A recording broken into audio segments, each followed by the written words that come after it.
The demon's wings burst out from his hands like jagged spears of darkness, launching into the sky.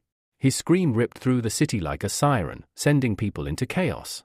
Some bolted in fear, while others froze in place, their faces twisted in horror. Among the chaos, a boy stood motionless, his eyes locked on the terrifying figure above. Sparks danced in the air, their glow reflecting in his crimson eyes. A sudden bolt of lightning streaked across his cheek, breaking his trance. He winced, turning away as pain surged through him. Electricity crackled around his body. It wasn't just light, it was agony. His pupils narrowed, and he screamed as if thousands of crimson threads were piercing through his flesh. Lightning wrapped around him like a vengeful force, lifting him into the air as he thrashed against the pain. Then it appeared, high above him, a glowing pink sphere, small at first, but steadily growing. It hovered for a moment before descending slowly, as if drawn to him. It stopped just before his forehead, and then, without warning, the sphere merged into him. Everything went white. He woke up with a gasp. Lying in bed, his body felt heavy and numb, like he'd been hit by a storm. Was it a dream, he thought? But something deep inside told him otherwise. He had awakened, something. He sat up, gazing out the window as memories and history flooded his thoughts. It had been 100 years since countless dimensional portals opened across Earth. Savage monsters had poured through, pushing humanity to the brink of extinction. People ran, helpless. But in the midst of this despair, some began to awaken powers, abilities fueled by the same dimensional energy that poured through those portals. Those first gifted ones stood tall against the threat, ushering in the era of talents. A knock interrupted his thoughts. His sister's voice called out, asking if he had awakened. He looked down at his hand, where a strange stone hummed. It sparked, lightning shot from it with a crack. His eyes widened. A talent, but a low-level one, he realized bitterly. Low-level talents are practically worthless, he muttered. But then he clenched his fists. Even so, if I can't become a warrior, how will I protect my little sister? The door opened. His sister walked in, cheerful and excited. So? How did it go? She asked, her hands clasped together. He put on a grin. Excellent, he said. Her eyes lit up with joy. I knew it. My big brother is the best. He ruffled her hair and smiled. Don't worry, I'll become the strongest warrior, just wait. She bounced in happiness. I even made your favorite. Let's eat to celebrate. She turned to leave just as something strange appeared before him, a floating window, digital and glowing. He stared in disbelief. Status window, cultivation talent, low-level freezing talent, low-level, unawakened, what, he whispered, tapping the screen. It flickered and shifted to a new page. Name, Yesin talent, copy ability, locked, his heart skipped. Copy ability? His sister tugged his hand, pulling him toward the kitchen. Come on. It's getting cold. As she held his hand, a faint pink glow surrounded her palm. More system windows appeared before Yesin, this time, showing her status. And then, something incredible, a message next to her talents read, copyable. He blinked in shock. I can copy other people's talents? He didn't know how it worked yet, but the option was there. This changed everything. At the kitchen table, the aroma of braised pork filled the air. I made your favorite, she said proudly. He smiled, thanked her, and sat down. She kept piling food onto his plate while he thought deeply. Copying talents, that's incredible. But I can't try it on her. Her freezing talent is extremely rare. If she fully awakens, she'll be unstoppable. He chewed quietly, eyes drifting to the family photos behind her. Their parents smiled back at him from the frame. Mom. Dad, if you're watching us, I promise, I'll protect her. You don't have to worry anymore. Later, the sky was clear as Yesin walked through the nearly empty streets. He needed to test his ability. He approached a passerby. Circular waves pulsed out from him like sonar. Low-level talents. Everyone around him had them. Too weak, he thought, frowning. I need someone stronger, at least average level. At this rate, it's useless. Still, even with a low-level awakening, he could now roam freely and search. He thought about joining the academy for official testing, but if people found out about his copying ability, things could get complicated. Then, a smile crept onto his face. He had a better idea.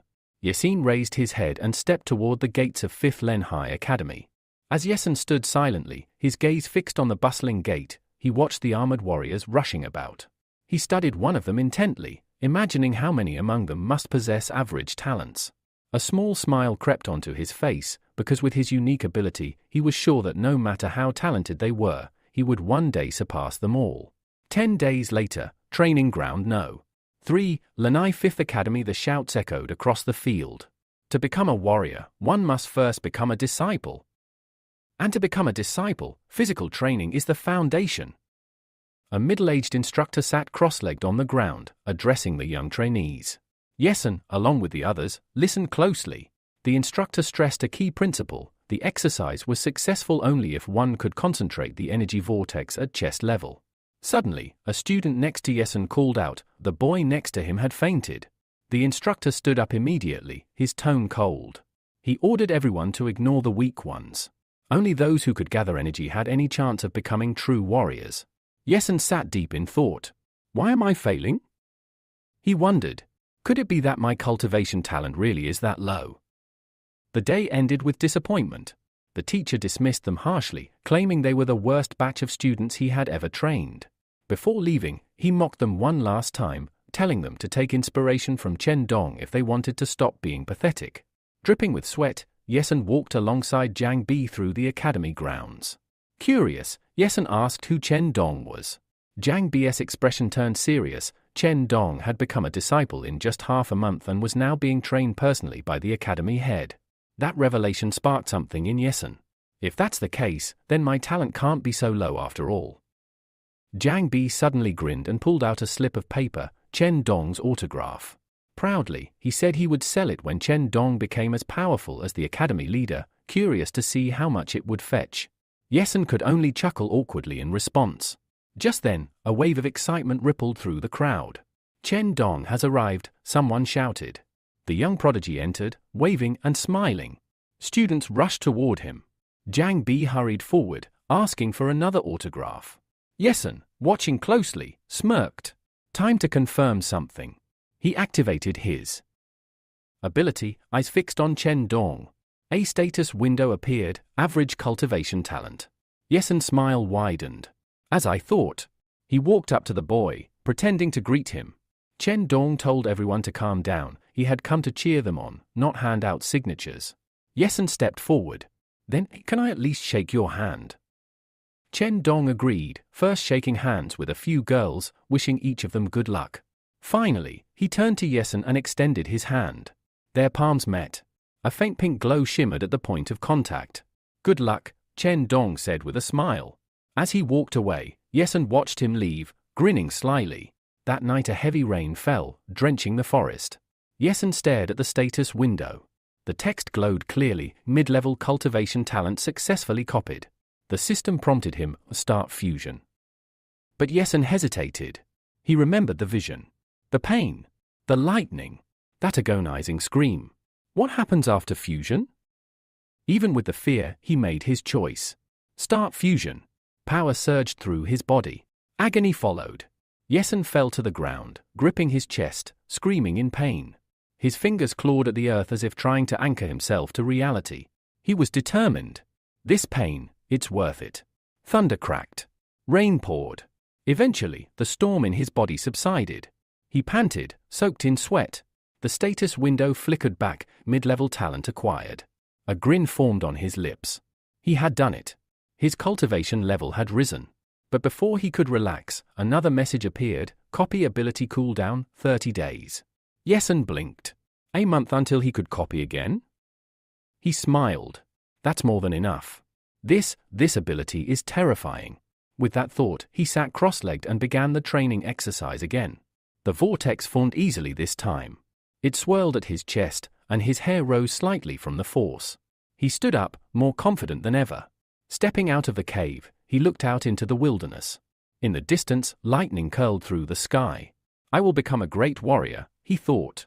No matter what. 1 month later, under the light of a full white moon, a swift shadow darted across the ground, a white wolf bounding effortlessly through the forest. Its fangs gleamed as it sprinted. Elsewhere, a small girl held her father's hand.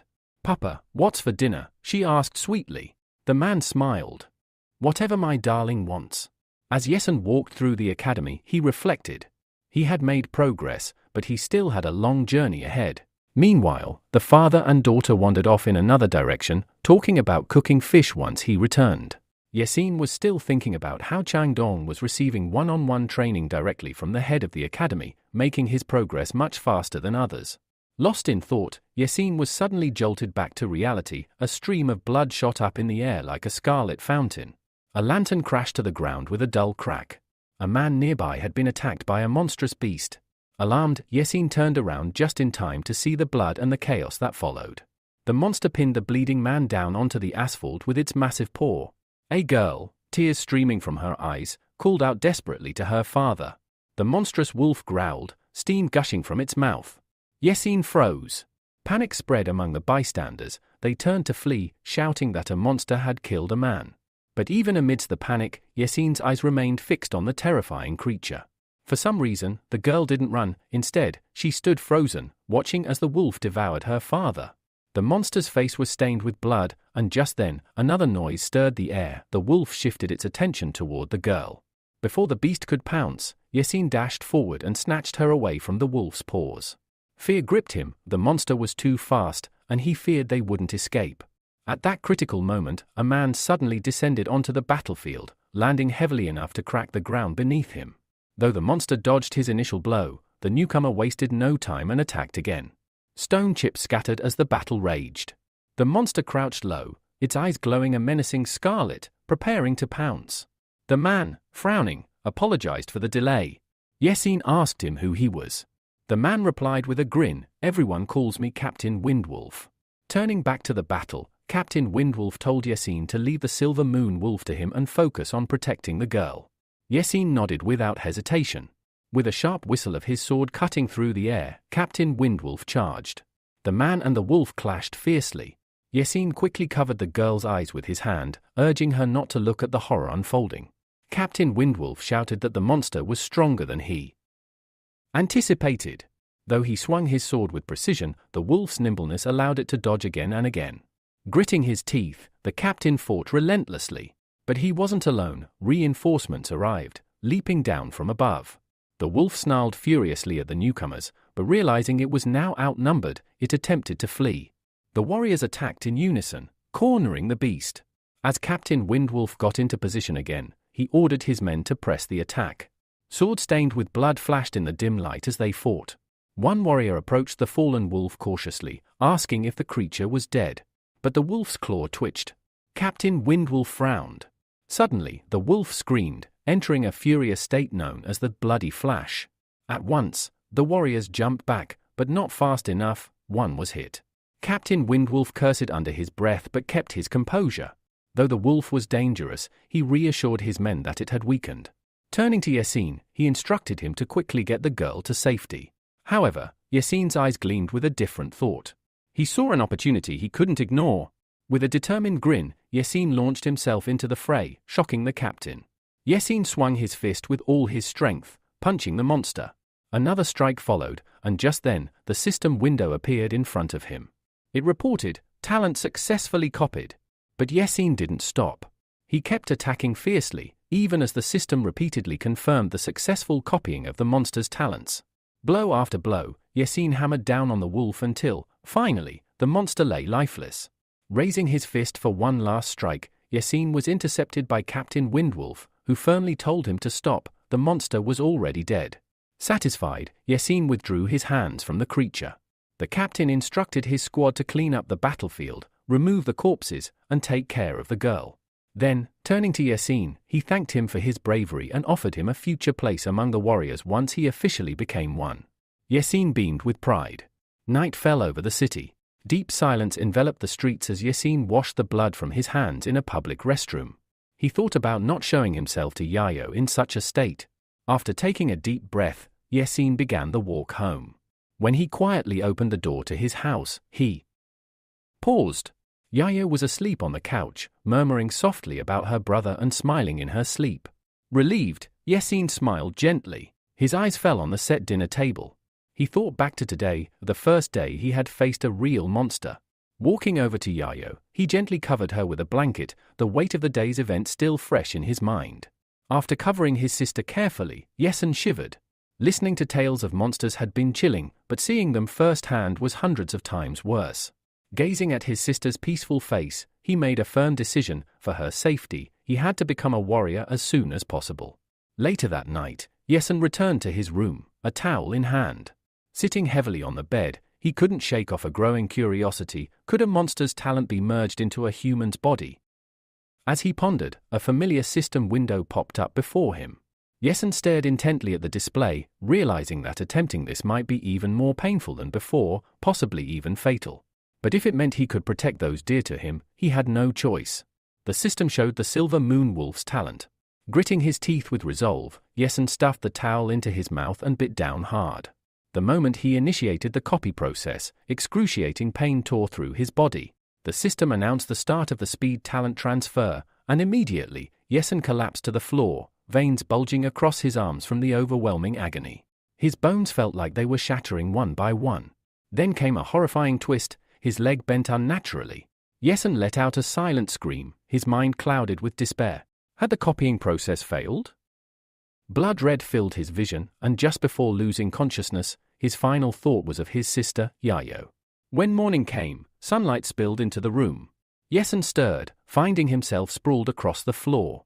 Jolting awake, he quickly checked his body, fear still gripping him. Swinging his leg, he felt a rush of power surge through him, his body lighter than a feather. To his amazement, the status window confirmed it. He now possessed a basic level speed talent. The copying had succeeded. Some time later, at the 5th Academy, a red blur streaked across the open training grounds. It was Yesun, his speed now matching that of a beast. Leaping over trees effortlessly and landing from heights without injury, he felt invincible. As he caught a falling leaf mid-air before it could touch the ground, Yesun marveled at the agility he had gained from the Silver Moon Wolf. After another session of testing his abilities, he sat down to meditate. Energy swirled around his chest, but he knew one truth clearly: though his speed was impressive, he still lacked strength. Deep in thought about how to improve further, he was suddenly interrupted. "Hey! I couldn't find you anywhere," shouted Zhang Bao, a fellow academy student and Yesun's friend. Zhang Bao inspected him closely, poking at his chest and joking, "You're getting stronger. Already a disciple now." Then, in a whisper, Zhang Bao asked if Yesun knew the secret to becoming even stronger in a short time. Curious, Yesun pressed him for the answer. Smiling slyly, Zhang Bao revealed it: monster blood. Monster blood, he said, could boost one's growth dramatically. Hearing this, Yesun's mind raced. He regretted not keeping the Silver Moon Wolf's blood and considered it a cruel loss. But Zhang Bao had more to share. There was a way to obtain monster blood legally. He explained that the academy had secretly set up a zone outside the city where exams involving hunting monster subspecies took place. The beasts there were weaker, their pure lines destroyed long ago. The idea was tempting, and after a bit more prodding, Zhang Bao invited Yesun to join his team. For a moment, Yesun hesitated. Working with others could risk exposing his copy ability. In the end, he politely declined. It was safer to go alone. A month later, at the 5th Academy, the principal was fuming inside his office. Flexing his fingers in rage, he growled that since they hadn't officially sent an exam invitation, there was no reason for anyone to register. Glaring at Yesun, who stood proudly before him, the principal's patience wore thin. But Yesun, shining with confidence, declared that as a student, he had every right to participate. The principal, smirking madly, threw a piece of paper at him, a death waiver contract. Without hesitation, Yesun bent down, picked it up, and signed it after reading every clause carefully. "If you're scared of dying, leave now," the principal shouted angrily. Yesun met his gaze coldly, then silently turned and left the office. A grin played on his lips as he walked down the corridor, his signed death waiver lying on the principal's desk behind him. Watching him leave, the principal muttered darkly, "They really think this will be an ordinary exam. Fools. They tell all regret it." Meanwhile, back at home, Yayo had just woken up. She yawned widely, stretching before heading to the kitchen, calling out for her brother. There, on the table, she found 3 plates of delicious food and a small note hidden under the salt shaker. Reading it, her heart sank slightly. It said that an important event had begun at the academy and that Yesun would return in 3 days. Holding the note tightly, Yayo whispered to herself, hoping that her brother would be safe. Elsewhere, in a ruined city shrouded in desolation, crows with glowing red eyes circled the sky. The ruins were surrounded by barbed wire, and inside, a large square had been cleared. Flags from all 5 academies fluttered in the wind. Gathered under the banner of the 5th Academy, Yesen and Jangbal surveyed the other participants. "There are so many people here," Yesen remarked in surprise. "Of course," Jangbal replied, hefting a massive axe onto his shoulder. "All 5 academies are participating." Among the crowd stood a man with long black hair and a sinister smile, Mosab, the genius of the 1st Academy. Next to him, a hulking man in a formal suit sneered, muttering that weaklings could be hunted during the exam, and that the fewer participants left, the better. Jangbal pointed Mosab out to Yesen, explaining, "He's the strongest of the younger generation in the Mo family." Watching Mosab from the corner of his eye, Yesen felt a twinge of tension in the air. This exam would be far deadlier than anyone expected. After understanding the reason behind such overwhelming arrogance from a single person, the protagonist's thoughts were interrupted by the sharp sound of a sword striking the ground. A man radiating a strong magical aura was approaching Shabe, who immediately shouted at him to stop and demanded to know who dared to draw a sword here, right in front of the 1st Academy. The newcomer halted, lifting his head with pride and shouting furiously for Shabe to come forward. A chilling, ominous smile curved on his lips. Recognizing him, Shabe sneered, asking if it was him again, reminding the man that he had already defeated him 10 times before, and wondered if he was still not tired of losing. The man responded with a wide, crazed smile, and the surrounding birds, sensing the heavy tension in the air, flapped loudly into the sky. The protagonist, surprised, turned toward Shabe and asked who this man was.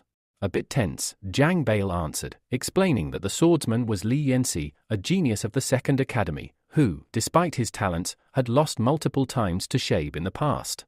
Meanwhile, the director of the 1st Academy, filled with rage, spat on the ground and shouted, wondering where such fools came from. His face was contorted with veins bulging from anger, his eyes burning with hatred and disdain, as if detached from reality itself. Folding his arms across his chest, he barked at the 2 to stop quarreling. Witnessing this, the protagonist clenched his teeth in anger. In his heart, he thought that the director himself was the one most detached from reality. Unexpectedly, the director raised his hands high and began cheering loudly for Yanxi, shocking everyone around. Yanxi, hearing the sudden support, grew confused and glanced at the cheering man, questioning silently who he was and why he was siding with him over Shabe.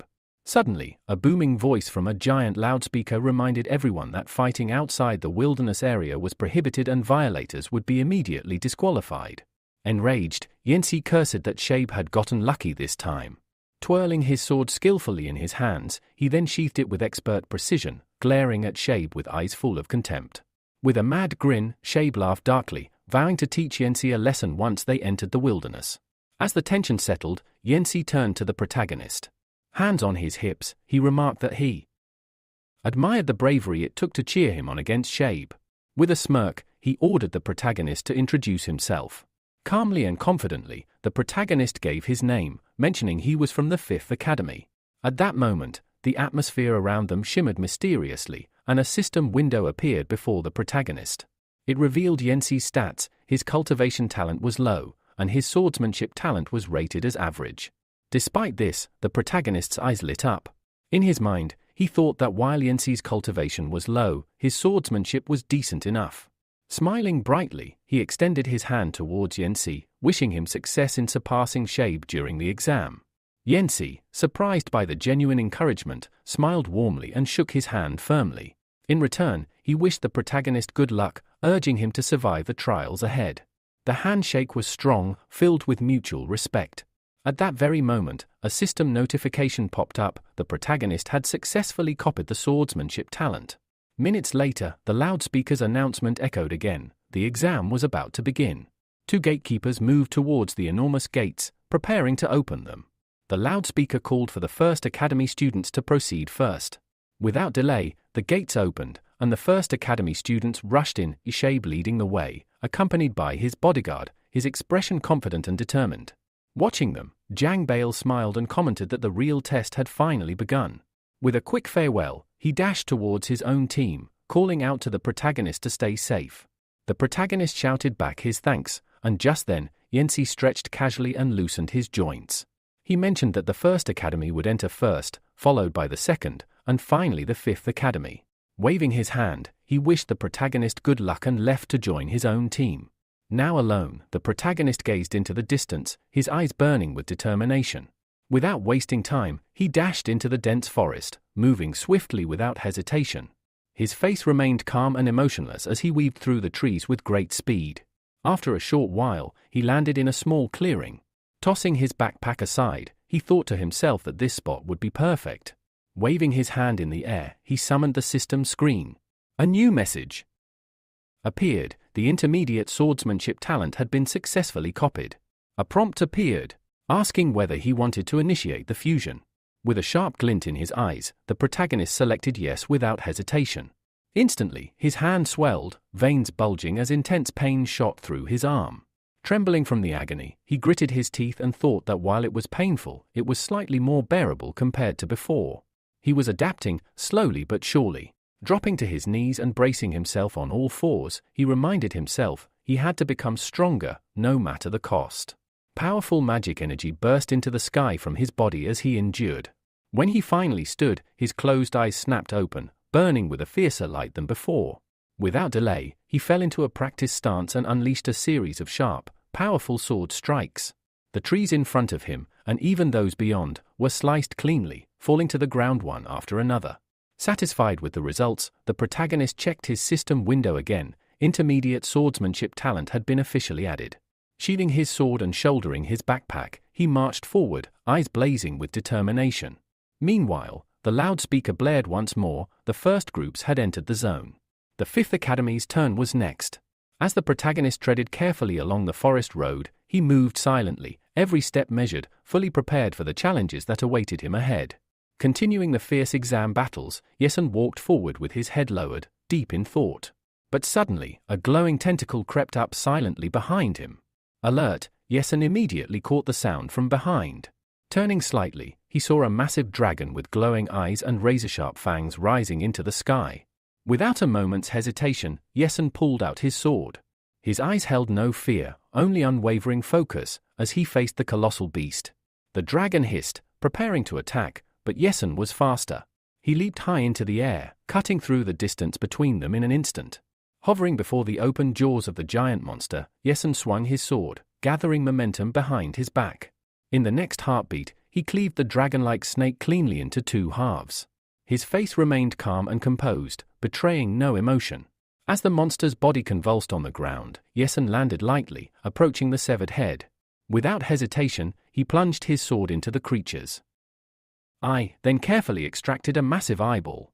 Holding it up, he smirked slightly and said, +1 point in the piggy bank. Placing the eye into his backpack, Yesun commented that the monster was surprisingly weak.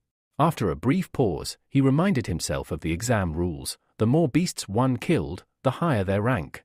Wondering aloud how many more he needed to pass, he glanced at the preliminary rewards list. First place promised the blood of a mid-level monster and a reward of 100,000 U, while 10th place would only offer the blood of a low-level creature. Exhaling heavily, Yesun secured his backpack and muttered that he still had a long road ahead. Without wasting another second, he jumped high, moving forward with renewed determination. No matter what, he thought, it's time to start hunting bigger prey. Suddenly, a loud, desperate cry for help pierced the air. Speeding forward, Yesun caught the sound and instinctively turned his head. What he saw made him stop. From a rooftop, he observed monsters closing in around a young man wielding an axe. The ground behind him was littered with the corpses of his comrades. Yesun immediately recognized him, his friend, Zhang Bao, trembling with fear and shouting that it was too early for him to die, especially before marriage. Large wolves with burning eyes encircled Zhang Bao, closing in with deadly intent. In a panic, Zhang Bao dropped his weapon and fled, but a wolf lunged toward him. Seeing the dire situation, Yesun moved swiftly. Pulling an arrow from his quiver, he readied his bow and released it with impeccable speed. The arrow found its mark, piercing the wolf and sending it crashing lifeless to the ground. Zhang Bao, shocked, turned just in time to see Yesun appear before him. Overwhelmed with relief, Zhang Bao asked if helping him in exchange for points was acceptable. Fearful but trusting, he recognized his friend and savior. Yet before they could speak further, Zhang Bao screamed, warning Yesun that he couldn't handle the fanged wolves. Terror etched deep into his face, cold sweat dripping. Zhang Bao tried to retreat, but Yesun only smiled, an unsettling, confident smile, as powerful magical energy surged around him. In a flash, Yesun activated his speed talent, his figure becoming a blur as he tore through the pack of wolves. None could touch him. When he halted, the monsters lunged from all sides. Calmly, Yesun gripped his sword, his body radiating violent energy and his eyes burning with scarlet flames. Activating his sword talent, Yesun moved like a whirlwind, cutting down every beast in his path. Blood sprayed through the air, and within moments, silence fell. The ground was littered with the remains of the wolves, and at the center stood Yesun, untouched. From the sidelines, Zhang Bao could only whisper in awe, "Wow." After a few minutes, Yesun carefully extracted something from the wolf's mouth, a large fang. Placing it into his backpack, he turned to Zhang Bao and reminded him of their deal. The points for the wolves were his. Of course. Zhang Bao agreed loudly, calling Yesun his savior. Throwing his backpack over his shoulders again, Yesun asked if Zhang Bao planned to continue. But Zhang Bao, sitting heavily on the ground, shook his head. Bitterly, he admitted that the exam was far more dangerous than he had imagined, and he was lucky just to be alive. Looking sadly at the bodies of his teammates, he insisted they needed to evacuate the wounded immediately. Yesun nodded silently, preparing to leave. But just then, Zhang Bao called out, asking him to wait. He warned Yesun about pseudo-monsters lurking deeper in the zone. Intrigued, Yesun asked for details. Zhang Bao explained that among the ranking of creatures, beasts being the weakest, pseudo-monsters next, and true monsters at the top, the pseudo-monsters were formidable enemies. Specifically, students from the First Academy were reportedly targeting a snake over 10 meters long, a known pseudo-monster. Killing one, Zhang Bao added, would award 500 points.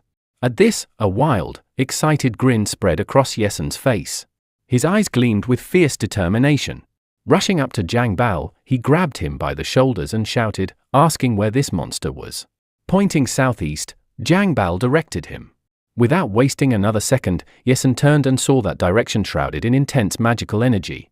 Igniting his speed skill once more, he blasted off, leaving a cloud of dust behind him. His body radiated vibrant purple energy as he raced forward. 500 points don't come easy, he muttered to himself. But if I get them, first place will definitely be mine. Watching his friend disappear into the distance, Zhang Bao shouted after him, "Take care of yourself, Yesun." Meanwhile, Yesun pressed on, moving at blinding speed, a purple trail of energy streaming behind him, fully intent on claiming his next prize. As the chaos from the previous battle echoed in the distance, the protagonist dashed across the cracked ground. With a thunderous stomp, his body propelled forward, covering an incredible distance in mere seconds. The wind howled past him as he approached an old, fractured bridge. But then, out of the corner of his eye, something caught his attention. He skidded to a sharp halt, dust rising beneath his feet. His sharp gaze landed on a field not far ahead. Dozens of lifeless bodies were scattered across the ground. He stepped forward cautiously, his expression darkening. These uniforms. First Academy students, he muttered, eyes narrowing. Boom! A sudden explosion lit up the horizon to his right. Flames roared into the sky, and the shockwave rattled the surroundings. Looking at the blast site, he clenched his jaw. So, you really here, he whispered coldly. Without wasting another second, he launched himself high into the air. In an instant, he landed atop a half-collapsed building overlooking the chaos. Crouching low, he scanned the battlefield below. Students of the First Academy were locked in a brutal fight, their attacks focused on a monstrous figure. Then he saw it. A massive, snake-like creature, its scales glistening under the firelight, roared with bloodlust. Is that or the pseudo-monster? Yesun wondered, his breath catching for a moment. From below, a voice rang out. Forward, everyone! Shay bellowed, his sword gleaming as he pointed at the creature. This beast's points are mine. With a battle cry, Shay charged, swinging his sword directly at the monster's hide, but the blade merely bounced off. His bodyguard followed up with relentless strikes. Master, its stamina is dropping fast. The guard shouted, Now's our chance. The snake reared its ugly head and let out a thunderous scream. Shay grinned madly. Then I'll finish this, he roared, bursting off the ground. He soared toward the monster, sword held back like a spear ready to pierce. The snake opened its massive mouth to retaliate, but Shay was faster. Slash! The blade sank deep into the creature's forehead. Blood spurted out and the snake writhed violently. "Ha! Got you!" Shay grinned wildly, forcing the blade deeper. His eyes sparkled with savage glee. But, wham! The snake's tail smashed into him with a violent swing, launching him through the air like a missile. He slammed into a crumbled building wall, creating a crater on impact. Dust cleared. Slowly, he raised his head, chuckling despite the pain. TCH. 500 points. Still mine, he muttered, smirking. From above, the protagonist observed quietly. If only I'd arrived a bit earlier, he said to himself, clenching his fist in frustration. Meanwhile, Shay stood again, brushing dust from his coat. He punched a nearby boulder in triumph, sending it flying. His bodyguard bowed. "Congratulations, master." Shay threw his hands up.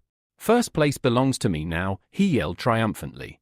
But the snake's body began to twitch violently. Its skin darkened, glowing with an eerie light. Burning eyes snapped open. It rose again, taller than before, its fury bursting outward like a shockwave. The air turned heavy with dread. Why is it still alive?" one student cried in panic. The snake's tail lashed out, sending students flying like rag dolls. Shay and his guard jumped back, regaining stances. No way did it enter a bloody flash state. Shay thought, sweat forming on his brow.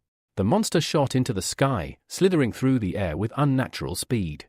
"That's no pseudo-monster," Shay shouted, voice cracking. "That's a full-fledged one."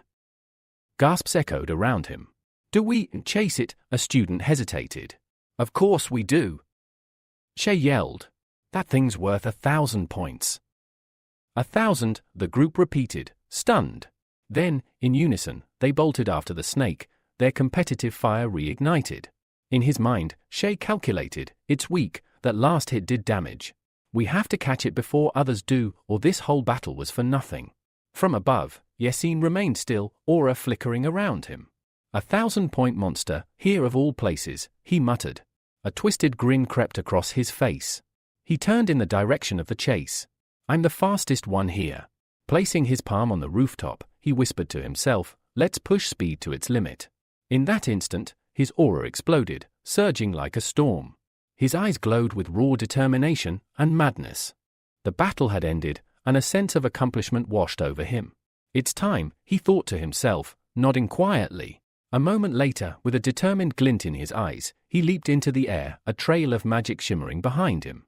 In mere seconds, he soared through the sky, the wind rushing past as he pushed himself to catch up with the monster.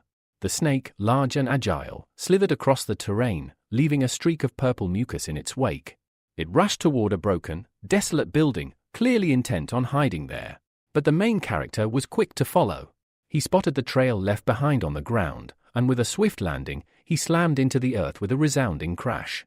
His eyes narrowed as he inspected the trail, realizing it was still fresh. The students from the first academy hadn't arrived yet. Good. Crouching, he dipped a finger into the mucus, bringing it to his face. Definitely not water, he thought, grimacing. It hadn't been there long. As he stood and gazed toward the ruined structure before him, he couldn't help but smile. "Looks like I'll be getting 1,000 points today." With renewed energy, he entered the building, his presence filling the air.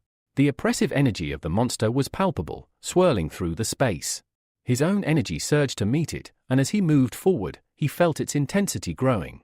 "It's close," he thought, his senses sharpened. Then, the unexpected happened. His breath hitched as he spotted the massive snake.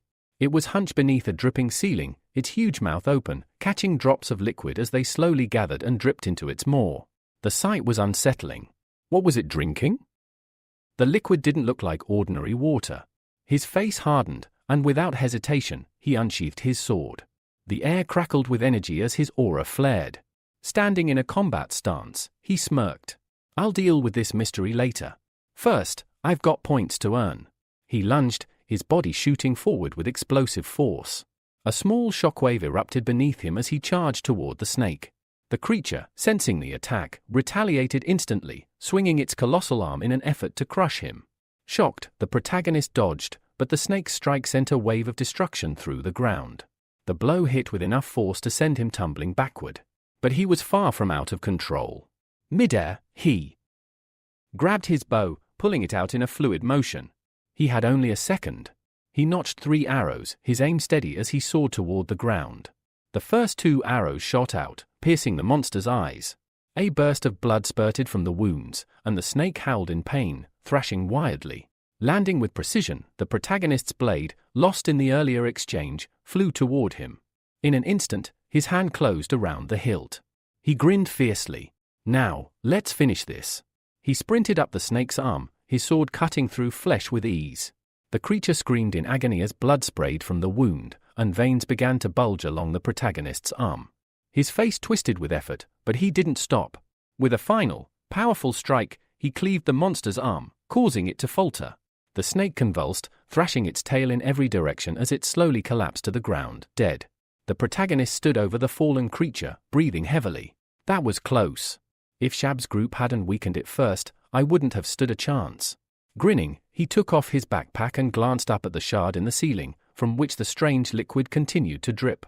No time for questions right now, he decided, pulling out a bottle from his pack. Whatever this stuff is, the snake was here for it. That means it's valuable. With the bottle positioned beneath the dripping shard, he waited for the liquid to fill it. As it did, he stood, glancing down at the corpse of the monster. Without hesitation, he approached it, his sword still in hand. With a practice motion, he drove the blade into the snake's head and sat upon its massive body, carefully extracting its eyes. This was one hell of a fight, he thought. But there was still more to be done. A few minutes later, Yesen held the enormous eyeball of the slain monster in his hand. He muttered to himself, "This will serve as proof of murder." He then moved toward the massive heart of the snake. Piercing it with his weapon, he marveled, the blood from this monster's heart is incredibly valuable. Green blood gushed from the wound, and Yesen quickly placed a bottle beneath it to collect the liquid. A few moments later, after finishing his task, he glanced at the bottle, now filled with the unknown liquid. With a smirk, he muttered, "This should be enough." However, as he gazed upward at the source of the dripping, he felt a growing uncertainty. No idea what this stuff is. But it'll be useful. With a brief pause, Yesen drew his sword and, in a grim tone, stated, "Not a drop should be left for Sheeb." Without hesitation, he sliced the rock hanging from the ceiling, and the spring of blood fell to the ground. The battle with the monster was over, and it was time to move on. Opening his backpack, Yesen began packing away the collected materials. "The points I've earned should be enough for first place," he said, looking over his shoulder with a malicious grin. "It's time to get out of here." Hours passed. The body of the dead monster was discovered by students from the First Academy. After carefully examining the enormous snake, they reported that its eyeballs had been removed, and the blood from its heart had been pumped out. Sheeb, the bodyguard, turned to his master, his hands shaking with anger. "There's nothing left but a corpse," he yelled. "What do we do now?" With a glare that could kill, Sheeb asked through gritted teeth, "Who dares steal my 1,000 points?" His fists clenched in fury. Meanwhile, the sky above the city had turned crimson from the sunset. Raindrops splattered against the surfaces of nearby buildings. Yesen crouched down, leaning his hand against the wet stone. He opened his eyes wide, noticing a group of brightly dressed individuals walking through the rubble. Among them, a man in a dark suit stood tall, commanding the others. One of the men observed, "The person who stole the master's victory points must be hiding somewhere. We need to find him." A tall man in a black suit walked behind the youth, asking, "What do we do now?" The leader of the group froze, his eyes glowing with energy as lightning crackled around him. "We search everyone. We meet along the way," he ordered. "This little rat cannot escape." Yesen, watching from the rooftop of a nearby building, frowned. He needed to hide. Bright, crackling energy surrounded his body as he zipped forward through the half-ruined streets, leaving flashes of lightning in his wake.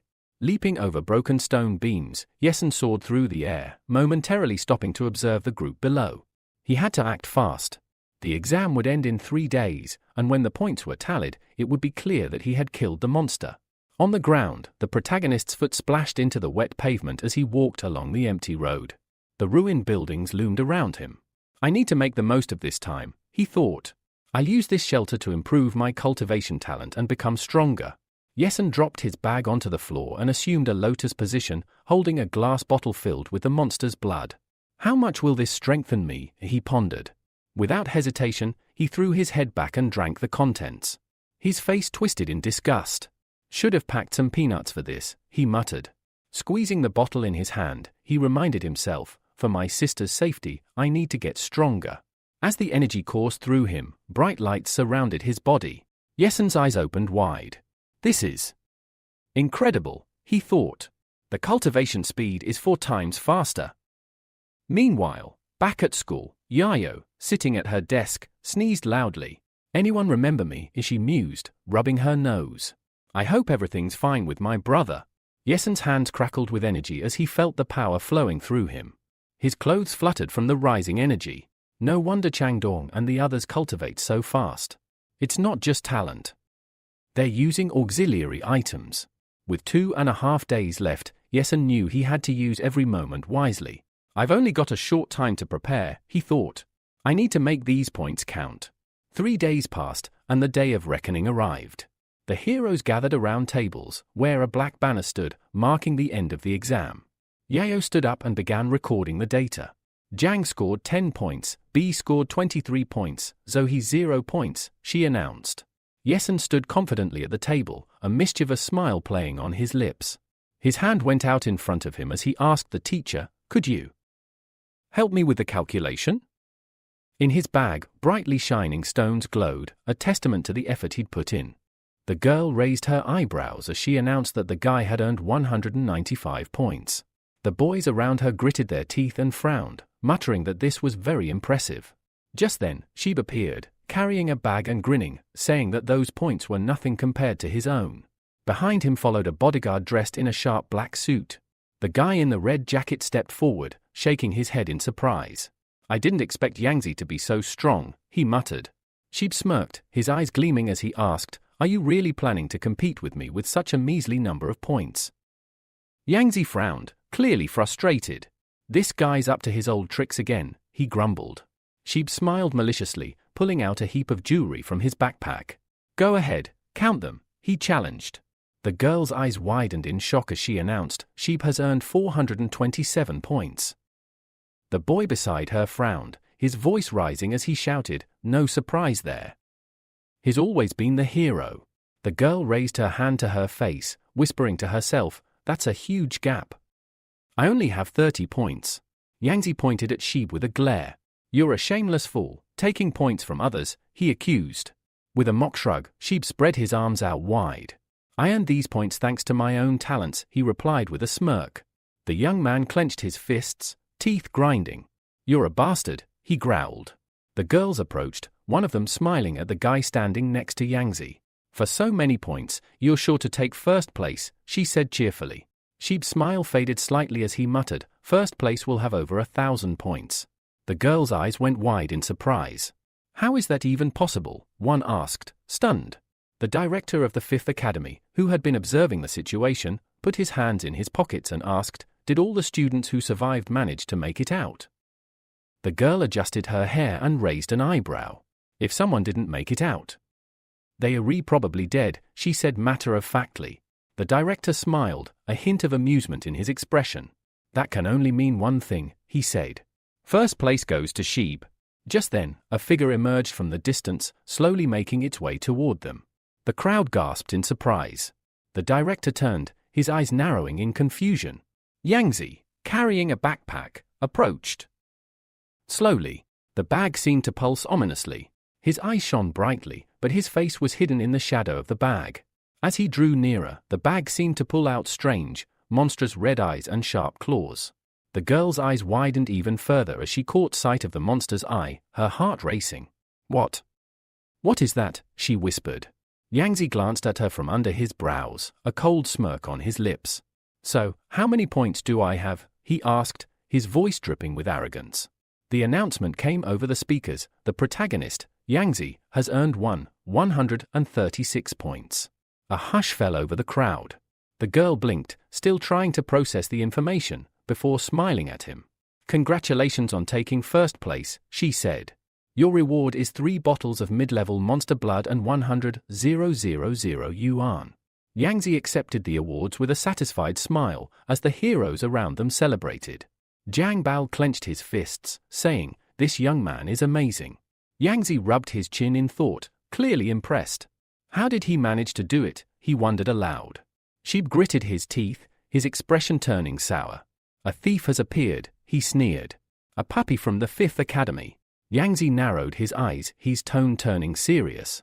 Get everything you can on him, he ordered his bodyguard. The bodyguard bowed his head, silently agreeing to the task. Jiang Bao raised an eyebrow, a small smile tugging at the corners of his lips. Looks like Yangzi really gave them all hell. Our academy finally took first place in the exam, he said with pride. The girls, still in shock, smiled happily. We never thought something like this would happen, one of them admitted. The director, who had been quiet until now, sighed and muttered, the boy's an idiot. One of the heroes beside him raised an eyebrow. You not happy that Yangzi brought glory to the academy? He asked, puzzled. The director looked over at Yangzi, his face darkening. That's the problem, he said. He insulted and angered the Mo family. They are very strong and influential. I fear that something might happen to him. Jiang Bao closed his eyes, deep in thought. I'm worried about my friend, he admitted, a note of concern in his voice. The leaderboard flashed on the screen, showing the top 3 heroes. Yangzi, of the 5th Academy, claimed first place with 136 points. His reward was 3 bottles of mid-level monster blood and 100,000 yuan. Sheeb, from the 1st Academy, secured second place with 427 points, earning 1 bottle of mid-level monster blood and 100,000 yuan. Yi from the 2nd Academy rounded out the top 3 with 3 bottles of low-level monster blood and 50,000 yuan. The photographer asked everyone to look at the camera, and the young men smiled for the photo, with Sheeb and Yangzi posing nearby. The exam was officially over. The heroes congratulated the top 3, acknowledging their well-deserved awards. The boys stood proudly on the podium, surrounded by cheerful applause. Sheeb's face was tight with frustration as he glared at Yangzi. You brave, stealing what belongs to others, he muttered. Yangzi smirked, giving Sheeb a cold, arrogant look. It was mutual, he replied smoothly. Yangzi frowned slightly. Have you forgotten your own words? He asked, his voice cutting through the tension. Sheeb scowled, holding up a hand. Shut up, I am not talking to you, he snapped. The young man, standing confidently with his hands on his hips, added, just like Sheeb, I took those points thanks to my own talents. The hero, shaking his head, chuckled darkly. What talents? He asked, the mocking tone clear in his voice. In the ongoing story of copy ability, Yen's determination was evident as he took a step forward, suggesting they settle things through battle. His eyes gleamed with an intense resolve, his face obscured by the shadow cast from his brow. He murmured to himself, if this opponent wants to test me, I'll be more than willing. Let's see what you've got. Bright streams of red and blue energy began to swirl around their bodies, a display of raw power.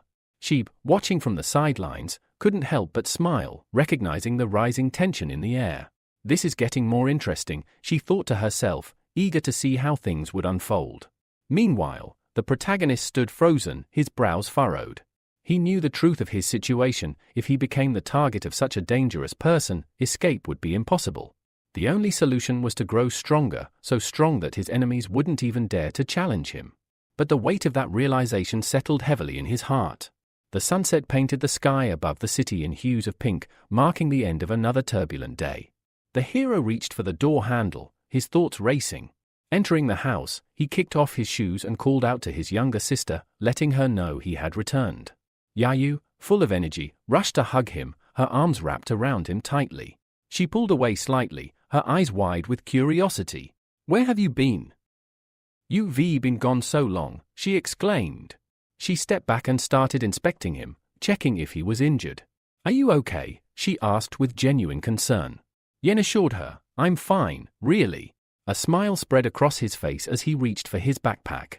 I've brought you some gifts, he said, his eyes glinting with mischief. Yayu's face lit up with excitement. What is it? What did you get me? She asked eagerly. When Yen opened the bag, a small fortune spilled out, along with a few unusual items. Whoa! Is this all for me? She gasped, her hands reaching for the cash and the bottles he pulled out.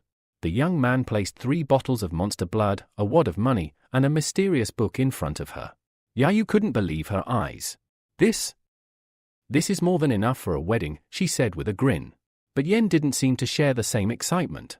He sighed, sitting down on the floor. Actually, it's for you to use for your education.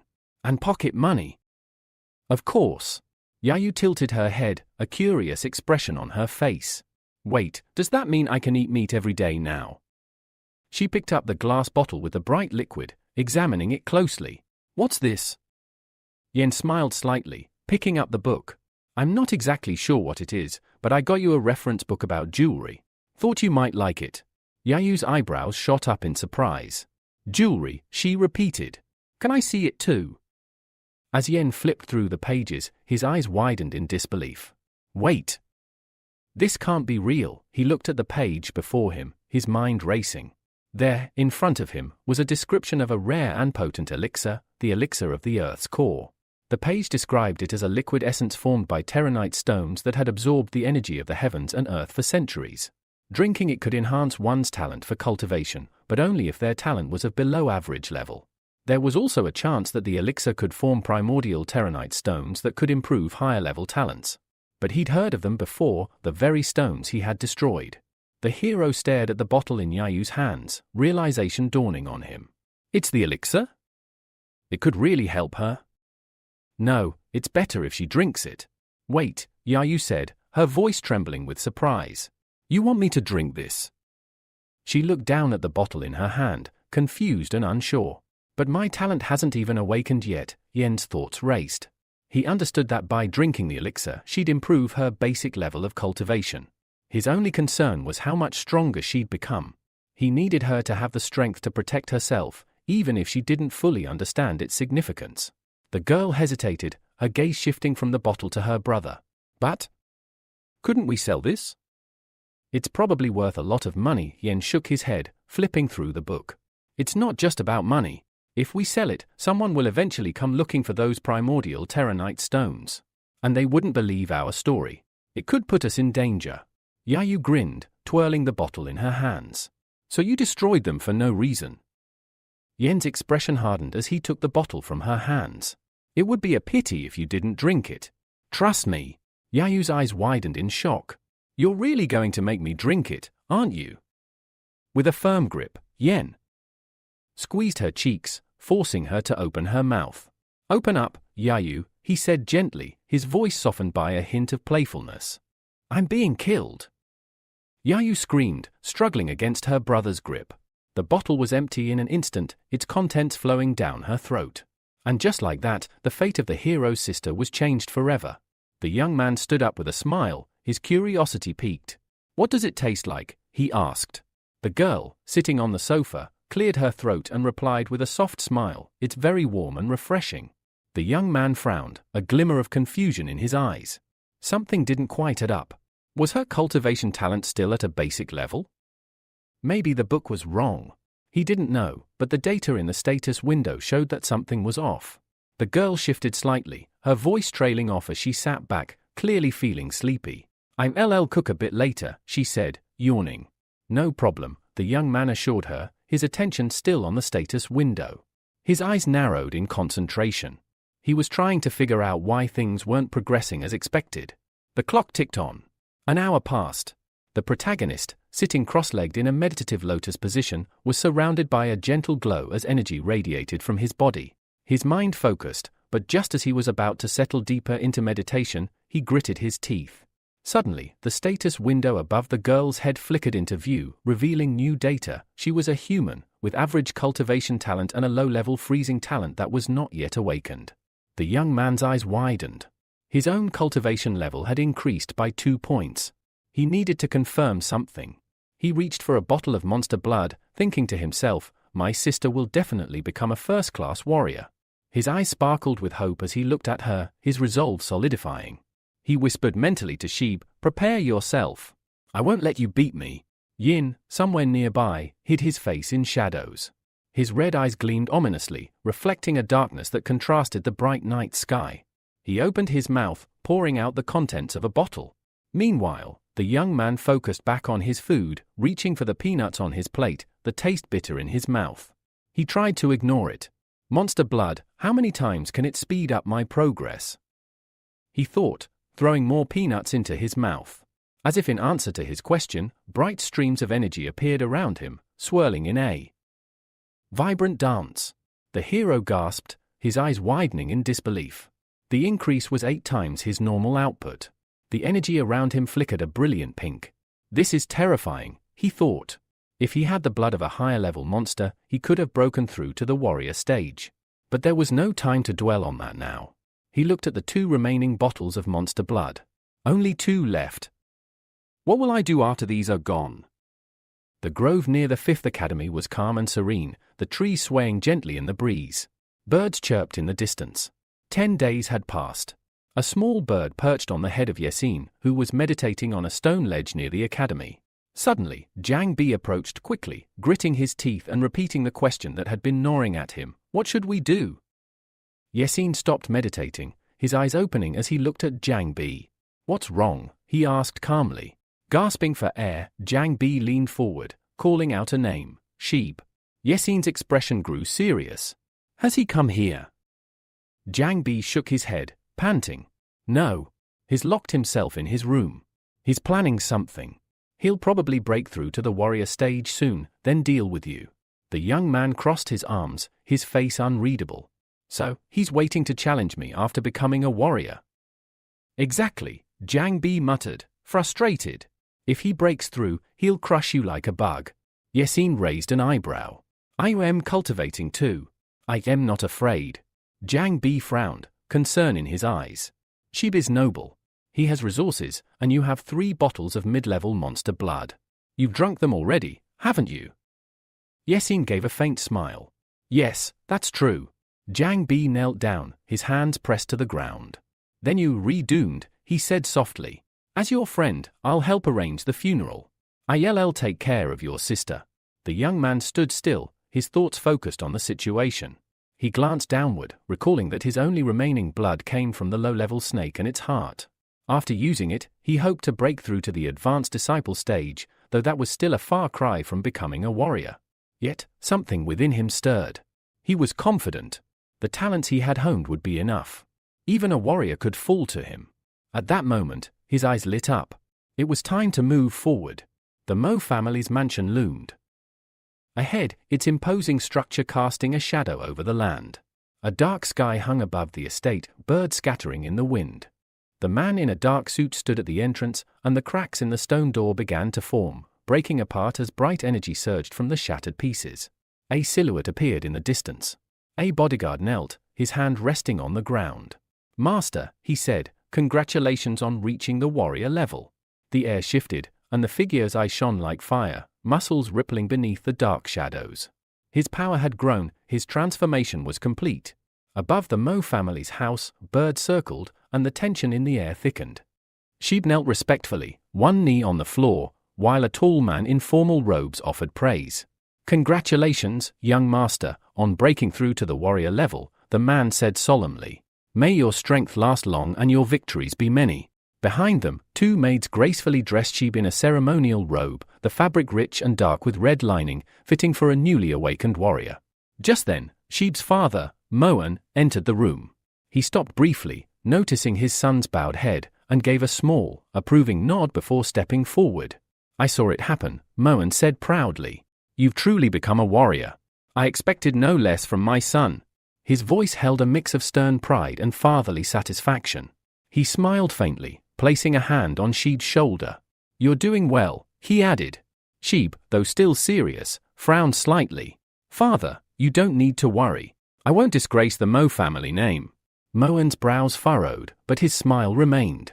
I know. And you should be aware your great-grandfather wishes to personally reward you. Sheep immediately dropped to one knee again. I am grateful to both of you for your support. Moan laughed softly, waving it off. No need for such formality. Stand up. With a short gesture, he turned toward the hallway and barked a quick order to the bodyguard beside him. Check the kitchen. I want to make sure everything's ready for the celebration. But then, with a slight smirk, he added, actually, never mind. I'll go check myself. Sheep tilted his head. Please don't forget to have my favorite dishes prepared. You think I'd forget? Moan scoffed. When your mother was pregnant, she craved that dish every single day. You were practically born eating it. The two shared a quiet moment before Moan left, his robe fluttering behind him. As the celebration preparations began, Sheep leaned in toward his bodyguard, voice low. Did you find out anything about that boy? He asked sharply. The man gave a crooked grin. Everything. No parents. No background. No support. He paused. Which means, we can do whatever we want. Sheep's eyes darkened. He moved to the window, placing his hands behind his back. I don't believe that, he muttered. There's someone behind him. Someone strong. Above the Mo family's white estate, the sky was a pristine blue, calm, quiet, deceptive. Sheep rubbed his chin. In that case, we send someone to eliminate him. The bodyguard blinked. Master, killing someone inside the zone is one thing. But outside? Even the Mo family can't avoid trouble if we cross that line.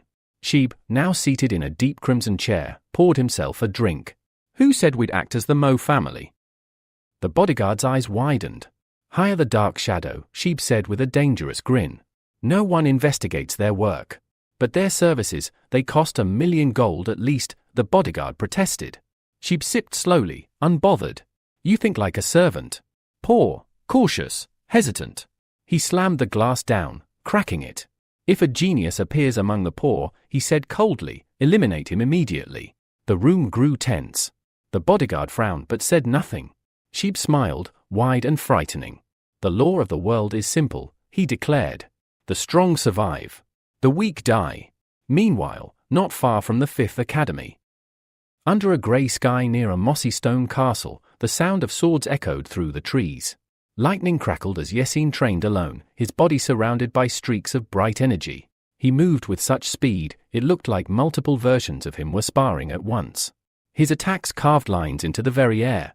With a final shout, he swung his weapon, sending a flash of light slicing through a boulder. The stone shattered into tiny pieces. Yesin sighed and wiped sweat from his forehead. Well, he muttered, glancing upward, it's going to rain. And sure enough, the first drops began to fall. Cloak billowing in the wind, Yesin walked along a silent street. Rain fell in rhythmic taps on rooftops and stone. Then, he stopped. A sudden flash appeared in front of him. Floating in the air, bright even through the downpour, was a system window. Who? Yesin blinked. That's new. The golden panel glowed sharply, revealing, name, Liquin, talent for cultivation, basic shadow talent, low, unawakened. Before he could process it, the window vanished in a blink, leaving behind a blinding flash. And then, darkness surged. A stream of black energy hurtled toward him, slicing through the rain. Yesin's red eyes widened as a stranger appeared mid-air, shrouded in lightning and shadow. Reacting instantly, Yesin raised his sword and caught the attack mid-swing. Thunder exploded around them as the shockwave sent debris flying. Seriously? Yesin grunted, blocking the next strike. Can't people just say hello anymore? The clash began with a blur of motion. The enemy, Liquin, leapt back, crouching low with one hand on the ground for balance. His posture was smooth, precise, deadly. Yesin narrowed his eyes, his voice firm. Introduce yourself, he demanded. The tip of Liquin's blade gleamed under the rain as he let out a sinister chuckle and tossed his head back. I'm your death, he replied with a twisted grin. Rain pattered harder against the stone. Yesin tightened his grip on his sword. Around him, blue energy crackled and danced in streams. Liquin licked his blade, because apparently, hygiene wasn't a top priority when you're trying to be edgy. I am the end of your story, Liquin declared dramatically. But Yesin wasn't amused. A green glow shimmered behind his attacker. He could sense it now, shadow energy. He furrowed his brows.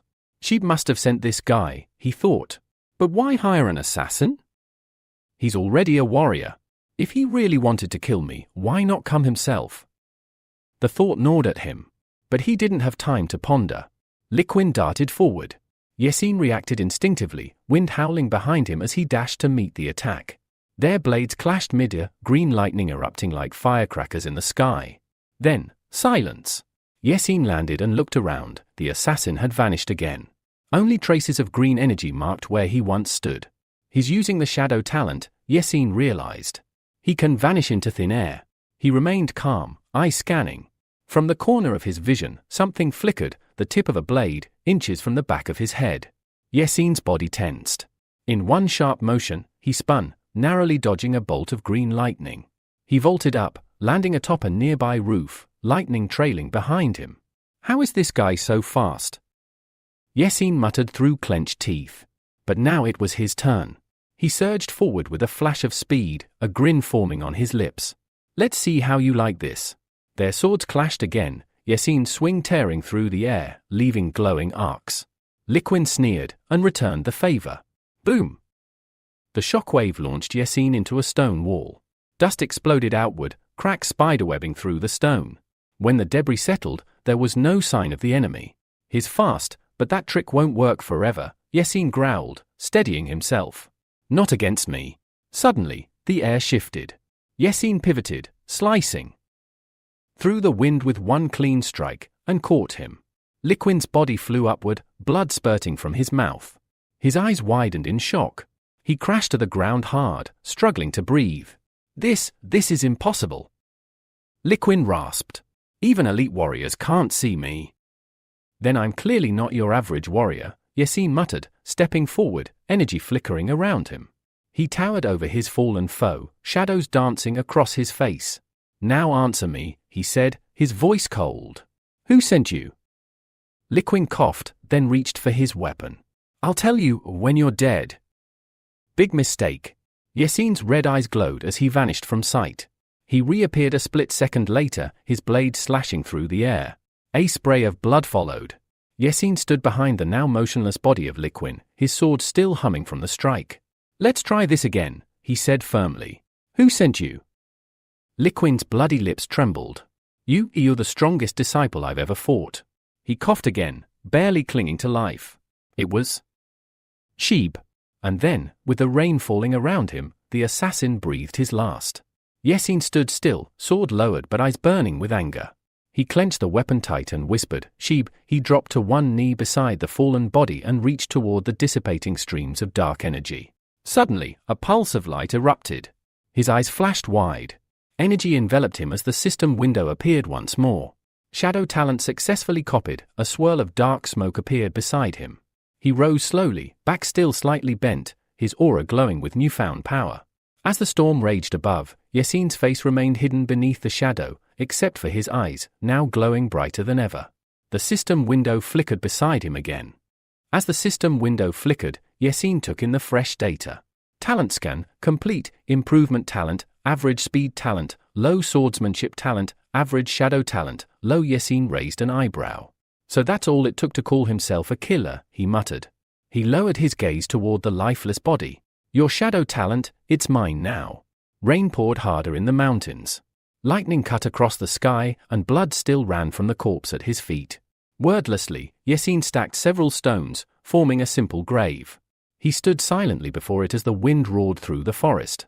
A single leaf fluttered down, landing softly on the earth. Yasin knelt beside it. A person born in this world, he thought, shouldn't be like this leaf. Blown by the wind. Soaked by the rain. He picked up the leaf, eyes glowing faintly with resolve. I won't be weak. I'll be the wind and the rain. Not a leaf torn from its tree. He crushed the leaf in his fist and turned away from the grave, stepping into the future with quiet purpose. Later, back in the city, the clouds gathered above in thick, heavy silence. In his apartment, steam billowed from the bathroom. Yasin stood under the hot water, washing off the grime and blood.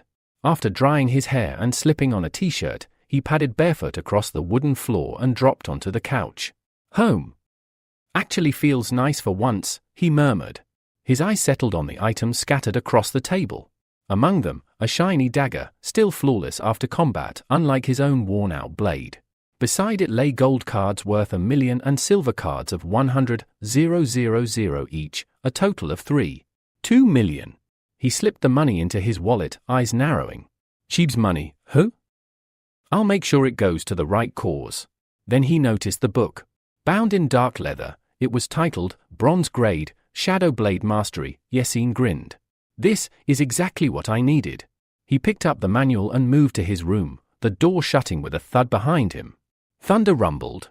Yasin opened the first chapter, but his smile faded as a chill ran down his spine. He looked out the window. Lightning flashed, and something felt wrong. His heart dropped. Why isn't my sister home yet? In a flash, he was out of the bedroom and into the living room. Sheeb, he knew about me. He sent an assassin. What if Yasin didn't wait to finish the thought? He yanked open the window and jumped from the balcony, red energy flaring around him. Please be safe, please be okay. He soared over the rain-soaked city, lightning curling around him like a cloak. Below, umbrellas moved like ants across the streets. He landed in an alley, steam hissing as his energy evaporated. Yasin sprinted onto the main road, scanning the crowds. There's no way she would follow the rules, he thought. But this is just a school. No one would dare start a fight here, right? But even as he tried to convince himself, his instinct screamed otherwise. Then, a poke in the back. A cold voice, "Don't move." Yasin whirled around, energy sparking, but stopped short when he saw the figure pulling down their hood. It was Yayu, his sister. She smiled and waved. "Relax, big bro. It's just me." Yasin's jaw dropped. "What took you so long?" "I nearly started a war." She shrugged. "Duty day. Had to clean the classroom." She popped open her umbrella and glanced at his bare feet. "You came running out barefoot and without an umbrella," she teased. I was in a hurry, okay?" Yasin mumbled, scratching his head. As they walked together under her umbrella, she nudged him playfully. "By the way, that little lightning thing you did? Care to explain how you pulled it off?" Meanwhile, across the street in a sleek, black-tinted car, a figure watched from behind the glass. Sheep's face twisted in a scowl. How is he still alive? Thunder cracked above. A few steps away, a sausage vendor handed over a fresh skewer. "Order up." Gio accepted it with a quiet nod. "Thanks." The smell of grilled sausages filled the air. Yasin and Yayu strolled down a busy street, smiling and chatting like two carefree siblings. The world, at least for a moment, felt normal. "So, what should I make for dinner?" Yayu asked, dodging a puddle. "Yes, Chef Yayu, I vote for your steamed meat slices," Yasin replied, grinning. "Just don't set off the smoke alarm this time." Behind them, a black car moved slowly, deliberately, like a shadow with wheels. Yasin noticed it. The streets had cleared. No one else around. Only them. And the silent predator tailing them. Later at home, rain tapped steadily against the windows. Yayu placed a steaming dish on the table. "Dinner's ready." "And someone should help me set the table," she called out. "I'm on it," Yasin replied, his eyes flicking briefly to the window where the same black car was now parked in the yard. His jaw clenched. He walked to the table, but his mind was already somewhere else. The next morning, clear skies, for once. In school, a teacher held up a textbook. Next problem. Who's solving? Yayu stood from her desk with a nod. Elsewhere, atop a high rooftop overlooking the city, Yasin watched with a cold expression. Hood drawn, hands in pockets. His eyes scanned the parking lot. That same car. Day 3. They're not even trying to hide anymore, he thought. But this time. The car pulled away. Yasin's eyes widened. Now we're getting somewhere. In a flash, he summoned his energy, jumped off the roof, and took to the sky, leaving behind a shimmering trail of red sparks. The black car slowed down. Its path ended at an abandoned construction site. Yasin landed silently atop a rusted crane, watching. Someone stepped out of the car and entered the half-built structure. His eyes narrowed. Sheep. Inside the building, a man screamed as blood splattered across the dusty floor. A bouncer delivered a brutal punch to the jaw of a debtor, sending him sprawling. I swear. I'll pay you back. Please? The bandit leader, sitting calmly against the wall, chuckled. You should know. My interest rate isn't something your grandma can handle. It doubles every day. The debtor, now on his knees, begged again. I have kids. Parents. I just needed time. Just then, the door creaked. A returning subordinate bowed to Sheeb. My lord. I've returned.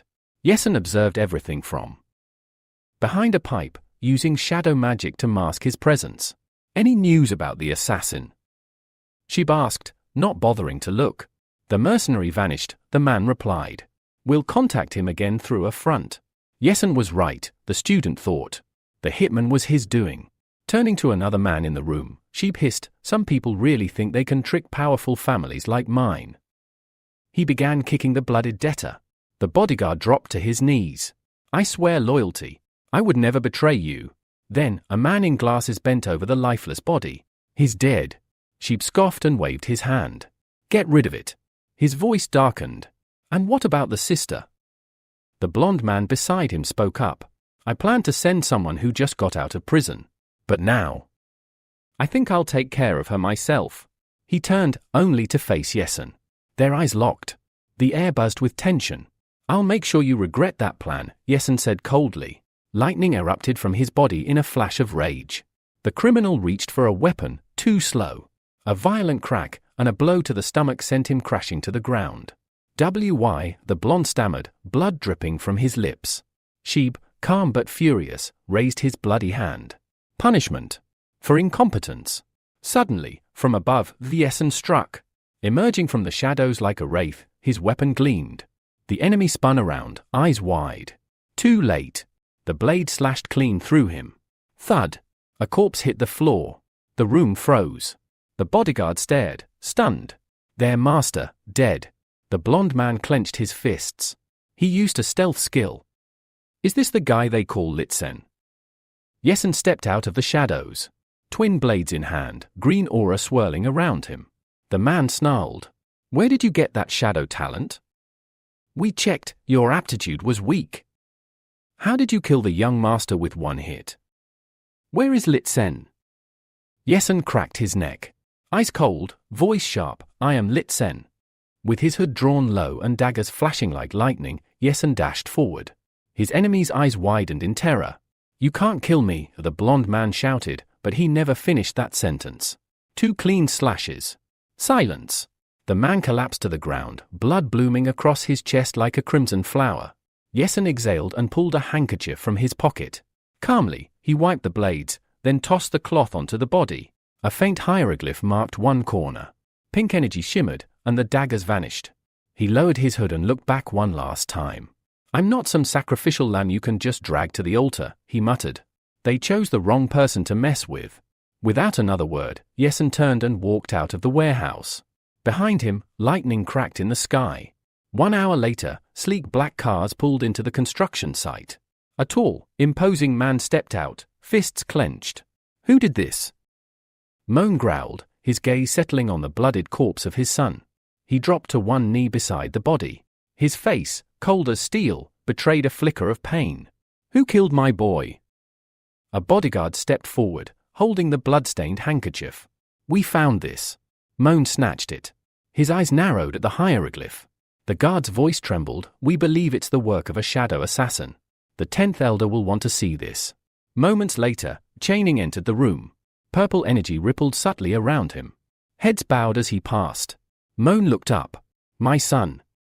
The genius of our family. He's gone. Chaining closed his eyes briefly. Tell me everything. The 10th elder stepped forward, voice solemn. Sheep had just broken through to the warrior level. We held a feast in his honor. He had a future. He could have taken our family to the top. His voice cracked. Now he's dead. Eyes burning, Moan turned to Chaining. We can't let this go. Please, avenge him. Chaining took the handkerchief and studied it closely. His eyes widened. Outside, the elder held the cloth to the sunlight. Tiny blood droplets gleamed, and then, beneath the corner, a nearly invisible mark. The symbol of Iron Fang. The cloth fluttered from his hand, landing in the dirt. Looking out over the city, Django, one of Chaining's disciples, spoke with quiet awe. Iron Fang. They're way beyond any local gang. If they're involved, this isn't just murder. It's a message. He turned to Chaining. Master thinks someone in Linhai secretly allied with Iron Fang. Trying to take down all the genius heirs to gain power. He lowered his voice. And they took Sheeb's head right after his breakthrough. Cold and calculated. Back at the academy, Yesen listened quietly.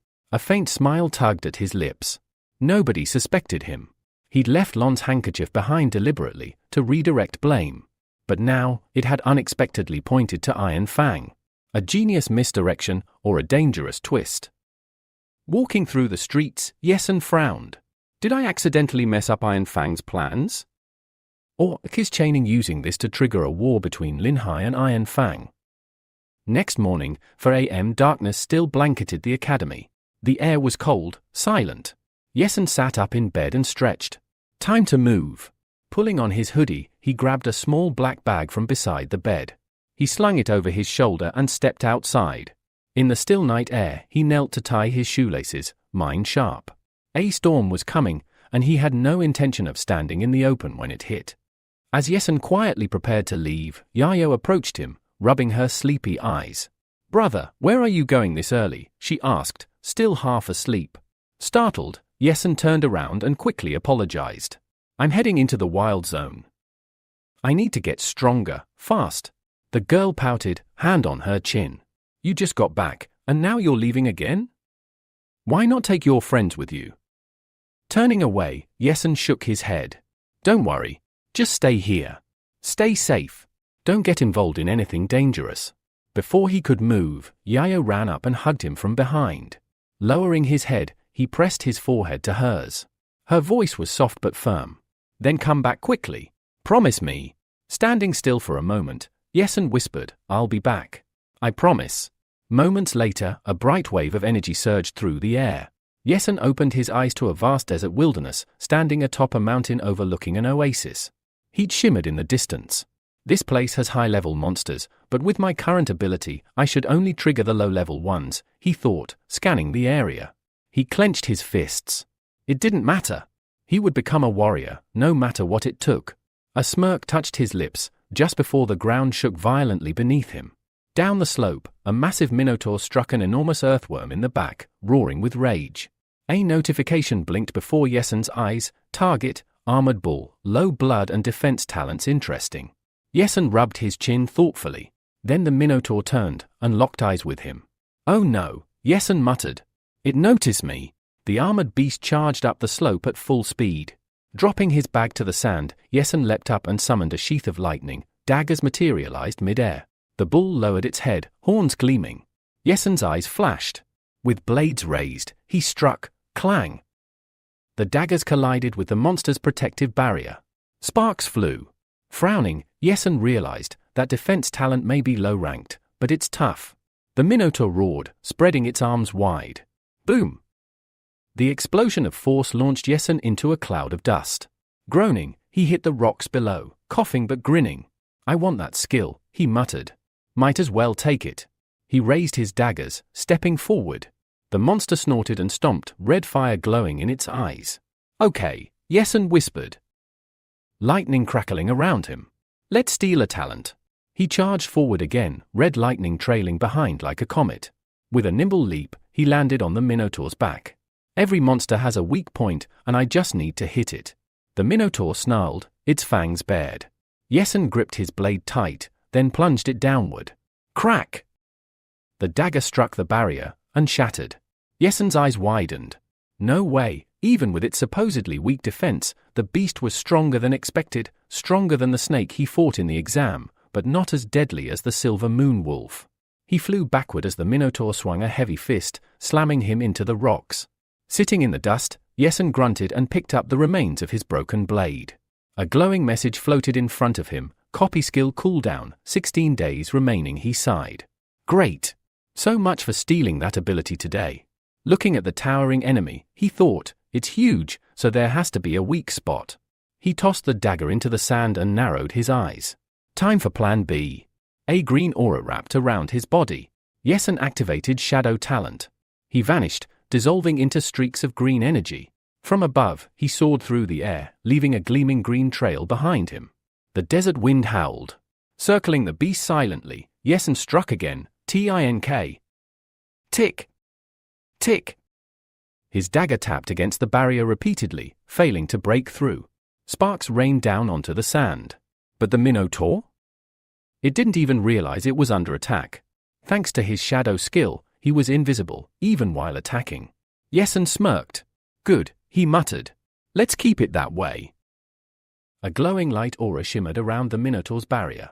Even advanced sword techniques couldn't pierce through. Yesen pulled back his hood and frowned. There has to be a weak point somewhere. He sat down in a lotus position, scanning the beast calmly, his sharp gaze searching for flaws. His eyes trailed to the monster's tail. Just beneath it, the barrier ended. He scratched his cheek and tilted his head. No way. A mischievous grin spread across his face. Is its weakness, seriously, its butt? With no time to waste, Yesen shot forward, his dagger buzzing with lightning. Using shadow murder, he zipped toward the tail, blade ready. The minotaur roared in agony as the dagger plunged into its rear. Thud! Its massive body collapsed, splashing purple blood across the golden sands. Yesen's smirk widened. Bingo! With the monster slain, its once tough hide was now just meat and muscle. He unscrewed a glass vial and began collecting the blood. 1, 2, 3 vials, then wiped the sweat from his brow. It doesn't matter how strong your defense is. Once you're re-dead. Standing before the corpse of the colossal beast, Yesen's eyes sparkled. Those horns must be worth a fortune. He sliced them off cleanly and slung them over his shoulder with a grunt, securing them with his backpack straps. Time to find a place to recover. Soon after, Yesen reached a hidden cave. Before him lay his hard-earned loot and a small stash of peanuts prepared by his sister. He smiled softly. This is my ticket into the world of warriors. He downed the vials one by one, throwing peanuts into his mouth between gulps. Inside his chest, energy churned violently. Power rippled from within. He closed his eyes. 20 days passed. Yesen hadn't moved an inch. Until finally. His eyes snapped open, glowing blue like twin flames. He let out a thunderous cry, lightning erupted in all directions.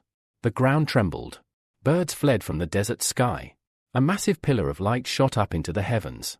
Far away, 2 girls stood atop a cliff. One wore a red cloak and smiled faintly. Someone just broke through to martial artist level in this wasteland.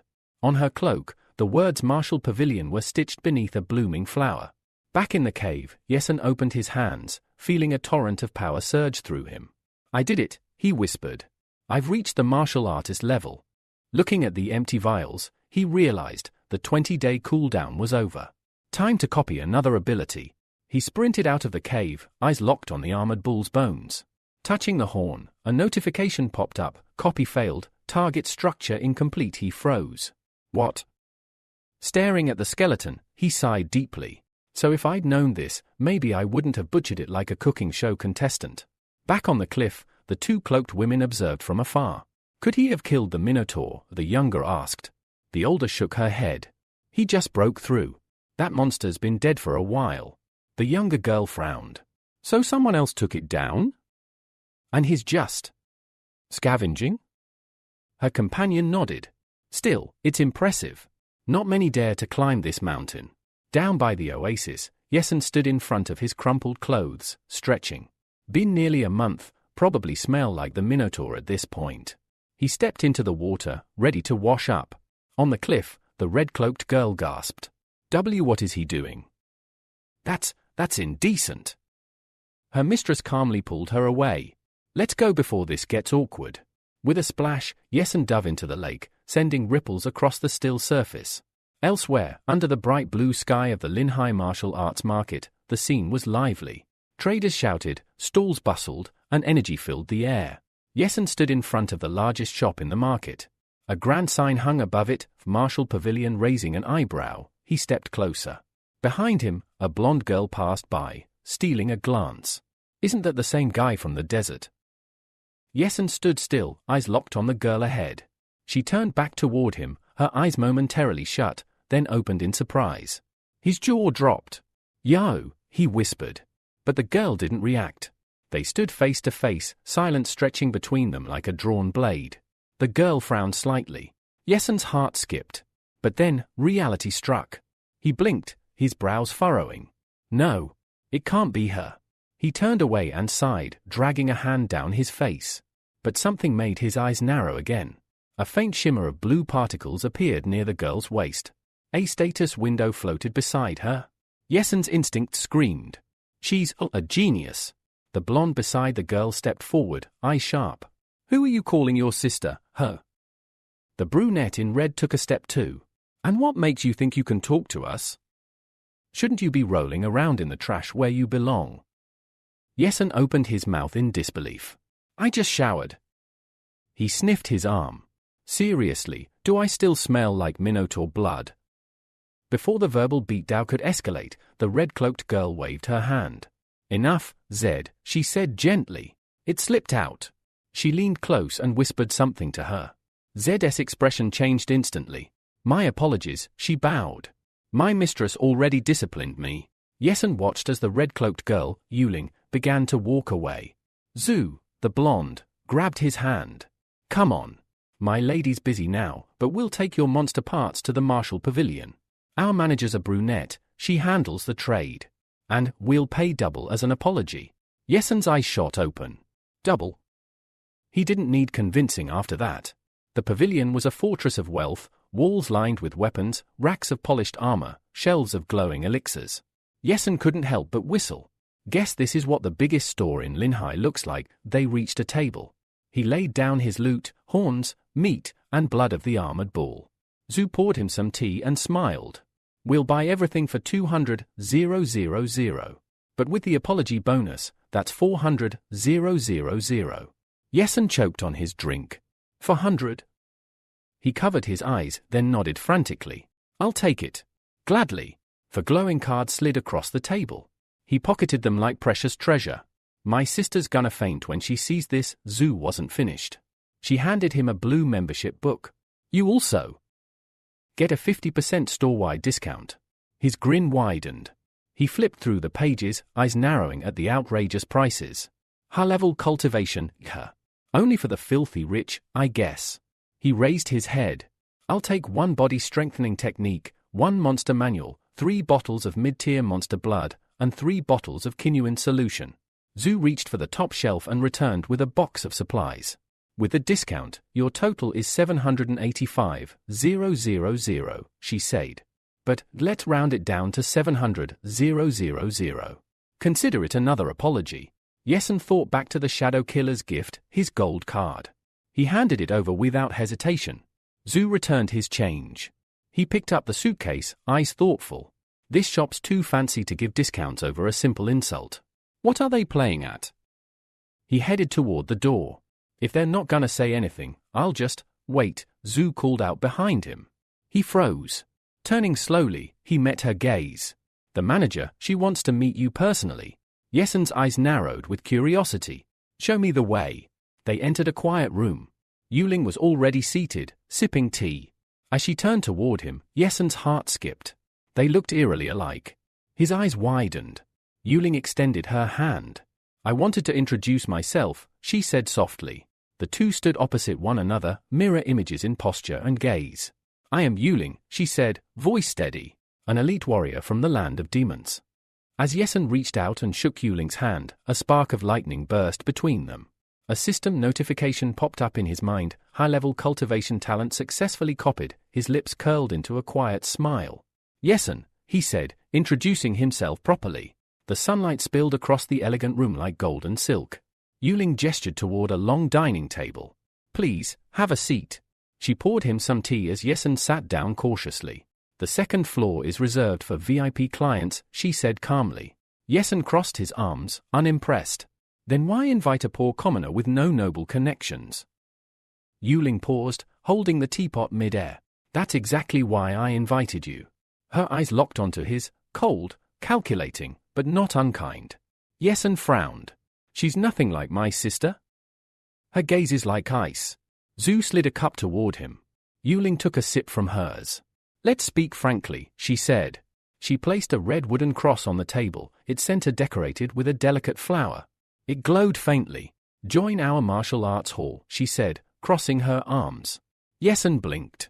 In his mind, he saw his sister again, giving him that look, the one that always made him cave. How can I say no when she pouts like that? He took the tea in hand, thoughtful. But I don't get it, he finally said. Mai is a massive city, full of talent. Why me? Yuling stood and walked to the window. It's not because we lack talent, she said, looking back at him. It's because we never stop searching for more. Yesen's eyes widened slightly. Who? Makes sense. He leaned back, folding his arms. Zhu leaned in and whispered, seriously, why the hesitation? You don't get opportunities like this twice. She smiled proudly. Even noble elites fight tooth and nail to climb in Maya's hierarchy. But my mistress? She doesn't care about that. Yesen closed his eyes. Joining a hall means restrictions. If they learn about my ability, I could be. He exhaled. Better to stay independent until I solve my problems. Yuling turned from the window, folding her arms. Why are you hesitating? Yesen glanced at her. That face, she's too sincere to lie. She stepped forward. Tell me the truth. Yesen clenched his fist. There are rumors, he said finally. The Iron Fangs are invading. The big families are going insane, fighting each other over power. He looked down, then up again. I've only just started living normally. I don't want to serve those kinds of people. Yuling blinked. Who do you take me for? Yesen's voice was quiet. Are you really different? The elite warrior walked closer. Look, she said softly. Watch me. Decide for yourself. She smiled, just slightly. You don't need to answer right now. Yesen stared at her, brows furrowed. He left the building and stepped onto the busy street. Around him, warriors passed in full gear. A grand gate loomed ahead, a glowing hieroglyph etched above it. Lightning sparked between Yesen's fingers as he looked down at his hand. Warriors, talents. What are they really, he wondered. He watched the bustling city, vendors shouting, families hurrying, children laughing. Were warriors meant to protect? Or just show off their power? A football bounced near him. A group of kids ran up, grinning. Hey, mister! Can we get the ball back? One man stepped up instead. With a cruel smirk, he kicked it hard, pop. The ball burst. The children froze. Why do normal people suffer from monsters and warriors? Yesen thought bitterly. The man sneered and walked away. Later, rain fell like silver threads from the sky. Yesen stood alone on a rooftop, soaked to the bone, lightning dancing across his palm. His expression was hard. If I want to change anything, he muttered, I need to become stronger. Strong enough to stand above them. Yesen stared ahead as a status window materialized before his eyes. Begin merging talent. Yes and no. Before he could answer, sunlight bathed the quiet house. The door creaked open. I'm back, he called. Inside, Yayo was wiping the table when she heard his voice. In a flash, she rushed over and threw her arms around him. You're home, she cried, squeezing him tightly. She stepped back and looked him over, eyes wide. How did you grow up so fast in just 3 weeks? With a grin, Yesen took off his hoodie. I became a warrior. Yayo's jaw dropped. A warrior, she gasped, holding her face like it might fall off from shock. Wait till Mom and Dad hear. Oh wait, they'd re-gone, but still. They'd be so proud. She twirled with joy like she was auditioning for a ballet. Yesen watched her with a smile. One day, her talent will awaken too. And I'll help her all the way. Talent not yet awakened, freezing. Just then, Yayo picked up a pair of scissors. Your hair is getting ridiculous, she said, motioning him to sit. A warrior should look like a warrior. Yes, General, he joked, sitting straight. Hold still, she commanded, snipping with focus. Yesen, bring my hair back to its former glory. I got you, she said, eyes closed dramatically like a stylist in a commercial. Hair fell softly to the floor. Yesen lowered his head. Time's flying by so fast. He smiled faintly, remembering how Yayo had always cut his hair after their parents passed. A memory surfaced. Little Yayo stood behind him, scissors trembling in her hands. I can't do it, she whispered. Her lips quivered. There's a wound, she said softly. Blood trickled from the gash on his head. He just smiled through the pain. It's fine, the boy said, voice gentle. No need to spend money on the hospital. But just cut it short and cover it with a bandage. The scissors slipped from her fingers. Tears welled up in her eyes. It'd be easier if you had the immortal gelish power, she sniffled. Yesen turned. Immortal, what now? You told me about it, she said, squatting beside him. The gelish has the recovery ability. Gets hurt, heals instantly. Yesen groaned. That was a kid's story. How are you still falling for that stuff? Clenching her little fists, Yayo pouted. It's real. He patted her head. Fine, fine. If I get a power, maybe it'll be that one. Eyes closing, the younger Yesen made a promise. One day, no one will be able to hurt me. And I'll protect you. Always. Back in the present, he jumped from his chair. Gelish, he shouted. Yayo flinched, scissors midair. Sit still. I'm not finished. But Yesen was already gone, darting to the bookshelf. He pulled out an old treasure book and flipped through it. There. Immortal Gelish, rare creature of the dead lake. Possesses the talent of recovery. His eyes lit up. Yayo came up beside him, puzzled. Why are you talking to yourself? He smiled, deep in thought. If I could copy that recovery ability. I wouldn't have to worry about getting injured in battle. Leaning over his shoulder, Yayo squinted. You still believe in that fairy tale? You told me about it when I was 5. Yesen slammed the book shut. It's not a fairy tale, he said firmly. She rolled her eyes, arms crossed. Well, come back and let me finish cutting your hair, jellish boy. Holding the book tightly, Yesen sat down again as she got back to work. He read another passage. Warriors can strengthen their bodies through a 3-stage technique, skin, muscles, bones. He looked down, placing his hand on his knee. Let's see how far I've come. A brilliant clot of energy formed next to him, glowing fiercely. His grin returned. Yesen sat in a lotus position, deep in thought. Let's see if progress is still this fast. He picked up a vial filled with monster blood, this time from a mid-level creature, and drank it without hesitation. The red liquid slid down his throat as a purple aura swirled around him. His eyes widened. 3 times faster. The boost was insane, but his focus remained sharp. The Dead Lake. That's the next step. The cooldown on his copy ability was 30 days. That gave him just enough time to train. Until then, cultivate. Meanwhile, dark clouds loomed over the battle pavilion. The door creaked open as an unawakened figure entered. The clerk, Zhu, looked up and blinked. You? Yesen stepped forward, hands in his pockets, his new haircut making him look more like a boy band member than a warrior. Zhu ran over, pointing at him. Are you here for my mistress again? Nah, he replied. Just need to buy something. He's kinda cute like this, she thought, for a trash digger. She smiled awkwardly and waved him in. Yesen, right? What are you looking for? Got a map of the Dead Lake. She nodded and opened a cabinet. Pulling out a neatly rolled scroll, she placed it on the counter. This is it. Yesen's eyes lit up. This was exactly what he needed. 100,000 yuan, Zhu said with a grin. Without flinching, he handed her a silver card. As he turned to leave, Zhu clutched her chest. Even elite warriors avoid the Dead Lake. Creepy monsters everywhere. Hope this guy doesn't get himself killed.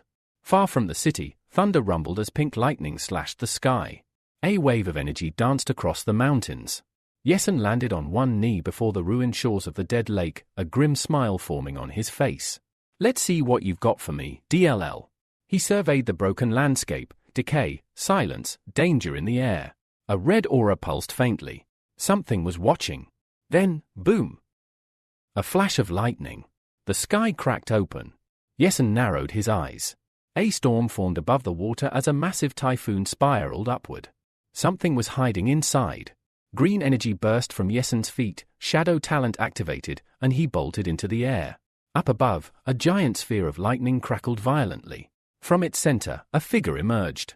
Umbrella in hand, the man raised his voice. Yuling. Let's take it down together. Yesen's eyes went wide. Wait, that's... Below them, a Titanic. Monster opened its jaws. Too late, someone yelled. The beast snapped its mouth shut, but the heroes leapt away just in time. They landed on the shore, only to find a top-tier monster waiting for them. Gritting his teeth, an older warrior hurled a young woman, Yuling, out of harm's way. I'll hold them off, he shouted. She fell to the ground, clutching a golden box. Behind her, a swarm of monsters emerged. Surrounded, muttered Yesen, watching from the distance. Suddenly, a giant crocodile charged toward Yuling. Enough waiting. Yesen leapt into action. The elite warrior rushed the beast, which barreled toward Yuling with its jaws open. At the last moment, she closed her eyes. Then, whoosh! A flower symbol bloomed on her forehead. Her hair turned pink. A saber formed in her hand. Pink energy danced like petals around her. Her comrade shouted, "Be careful!" But in the blink of an eye, she was gone. The monster froze, confused. Then, slash! She reappeared above it, her eyes sharp, her grip unshaken.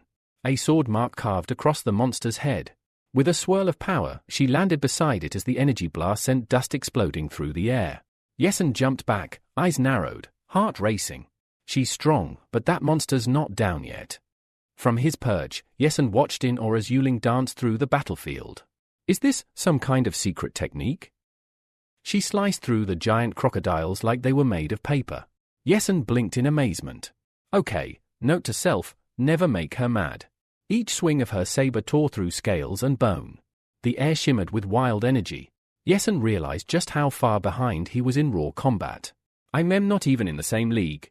Meanwhile, one of the lake monsters rose from the depths, its teeth clamped around the leg of an old warrior. It opened its mouth to devour him. Mistress!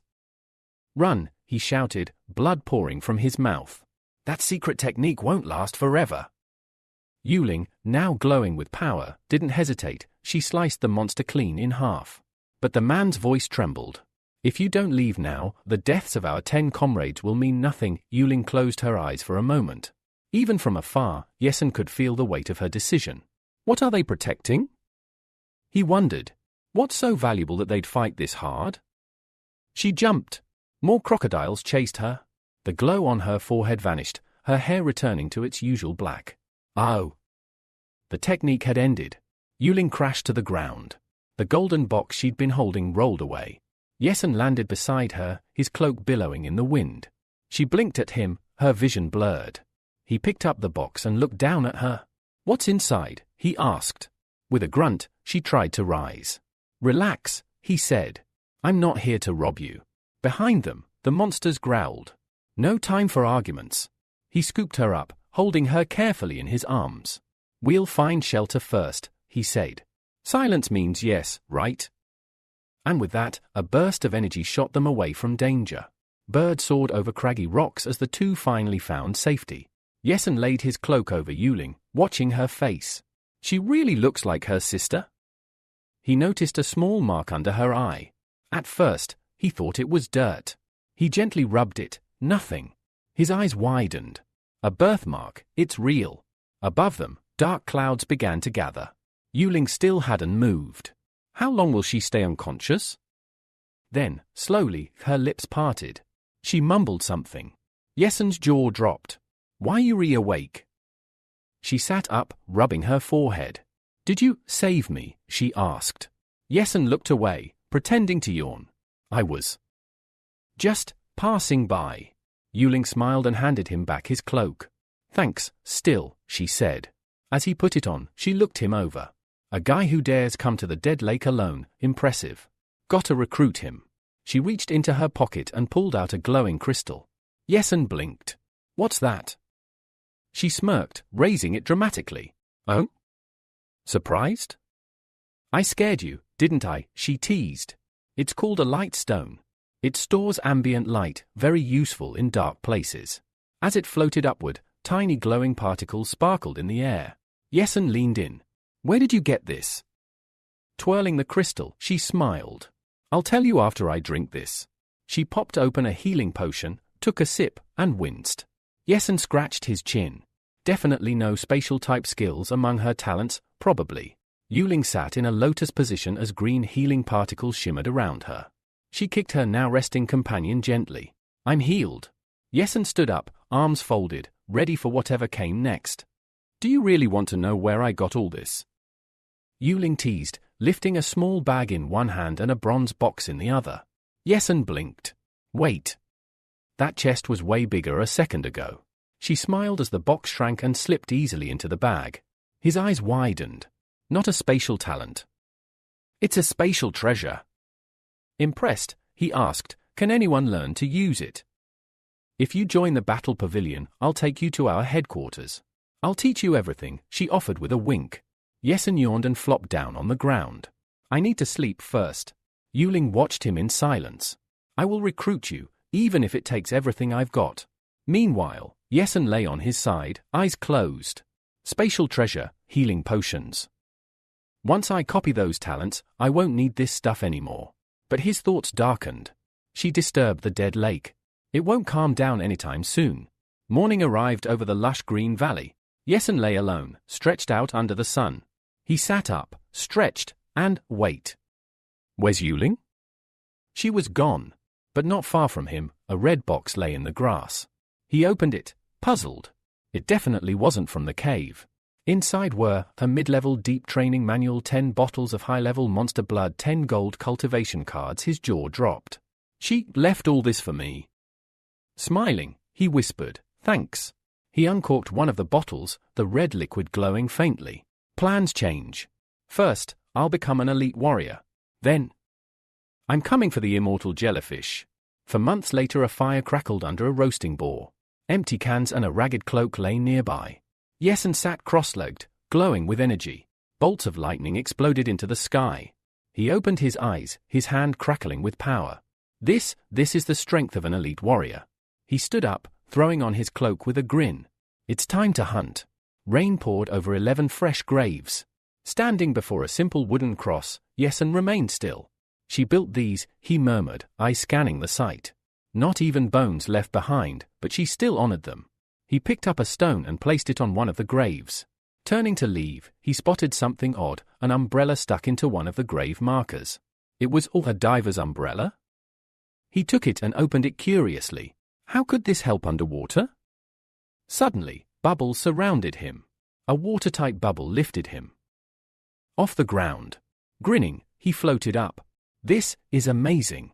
He zoomed across the surface of the dead lake, splashing waves with each movement.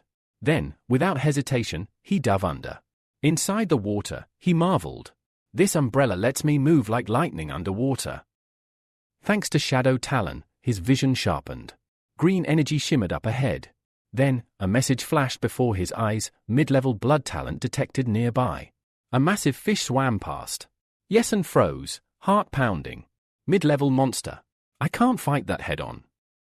He swam deeper, his foot finally touching the lake's bottom. In the darkness, eyes glowed. No way, is the immortal jellyfish really here? From above, tentacles draped down like a curtain of doom. A huge shadow shifted. Yesun spun around, just as a tentacle struck the ground beside him. What the hell? His eyes widened in horror. A massive creature loomed before him, its tentacles glistening, its mouth lined with fangs. That's no ordinary monster. Immortal jellyfish, top-level restoration talent. A tentacle lashed out toward the bubble.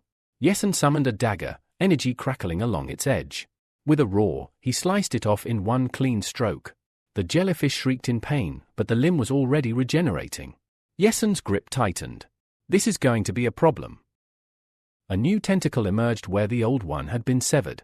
Yesun squinted through the murky water. As expected, a top-level restoration talent reacts this fast. The tentacle whipped toward him. Without hesitation, Yesun reached out and touched it. His hand crackled with lightning. White heavy checkmark talent copied successfully. A moment later, he shot toward the surface. His bubble burst, and he gasped for air, but instead, he crashed down onto the rocky lakebed. Flat on his back, he wheezed, then grinned wildly. It's mine now. The talent of an immortal jellyfish. But his celebration was cut short. The creature spat a purple glob of saliva at him. The acidic goo struck his umbrella, it sizzled, burned, then fell apart. A few drops splashed onto his arm, searing his skin. He bit down a scream as the current dragged the ruined umbrella away. His eyes turned sharp, red and alert. I can't stay here any longer. More sparkling eyes shimmered around him. A swarm of jellyfish was closing in. Yesun clenched his fists. No point in fighting a whole hive. He shot upward, cutting through the water. Rain fell over the dead lake as Yesun emerged. He gasped for breath, gulping in the fresh air. Below, tentacles churned toward the surface. But with a burst of pink lightning, Yesun launched himself from the lake, moving so fast the rain seemed to freeze around him. He hit land, feet crackling with energy. Back at his cave hideout, he collapsed on the cold stone floor. His chest heaved. I actually survived that. Summoning his status window, he wasted no time. Merge copied talent? Yes, he hit the button. Green lightning surged through him. Yesun winced, but smiled through the pain. How many times has my body endured this already? White heavy checkmark talent fusion successful. A new status screen appeared, listing all his acquired abilities. Placing a hand on his chest, he nodded. The process is easier now. Time to test it. He glanced at a burning wound on his hand, the toxic saliva still eating at his skin. Ordinary people would have died already. He activated recovery. Green particles flickered. The wound vanished. Yesun stood up, fire in his eyes. He struck the cave wall with his bare hand, crack. The stone split open, huge craters forming. He looked down at his unharmed hand. So far, all these talents, they're defensive or supportive. He needed offense. It was time to find new targets. The Next morning above the city, dark clouds parted as the sun rose. Yesun turned the pages of a beast encyclopedia, thoughtful. The flaming bird, the powerful bear, both had solid combat skills. "Don't twitch," Yeo warned, scissors and comb in hand. "Sorry," Yesun muttered, sitting still for his haircut. Then, one creature on the next page caught his attention. An ant, labeled ferocious low-level beast with supernatural strength. He read further. They appear in swarms. Even great warriors can't escape if surrounded. A smile crept across his lips. At the battle pavilion, the sky was a soft orange. Yesun pushed open the door. "Welcome," an employee chirped. She was sorting goods on the shelf. Turning, she recognized him. "Oh, it's you." He placed a piece of paper on the counter. "I need the complete remains of this and the one with supernatural strength." She picked it up and raised an eyebrow. "You planning to drink it?" she teased. "Tinctures really bulk you up." Yesun blinked. "Do I really look that weak?" Raising her finger, the blonde explained, "We don't have the beast, but we've got information." "Then tell me everything." She brushed her hair behind her ear, then pointed to a map. "There's a new trade route being planned between Linhai Stronghold and a smaller nearby point. The area in between is crawling with fierce beasts, including those ants." Scratching his head, Yesun asked, "Are you talking about Tar?" "That's the closest town to Linhai." She nodded, serious now. Z confirmed the location. It was about 100 kilometers from Linhai. She added something more troubling. The Mo family suspected Tar of killing one of their own. Yesun frowned. "Are they planning an invasion?" Z shook her head, dipping her hand into a barrel of supplies. "No. They're investigating," she said. "Tar claims it's a misunderstanding. In fact, Tar and the Mo family had a long-standing connection, and it was thanks to that bond that Tar had brokered a deal with the Lin family to establish a new trade route." Yesun rubbed his chin. "Trade routes, political tension, monster-infested paths, this can't be good." Just then, the blonde held out a small card. "This is your entry pass," she said. "We gave it to all mid-tier and small-point warriors joining the route-clearing mission." She waved her hand. "We're not going. We only work with the medium-tier zones now." Yesun took the card, a sly smile creeping across his face. "Perfect." Z added, "If you take part in the monster-clearing mission, you'll find what you're looking for." "That ant?" "They live along the route." Yesun looked at the card thoughtfully. Even the Mo family bowed to the Lin clan, rulers of the Linhai Stronghold. "Guess it's time to see what the big boys are up to." The square in front of the Lin family estate buzzed with energy. Yesun crossed through the crowd, hands in his pockets, eyes sharp. This isn't the place to get careless. All around him were battle-hardened warriors, men and women with grim expressions, heavy armor, and weapons gleaming in the light. "There he is," someone whispered. Fingers pointed toward the stage. Minjin had arrived. Arms wide open, he greeted the crowd. "Welcome, brave warriors. Thank you for joining us in this monster-clearing mission." In the crowd, Chaining narrowed his eyes. Moen furrowed his brows. Yesun noticed them both, members of the Mo family, without a doubt. Above them, the blue sky stretched calmly, almost ironically serene. A man on stage shouted over the gathering, "Linhai base is small. Our resources are tight. But if we connect with a medium-sized base, the benefits will be massive. That's why this mission is vital."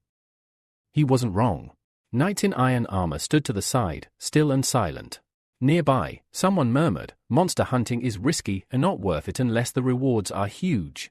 As if on cue, A.G. Lingan smirked and shouted, "This mission's yield will surpass a regular hunt by miles." The Lin family members raised their arms and cheered. The excitement surged like a tide. A man in a dark cloak turned toward the stage. Fenning raised his hand in greeting. Yesun squinted, smiling to himself.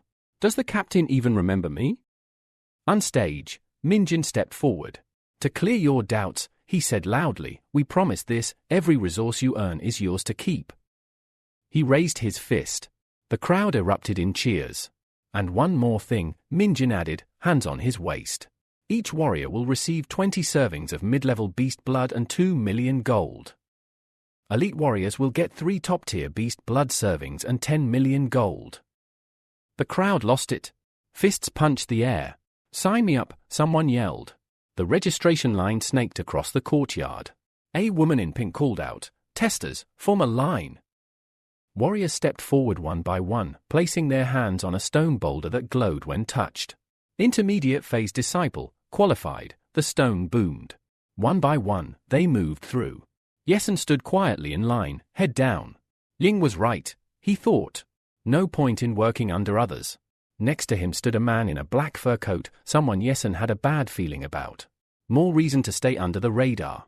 If the test revealed him as an elite warrior, he'd draw too much attention.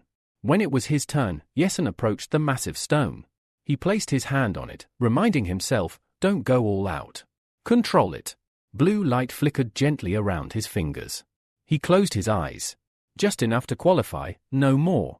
Fog rose, and bright inscriptions began to glow on the boulder.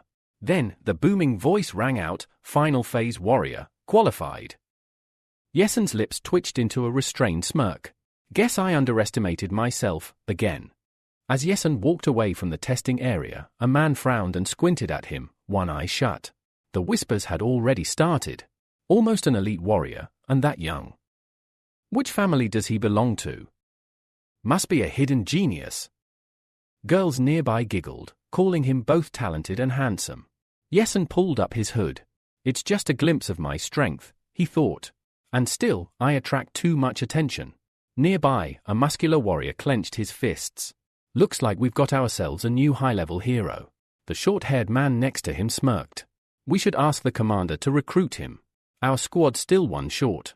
But Fenning, the commander, shook his head. Final phase warriors are in demand. Doubt he'd look at a small squad like ours. Just then, Yesen approached. He pulled down his hood, smiling casually. Commander. Fenning's eyes widened in shock. You're the one who saved the little girl from the silver moon wolf. He laughed, clapping Yesen on the shoulder. It's been a year, and you've already leveled up this much. Yesen just smiled. Guess I've just been lucky. Then he added, would it be all right if I joined your squad for this mission? Fenning blinked, then raised a finger in the air. Accepted. Yesen gave a respectful bow. Glad to be working with you. One of the girls in the group turned, visibly relieved. With another late-phase warrior, we can breathe a little easier. Yesen scratched the back of his head with a small, modest smile. If only they knew. They stepped into the ruined city, once a base, now a shell overrun by creatures. Damaged buildings loomed on either side. Commander Fenning raised his voice, map says only low-grade monsters live here. But don't rush. Keep your guard up. A howl echoed through the city. Then another. Wolves. Yesen turned sharply. They're close. Real close. Suddenly, they were surrounded, a full pack of beasts snarling from all sides. Form ranks. Fenning barked. I'll cover the front. Yesen, take the rear. The rest of the squad moved instinctively into position. A gleam of light reflected off Yesen's sword. It had a round hole in the blade, a sign of its unique construction. He smirked. Leave the back to me. The warriors stood shoulder to shoulder, weapons drawn, eyes locked on the enemy. The wolves bared their fangs. Their eyes glowed bright, hungry and wild. Fenning shouted, attack together. Yes, Commander. They leapt in opposite directions. The battle erupted. Yesen danced between fangs and claws. His sword sang through the air, slicing through fur and bone. Blue blood splashed around him. Yin, watching nearby, widened his eyes. So fast. A wolf lunged, Yesen kicked it mid-air, sending it crashing into a broken wall. Another beast charged. Yesen launched himself skyward, then came crashing down, his blade buried deep into its skull. The wolves fell one by one until nothing remained but corpses and blood. Someone clapped behind him. Well done, Fenning said, stepping forward. The battlefield was still. Blood pooled around the bodies of the slain monsters. Fenning laughed. But you're still slower than me. Yesen chuckled and closed his eyes. Only because I'm holding back. The black-haired girl smiled sweetly. I like him more and more. Another warrior grinned and stretched. So young and strong. Commander, you better not slack off now. Yin watched from a distance, eyes sharp. Fenning was scolding the young man for talking too lightly. The squad regrouped, taking a breath. A warrior sat next to one of the fallen wolves. They attacked before we reached the valley, knowing they'd have a better chance. They stood in the middle of a wide road, open but uneasy. Fenning frowned. This isn't wolf territory, he said. These lands belong to creatures far worse. The short-haired warrior's face went pale. Fenning placed a reassuring hand on his shoulder. We've got 2 final phase warriors and 3 middle phase ones. We'll be fine. Then he pulled out a walkie-talkie. What's this? It's from the Lin family, Fenning replied, holding it up. Each commander carries one. If something goes wrong, we can call for backup. Relieved smiles spread across the group. But Yesun wasn't smiling. If wolves are this aggressive on the outskirts, what's waiting inside the valley? The team turned and continued their journey through the destroyed city. Rubble lined the streets, broken buildings loomed above them, and tension clung to the air like smoke. Suddenly, the commander froze. His ears twitched. He reached for his sword. Something's coming, he said sharply. Yesun's eyes narrowed. Above us. Everyone looked up. A hulking figure crouched on the rooftop, its eyes burning, tail flicking. Flame lizard. The system's voice echoed in Yesun's mind. Detected, flame-type monster, classification, low level, the creature hissed, opening its mouth. Fire flared inside. Yin's eyes widened. It's a fire talent. The beast unleashed a searing fireball. The warriors barely managed to leap back as a massive explosion tore through the place they'd been standing. The flame lizard roared and jumped from the rooftop. A couple of warriors stepped forward boldly, weapons drawn. Leave this one to us. Commander Fenning crossed his arms. Seems low level, but don't let your guard down. Fire's not a joke. The warriors leapt into the air, blades flashing. Yesun watched them calmly. They can handle this. Smoke swirled. Flames danced. The lizard was fast, but so were the warriors. In the middle of the smoldering rooftop, one of them grinned. We nailed it. The muscular man clapped his partner on the shoulder. Your shots kept it distracted. Good teamwork. The girl smirked. Low-level monsters? Easier than brushing off a speck of dust. Bright yellow light flashed across the sky. Before they could react, boom. A golden blast sent them all flying. Thick, dark smoke surged from the epicenter. Yesun stepped forward, his eyes narrowing. This isn't over. From within the flames, shadows emerged. More flame lizards, twice as many, larger, angrier. The warrior picked up his radio, voice shaky. This is Squad C. We're in trouble. Requesting backup. The commander called for help, but only static hissed in response. Fenning's expression hardened. They're ignoring us. One of the warriors growled, furious. Damn the Lin family. They're abandoning us. Fenning's face twisted in frustration. I thought, this time, we'd prove ourselves. The radio cracked in his grip. They're rotten to the core. Then he drew his sword. I'll hold the monsters off. You all run. The squad hesitated. Commander. Fenning turned, his voice hard. That's an order? The girl's mouth fell open in shock. The bald warrior clenched his fists. From the back, a man in a blue shirt suddenly dashed away. You guys are crazy. Keep pretending to be heroes, I'm out. The bald man growled. If that coward survives, I'll kill him myself. Fenning placed his hands on Yesun's shoulders. You've got potential. It'd be a shame to waste it here. Take 2 of them and go. Even the bald warrior stepped aside. You should leave too. The black-haired girl nodded.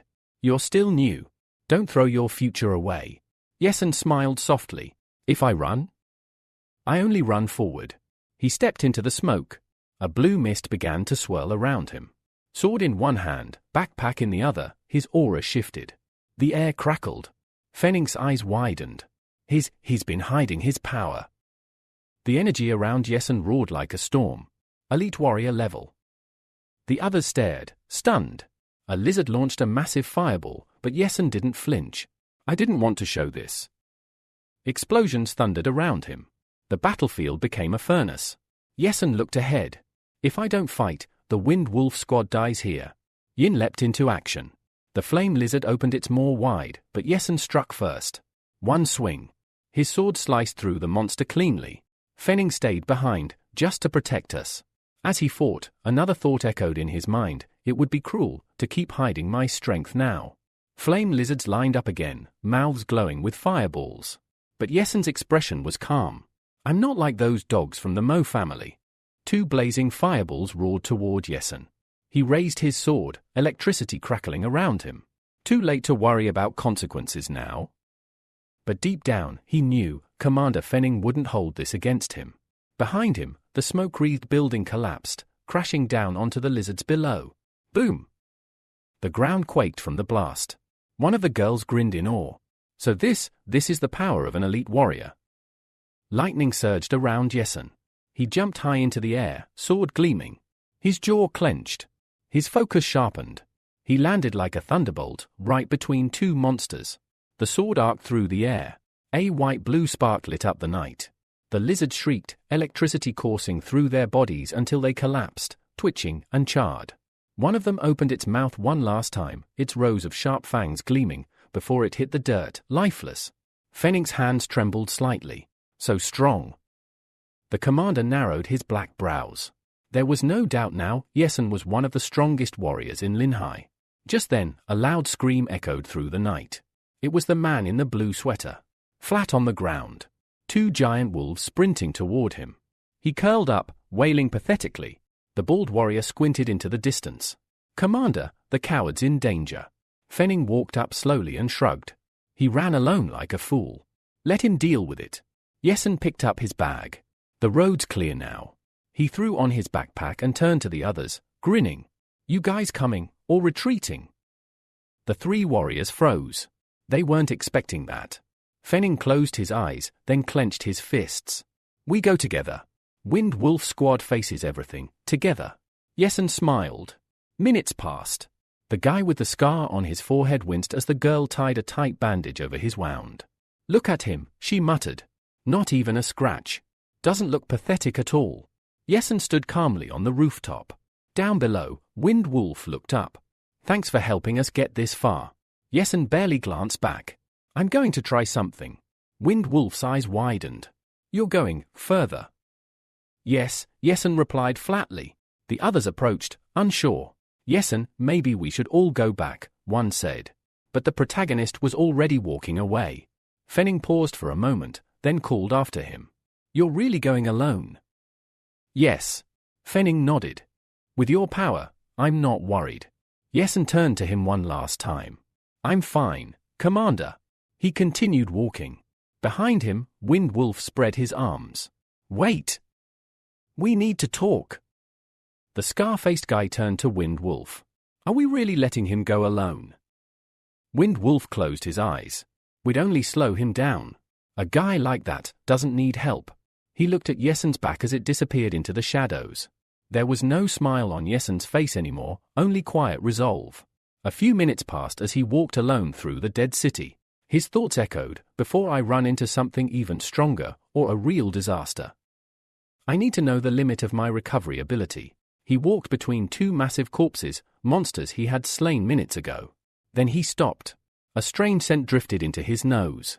He grimaced. Smells awful, he muttered, pinching his nose. What even died here? Ash blew across the ground. A giant building, half destroyed and still burning, towered in front of him. Suddenly, Yesun's eyes narrowed. Something's coming. He felt energy from underground. What the? The ground began to shake violently. Yesun staggered back, trying to maintain balance. Crack! The building splintered, pieces flying everywhere. Then it exploded. Boom! A massive, red, muscular fist burst out of the ground. Yesun jumped just in time, but the fist followed him. Smash! The blow connected mid-air. Blood sprayed from Yesun's mouth as he was hurled across the sky. His body twisted in the air, but before he could even hit the ground, he flipped over and dove back in. A storm of destruction raged beneath him. The massive red fist was still smashing wildly, destroying everything. Yesun drew his sword mid-flight. The enormous hand twitched, as if it sensed him, and lunged again. But Yesun was ready. He dodged, just in time. The stone ground split violently as Yesun landed nearby, barely dodging in time. Suddenly, boom! A massive creature exploded from underground, soaring into the sky before landing with a thunderous quake. Before Yesun stood a gigantic red monster, eyes burning like scarlet embers. Its entire body radiated deadly magic. Yesun's eyes widened. Then, he smiled. A perfect opponent. He said, gripping his sword. Let's test how far this talent of mine can go. The monster locked eyes with him, and its burning pupils flared even hotter. In the next instant, its mouth opened wide, gathering fire magic at a terrifying pace. Yesen's smirk vanished. What the hell is it planning? Before he could move, a stream of hellfire erupted from the monster's mouth, swallowing everything in its path. Boom! The explosion lit up the sky. Back at base, Wind Wolf's squad watched in horror as a massive column of smoke and flame shot into the air. A battle just started, one shouted. Wind Wolf clenched his teeth, a cold sweat on his brow. He stared at the rising inferno in silence. Back at the battlefield, everything was reduced to flaming rubble. Then, a figure burst out from beneath the debris. It was Yesen. His shirt was torn to shreds, and he had a wild grin on his face. That lizard head, not bad at all. Dusting himself off, Yesen stepped forward and raised his voice toward the monster. I have an offer, he yelled. Let's go all out. Have some fun before you die. In response, the Lizard King roared and unleashed another ferocious stream of flame. Whoosh! Yesen vanished inside the blast. Everything around ignited, roofs, rubble, even the air itself. Yesen lay on the ground, skin scorched, a grin still hanging on his lips. This is just right, he groaned. A warm, healing aura surrounded him. He planted both hands into the burning earth. So you really want to burn me alive, huh? The next second, he stood up. He threw his sword over his shoulder. His eyes burned even brighter than the Lizard King's. I'm done playing, he said. Time to kill the Lizard King.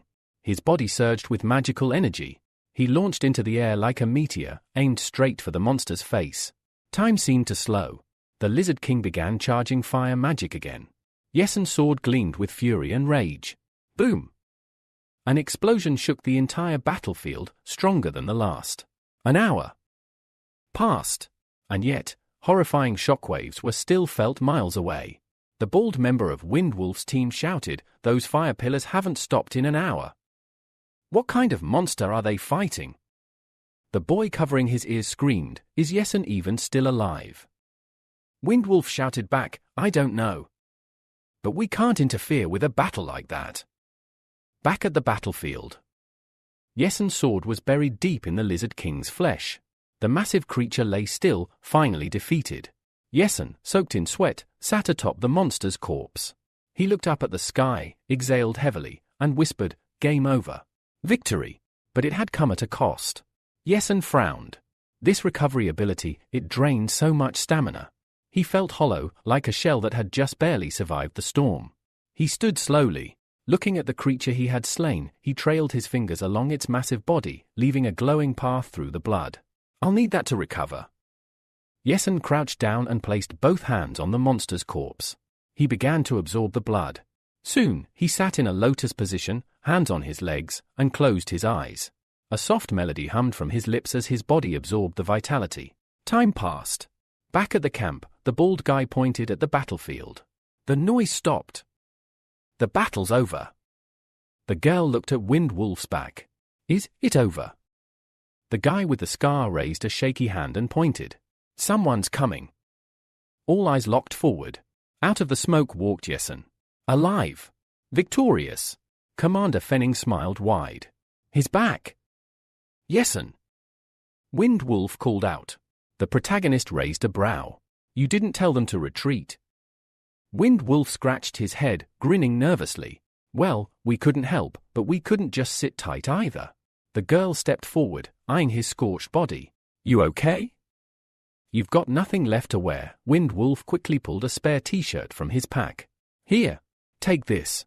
It might be a little big though. Yesen didn't argue. He put it on. The girl glanced away, blushing. Sorry, it doesn't really fit. Yesen scratched the back of his neck awkwardly and stuttered a quiet thank you as he accepted the oversized shirt. Smiling up at the moon, he let the cool breeze calm the fire that still flickered within him. Meanwhile, the bald guy nudged the commander. What are we gonna do with all that loot? Wind Wolf frowned. Yesen deserves it. Every last bit. But Yesen, rubbing the back of his head and adjusting the belt on his waist, interrupted. Keep it. You all stayed behind. Because of that, the beasts didn't merge into a pack. Take the trophies, you earned them. The bald guy threw his arms up in celebration, standing atop the monster's carcass. I've never seen so much good stuff. The girl laughed. Seems like Yesen's not just tired from the fight, he's about to be wiped out from looting too. Yesen, eyes wide open, shook his head. I'm not interested in leftovers. I've got something more important. He turned sharply. I'm going after the Lizard King. Wind Wolf blinked. You're not transporting the prey with us. Yesen gave him a cold side glance, then turned and walked away. Wait! Where are you going? The commander shouted. The protagonist looked over his shoulder with a sly smirk. To the ant nest, where the ones with supernatural powers live. Wind Wolf's jaw dropped. Why you kidding? Yesen sprinted through the wilderness, leaving behind a streak of glowing energy in his wake. Wind Wolf's warnings echoed in his mind. The hardest area to clear is the ant nest. Even if they real level, there are too many of them. A wise warrior knows when to run. But Yesen's eyes glowed with unwavering resolve. I'm not here to run. His landing shook the earth as he arrived near the nest. Looking down from the rooftop of a ruined building, he scanned the gathering below, multiple elite armies already in place. He could feel their power. His aura pulsed with tension. The main forces are all here, Yesen muttered. He spotted familiar figures. There was Chaining, someone he recognized from the Mo family, and beside her, Mingjin, representing the Lin family. But then, his eyes narrowed. An old red-haired man stood out among the crowd. His right eye was covered with an eye patch, and his battle aura was unmatched. That was King, a legendary warrior from the Iron Fang base. Suddenly, King turned. Who's watching us? He roared. Yesen's breath caught. Crap! He noticed. The soldiers looked up, eyes locking on Yesen, standing atop the roof. King raised a hand. Get him! Yesen froze. A little early for introductions, huh?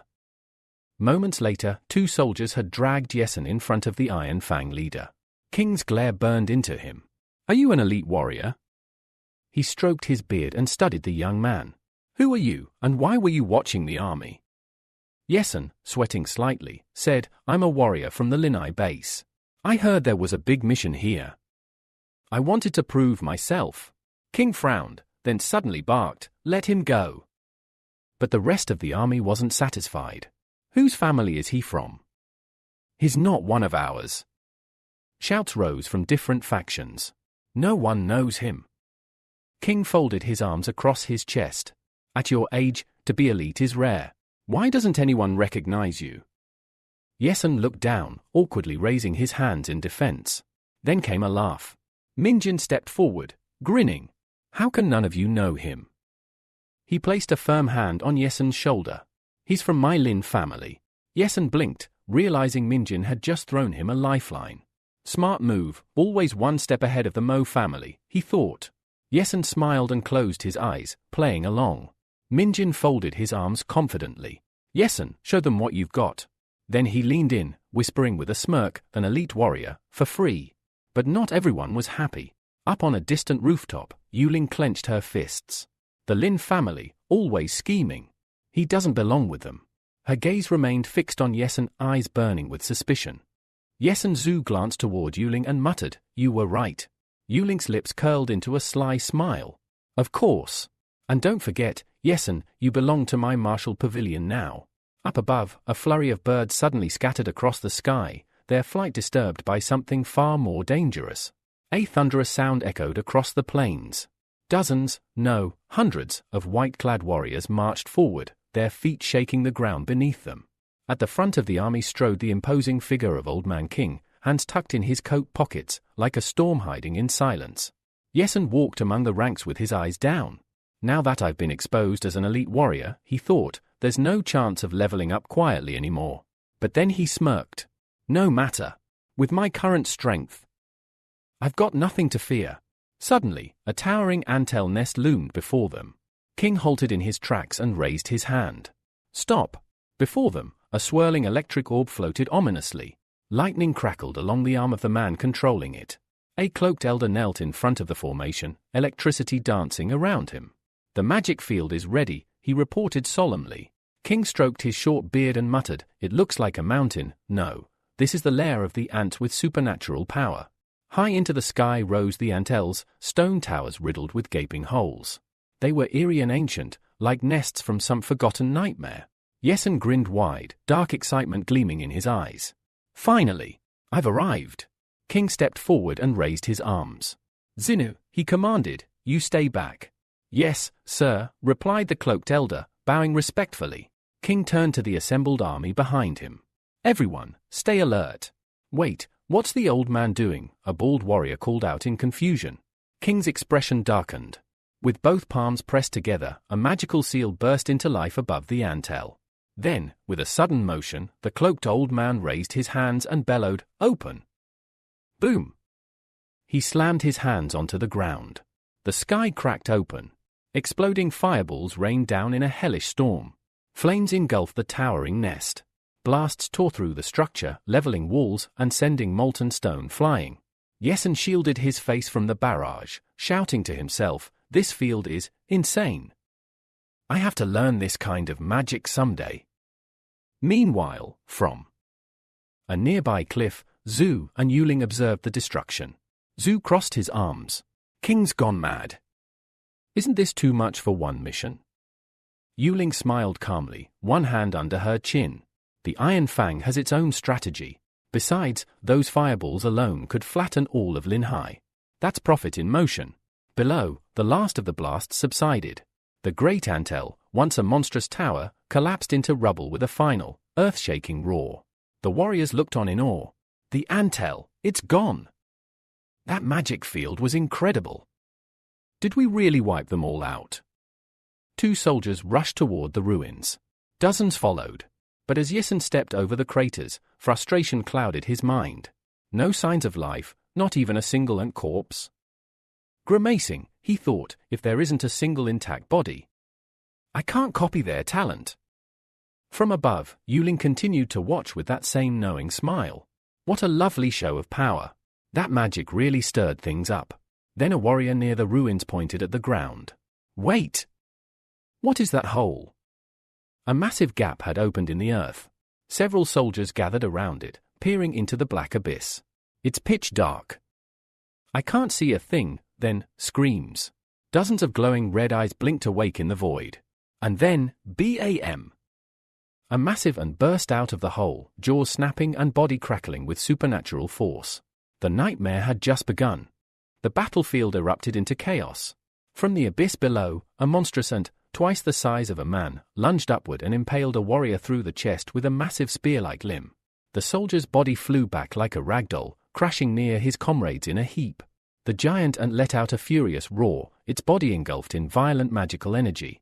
Its limbs sparked with black lightning as it prepared to strike again. Mingan and Chaining stared wide-eyed. They're ants. Supernatural ants. All the warriors froze in shock. Then a sinister laugh echoed behind them. Yesen stood at the back of the army, a crazed grin stretched across his face. His eyes blazed with anticipation. This is perfect. But the horror wasn't over yet. One by one, monstrous ants began crawling out from every hole in the ground. Someone screamed, "There's too many." Old Man King didn't flinch. With a fierce glare, he raised his arm. "Prepare for battle." Mingan rallied his own group. "Linhai warriors. With me. We accept this challenge."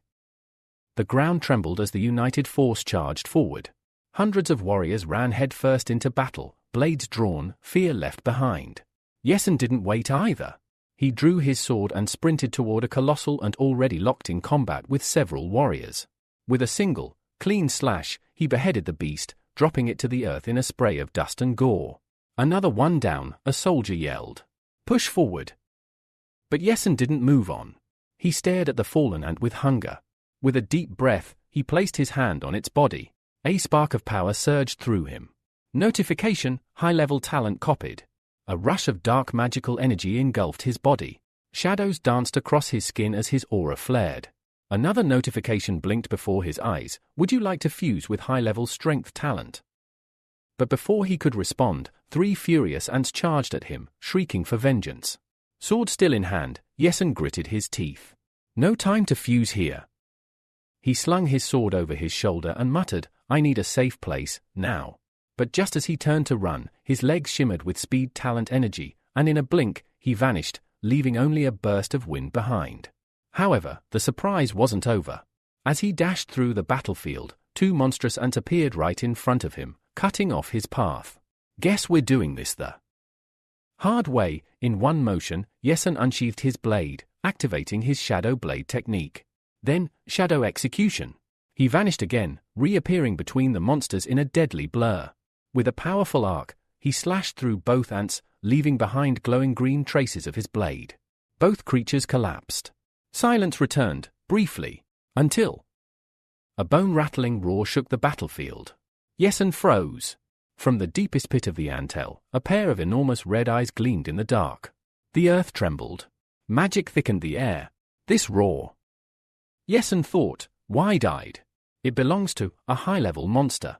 Suddenly, a massive claw, brimming with ominous energy, burst out of the ground.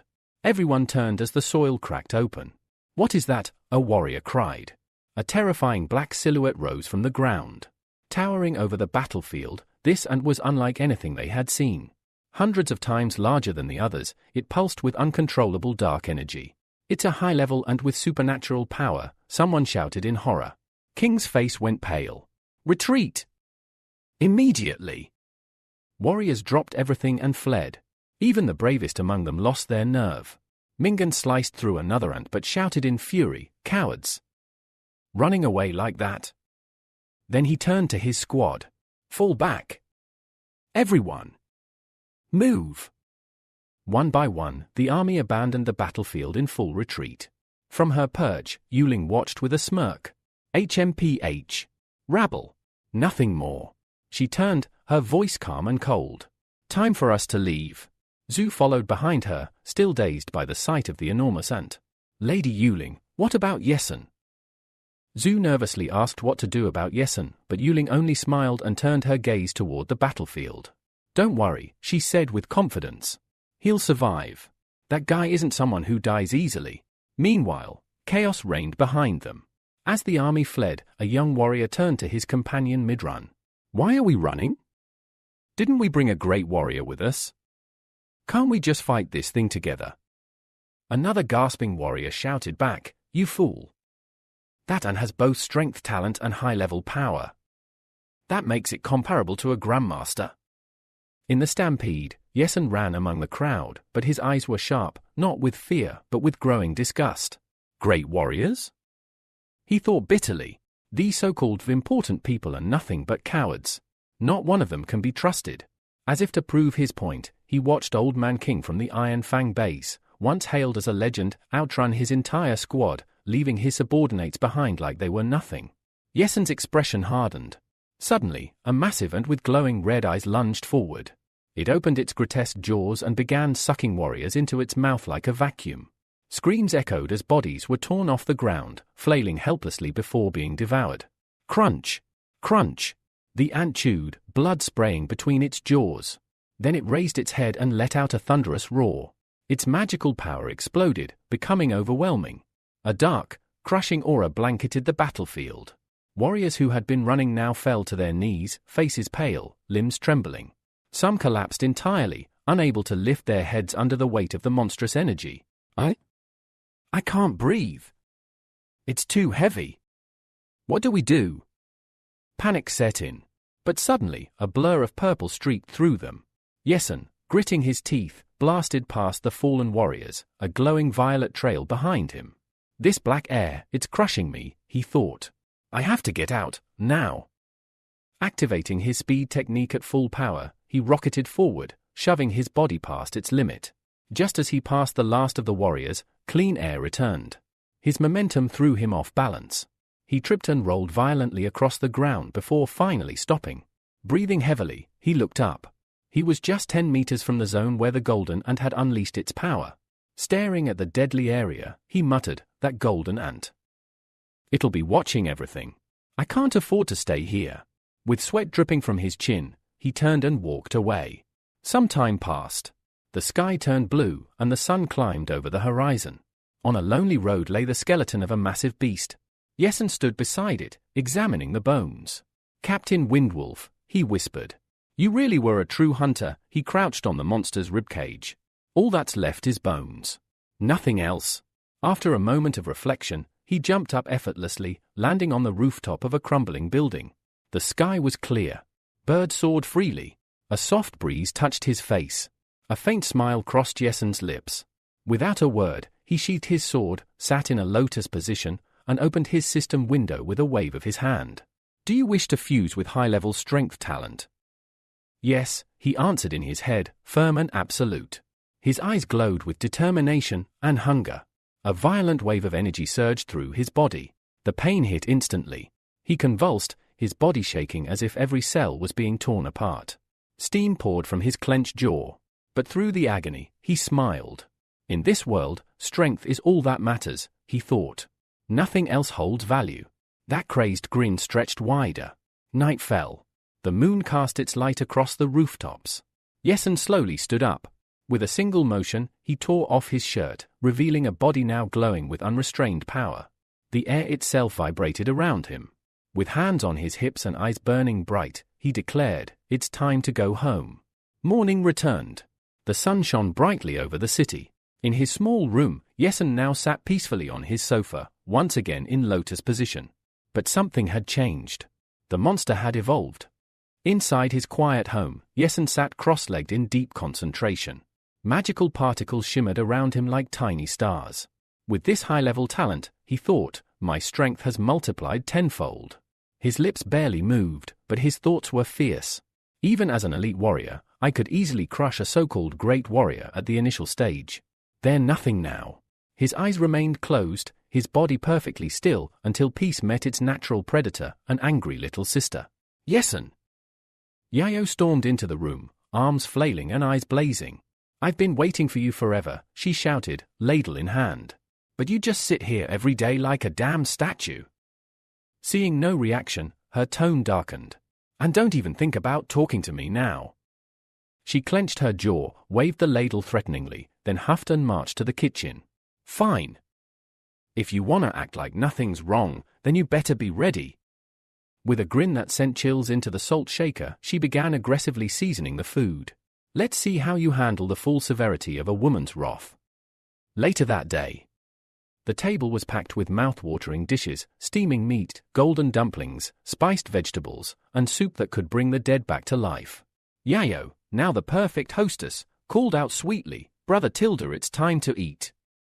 Yesen sat down, eye sparkling. So many dishes, he said, clearly impressed. Leaning on the table, Yayo smiled. Well, you've been working hard, right? This is your reward. With a wide grin, Yesen rubbed his hands together. Then I guess I better eat everything. But just as he reached for his chopsticks, ding dong. Yesen, wait!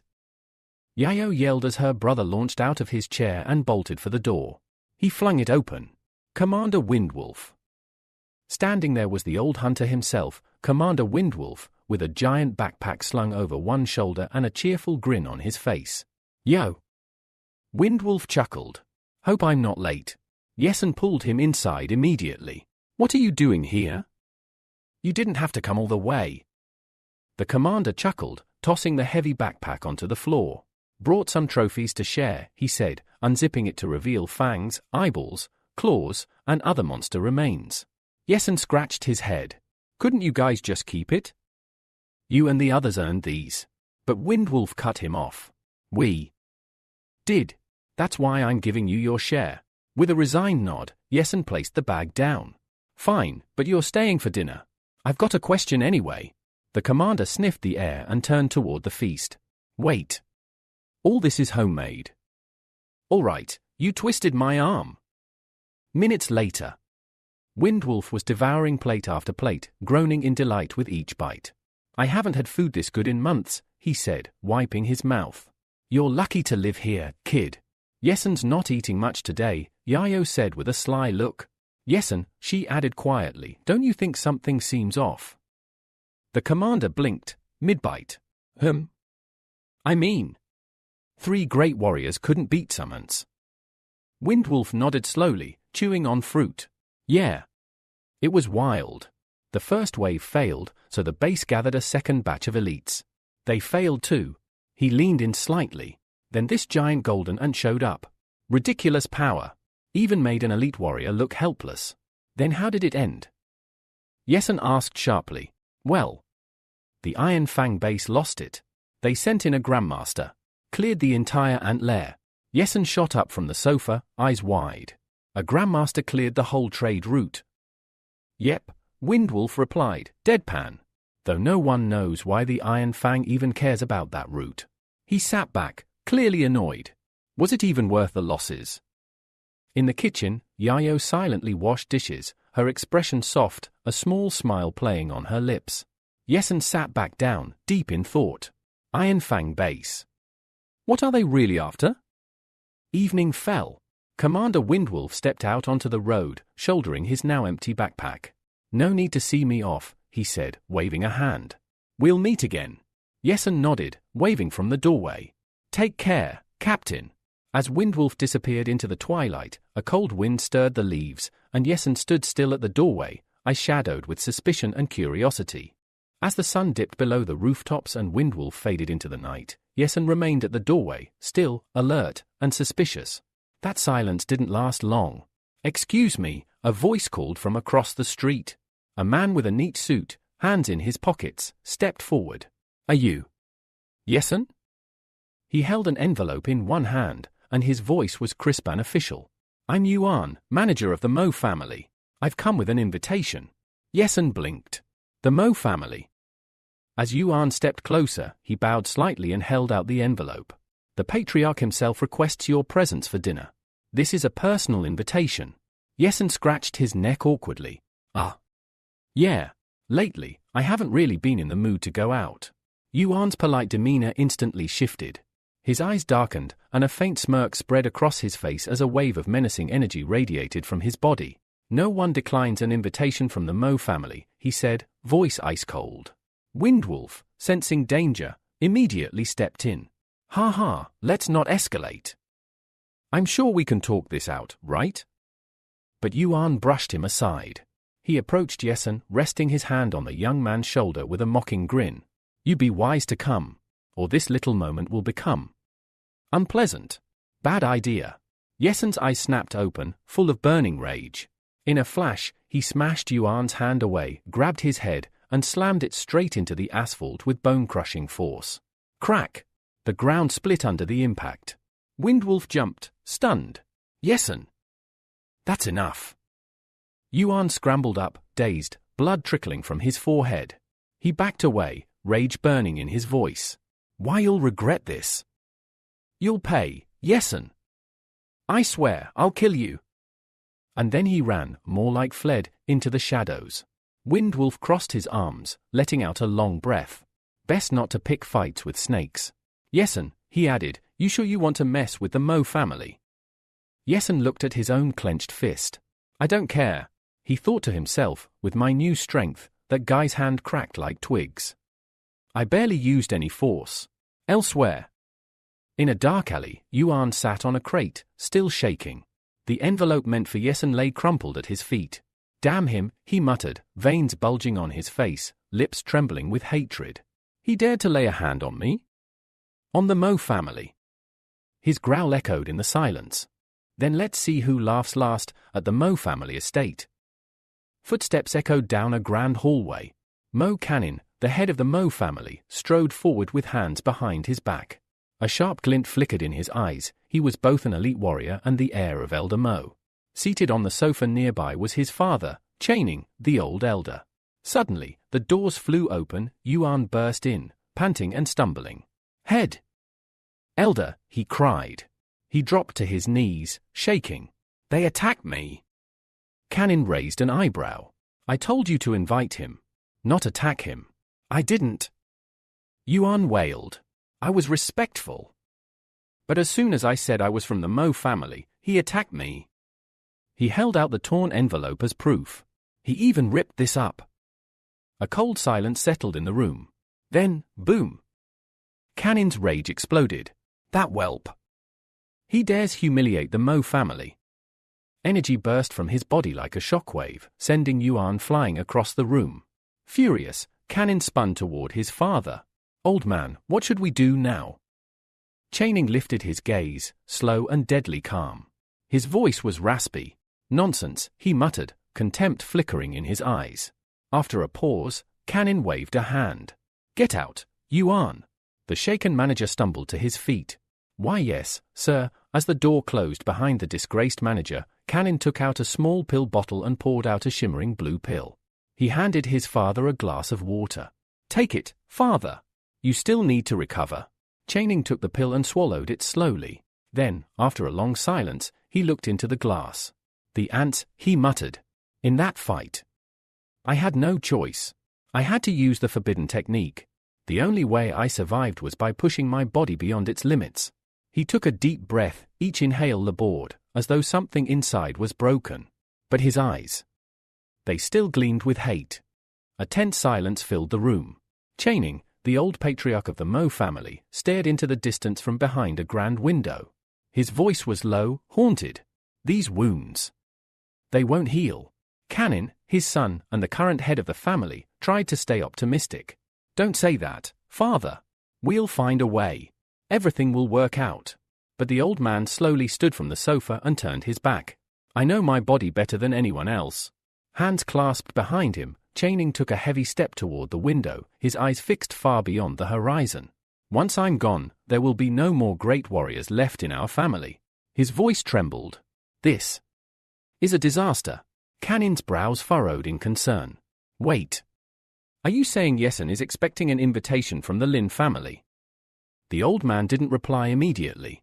He looked down, voice soft and bitter. "We must act, for him, we must compete with the Lin family."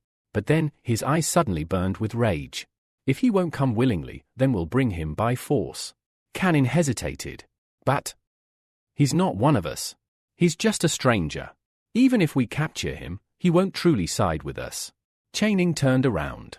"That's why we changed that." He pulled out a small red vial from inside his robe. Magical energy surged from it like a storm trapped in glass.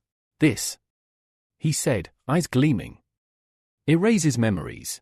He explained that it was originally prepared for the banquet, but now, there was no time to wait. With a flick, he handed the bottle to Kanin.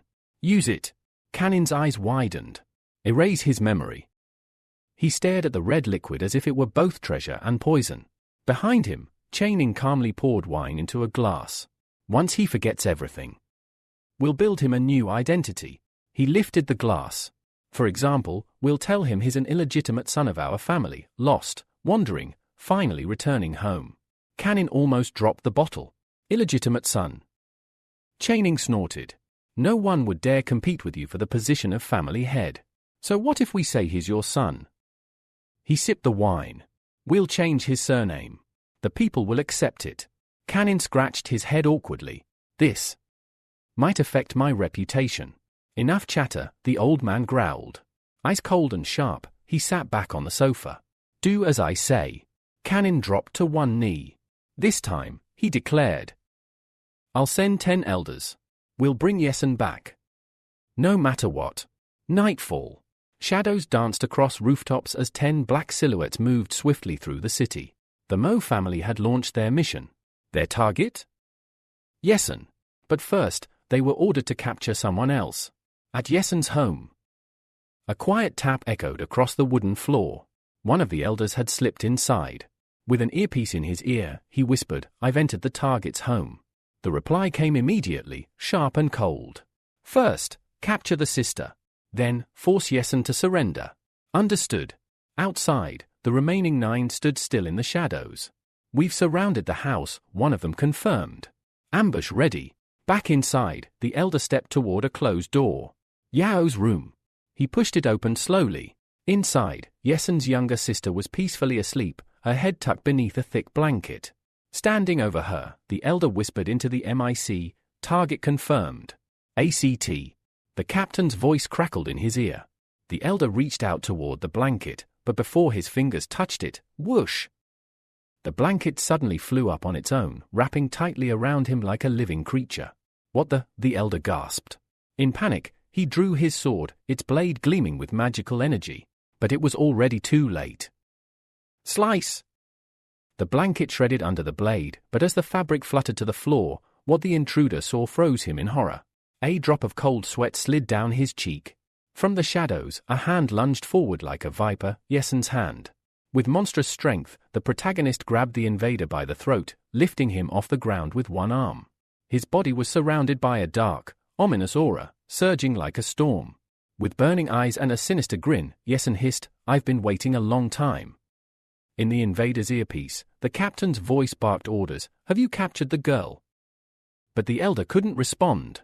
His face turned pale, eyes rolled white, sweat dripping like rain. Yesun's grip only tightened. Crack! The sickening crunch of bones echoed through the room as the man's neck snapped.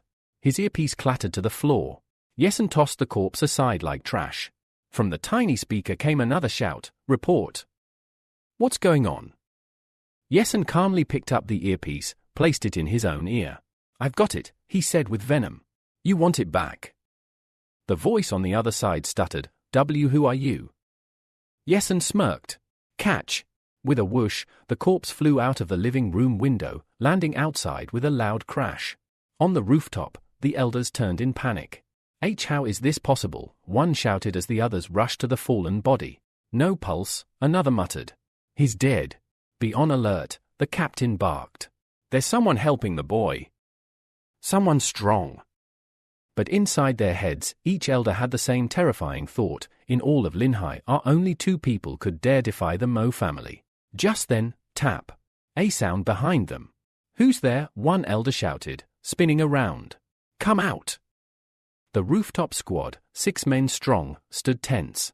"Was that just my imagination?" one mumbled. Then suddenly, a brilliant green flash lit up the night. Before the elder could blink, his head was gone. "Second one," Yesun muttered, appearing in the light, a cruel smile on his face. "It's a shadow assassin," one of the remaining elders screamed. He called for help, another shouted. "Retreat! Scatter!" The 5 survivors fled in all directions. But Yesun raised a hand, his entire body erupting in magical energy. Speed talent activated. In a split second, he blurred forward and eliminated 2 more, their bodies hitting the ground before they could even scream. The remaining 3 looked back in terror. "He's too fast," one yelled. With a burst of violet flame, Yesun appeared behind the next elder. Swish! A clean slash, another life ended. From above, an elder dove down, fist blazing with power. "You shouldn't have revealed your true nature," he roared. Boom! The impact crushed the rooftop, but Yesun leapt away just in time. "TCH. Fast," the elder muttered, surprised by the protagonist's reflexes. "Too slow." Yesun countered with a rapid strike, another kill. No pause. No mercy. He rushed after the last few, leaping high into the air and channeling his next skill. Shadow Blade. The sky darkened around him. He streaked through it like a vengeful phantom. Shadow Execution activated.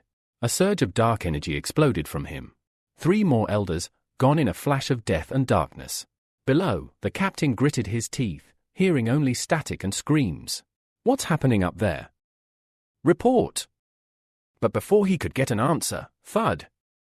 Yesun dropped from the sky like a meteor, landing in front of him, cracking the asphalt beneath his feet.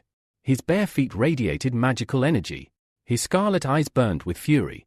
Behind his back, he drew his blade slowly. The ground trembled. The remaining elders froze, faces pale. "It's him," one whispered. "It's the main character." "Grab him," the captain roared, pointing directly at Yesun. 2 elders shot forward, fists blazing with energy, but they had no idea what kind of monster they were charging at. Clang! Yesun let go of his sword, and it dissolved into thin air, vanishing as if swallowed by the night. The air around him shifted. His aura flared. His fists clenched. Across from him, 2 elders launched forward with tremendous force, their fists blazing with power. But Yesun didn't dodge. He charged, bare-handed. Strength talent activated. With burning eyes and full force, his fists met theirs in mid-air, resulting in a thunderous shockwave. The rooftop cracked beneath their feet. The other invaders looked on in horror, cold sweat running down their faces. How is this possible? He's fighting them both, at once. Before they could blink, rah! Yesun roared, and his magical energy surged several times over. His power blasted the 2 elders into the sky like ragdolls. Moments later, crash! They landed headfirst into the ground, cratering the asphalt. The battle was over. Almost. Yesen turned slowly. Only one elder remained, and he was already crawling backward in fear. How? How is this happening? He stammered. Wasn't he just an elite warrior? Yesen said nothing. He casually scratched his neck and then asked coldly, so this is Shab's father? The elder's face contorted in fear. He removed his mask and muttered, What? Yes, it's me. Please, we can talk this out. Don't kill me. Yesen stepped closer, each footstep louder than the last. You killed him. The elder fell to his knees instantly. That's fine. My son was probably rude to you. He deserved it, right? In a desperate attempt to survive, he added, I have money. I can pay you as much as you want. But Yesen simply raised his hand. A terrifyingly bright magical aura surged around his palm. The elder's face lit up in horror. Then, smash! Yesen grabbed him by the head and slammed it into the asphalt with brutal force. I like to pull weeds from the root, Yesen growled as he finished him off. Time passed. The moon drifted peacefully across the sky, shining above the scene of devastation.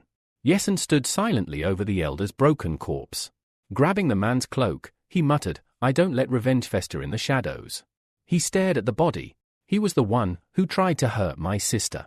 Pulling the cloak over his shoulders and raising the hood, he whispered with chilling finality, and now, I'll exterminate his entire family. Elsewhere, the Mo family. Manna. Inside the luxurious estate, Ching sat lazily, hand resting on his cheek. Why haven't the 10 elders returned yet? He muttered. Across from him, the family head spread his arms confidently. No need to worry. The 10 great elders are unmatched in all of Linhai.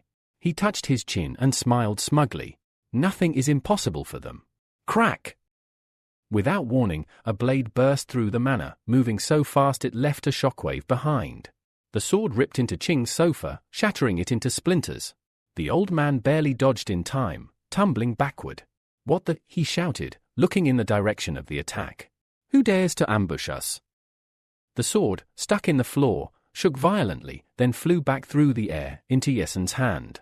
He stood calmly in the moonlight, cloaked and terrifying. You sent people to kill me, Yesen said coldly, resting the sword on his shoulder. I've returned the favor. Ching's face turned ghost white. Why you? Why are you here? Where are the elders? Yesen smirked darkly. Don't worry, you'll see them soon. A cruel smile twisted across his face. In hell. What did you just say? Ching roared, gritting his teeth in rage. But Yesen didn't answer. He jumped from the balcony, straight toward the Mo family head. Sword behind his back. Wind roaring. He closed the gap in a flash. Terror filled Ching's eyes. Slash! A blinding, powerful strike tore through the air. A red flash followed. Blood erupted from the Mo family head's mouth. His eyes rolled back, and his body dropped like a stone. Father, the old man screamed, catching Ching's lifeless body in his arms. The old man trembled.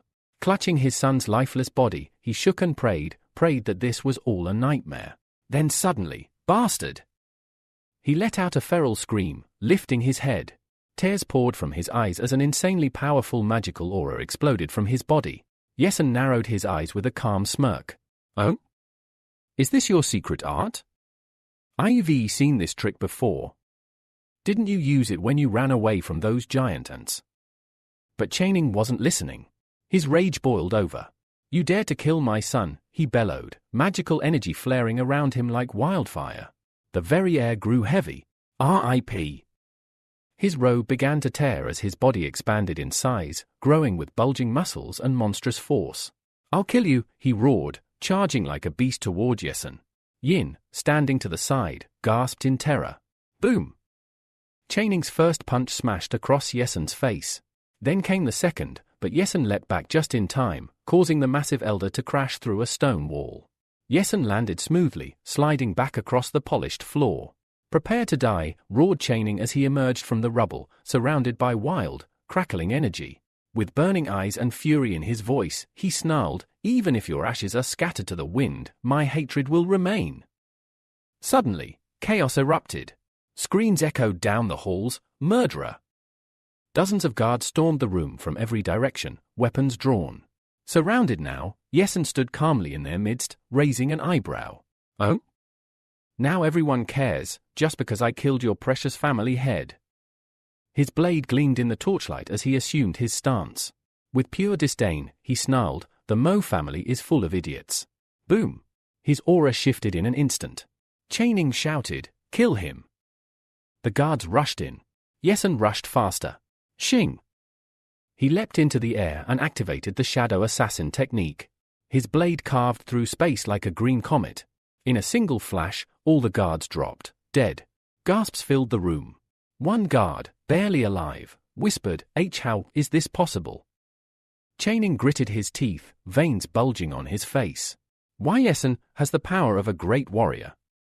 Yesen didn't give him time to think. He charged again, shouting, "Let's see how long your secret art lasts." Chaining met him head-on.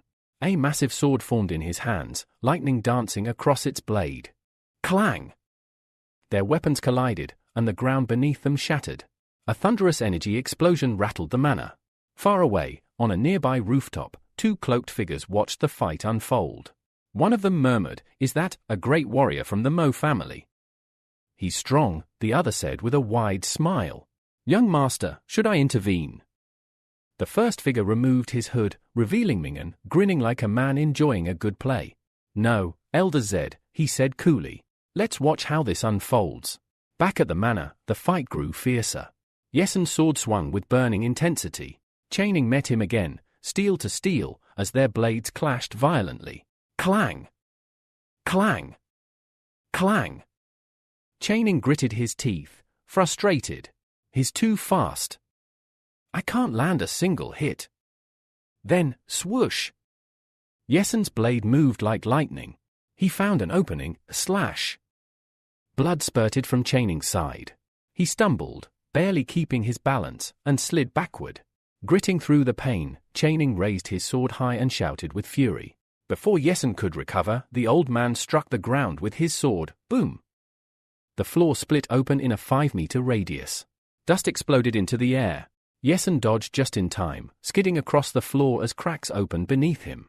Chaining clenched his teeth in frustration. He's dodging again. Damn him! Yesen stood, aura raging, his eyes locked onto his enemy. Chaining, panting, thought bitterly, "This can't go on. I'm wasting too much energy." Chaining's breathing was heavy. He clenched his jaw and muttered to himself, "I have to contact the Lin family before my secret technique runs out." Blood dripped from his face, but a sinister grin broke through. "Come on, old man." Yesen shouted, eyes blazing. With his head held high and a malicious smile across his lips, he sneered, "Is that all? You're slipping." Suddenly, crack! A powerful lightning bolt burst from Chaining's hand. And then, PSSHHH. A smoke grenade landed at his feet, blanketing the room in thick grey clouds. Yesen covered his face, coughing and squinting through the fog. "A smoke bomb?" "Really?" he growled. "You think you can run?" Meanwhile, Chaining was already on the move. Teeth gritted, he sprinted through the haze at full speed. But Yesen didn't wait. With a wicked smile, he activated his speed talent, chasing after the old man like a shadow. Their steps echoed across the land, red and white trails marking the air behind them like comets in pursuit. Chaining's heart pounded. He's gaining. This guy's speed, he must have a high-level talent. Suddenly, whoosh! Yesen flashed past him, stopping directly in his path. A cocky grin on his face, Yesen tilted his head. "Where do you think you're going?" Chaining froze, cursed under his breath, and immediately pivoted. "Back we go," he snarled internally. Yesen laughed, spinning on his heel. "Oh? You're switching directions? Cool, let's play tag." Boom! He dashed after Chaining again, red light trailing behind him like a streak of fire. But Chaining's body was beginning to fail. Pain stabbed through his skull. His legs trembled. The secret art was fading. Not now. Not yet. He lost balance. Crash. He tumbled violently, rolling head over heels across the ground. Finally, he skidded to a halt, falling on all fours. His body shrank, reverting to its original form. Chaining was shaking, panting, drenched in sweat. "Damn it," he gasped. Suddenly, thump. A foot landed right in front of his face. He looked up. Yesen. Standing tall, blade in hand. With a deadly calm, Yesun said, "This is the end." Chaning's face went pale. "No, no, please." He scrambled back, fear overtaking him. Yesun stepped forward slowly, his voice cold. "You'll be meeting your relatives in hell. Wait." Channing screamed. I'll give you the Mo family's most valuable treasure. Just spare me." He dropped to his knees, banging his forehead on the ground in desperation. Yesun raised an eyebrow. "Déjà vu, who?" He smirked. "All right. Show me." Channing nodded shakily. Lightning crackled between his hands. A ball of power formed. A moment later, fwish, a small red orb hovered between his palms. "Here, and take it," he said, voice trembling. A malicious grin crossed his face. Then, twang! Twang! Twang! Dozens of arrows suddenly launched from the orb. "What?" Yesun's eyes widened. He jumped back, reacting fast, dodging, deflecting, slicing through every incoming arrow with his sword in a graceful blur. A few minutes later, the storm ended. Yesun landed smoothly, his blade still glowing. But then he noticed a scratch on his cheek. He touched the blood, and his smile faded. "How dirty," he said coldly. Typical of the Mo family, only good at cheap tricks. Channing burst into mad laughter. There was a potent poison in the needle. "You're dead now, Yesun." "Dead?"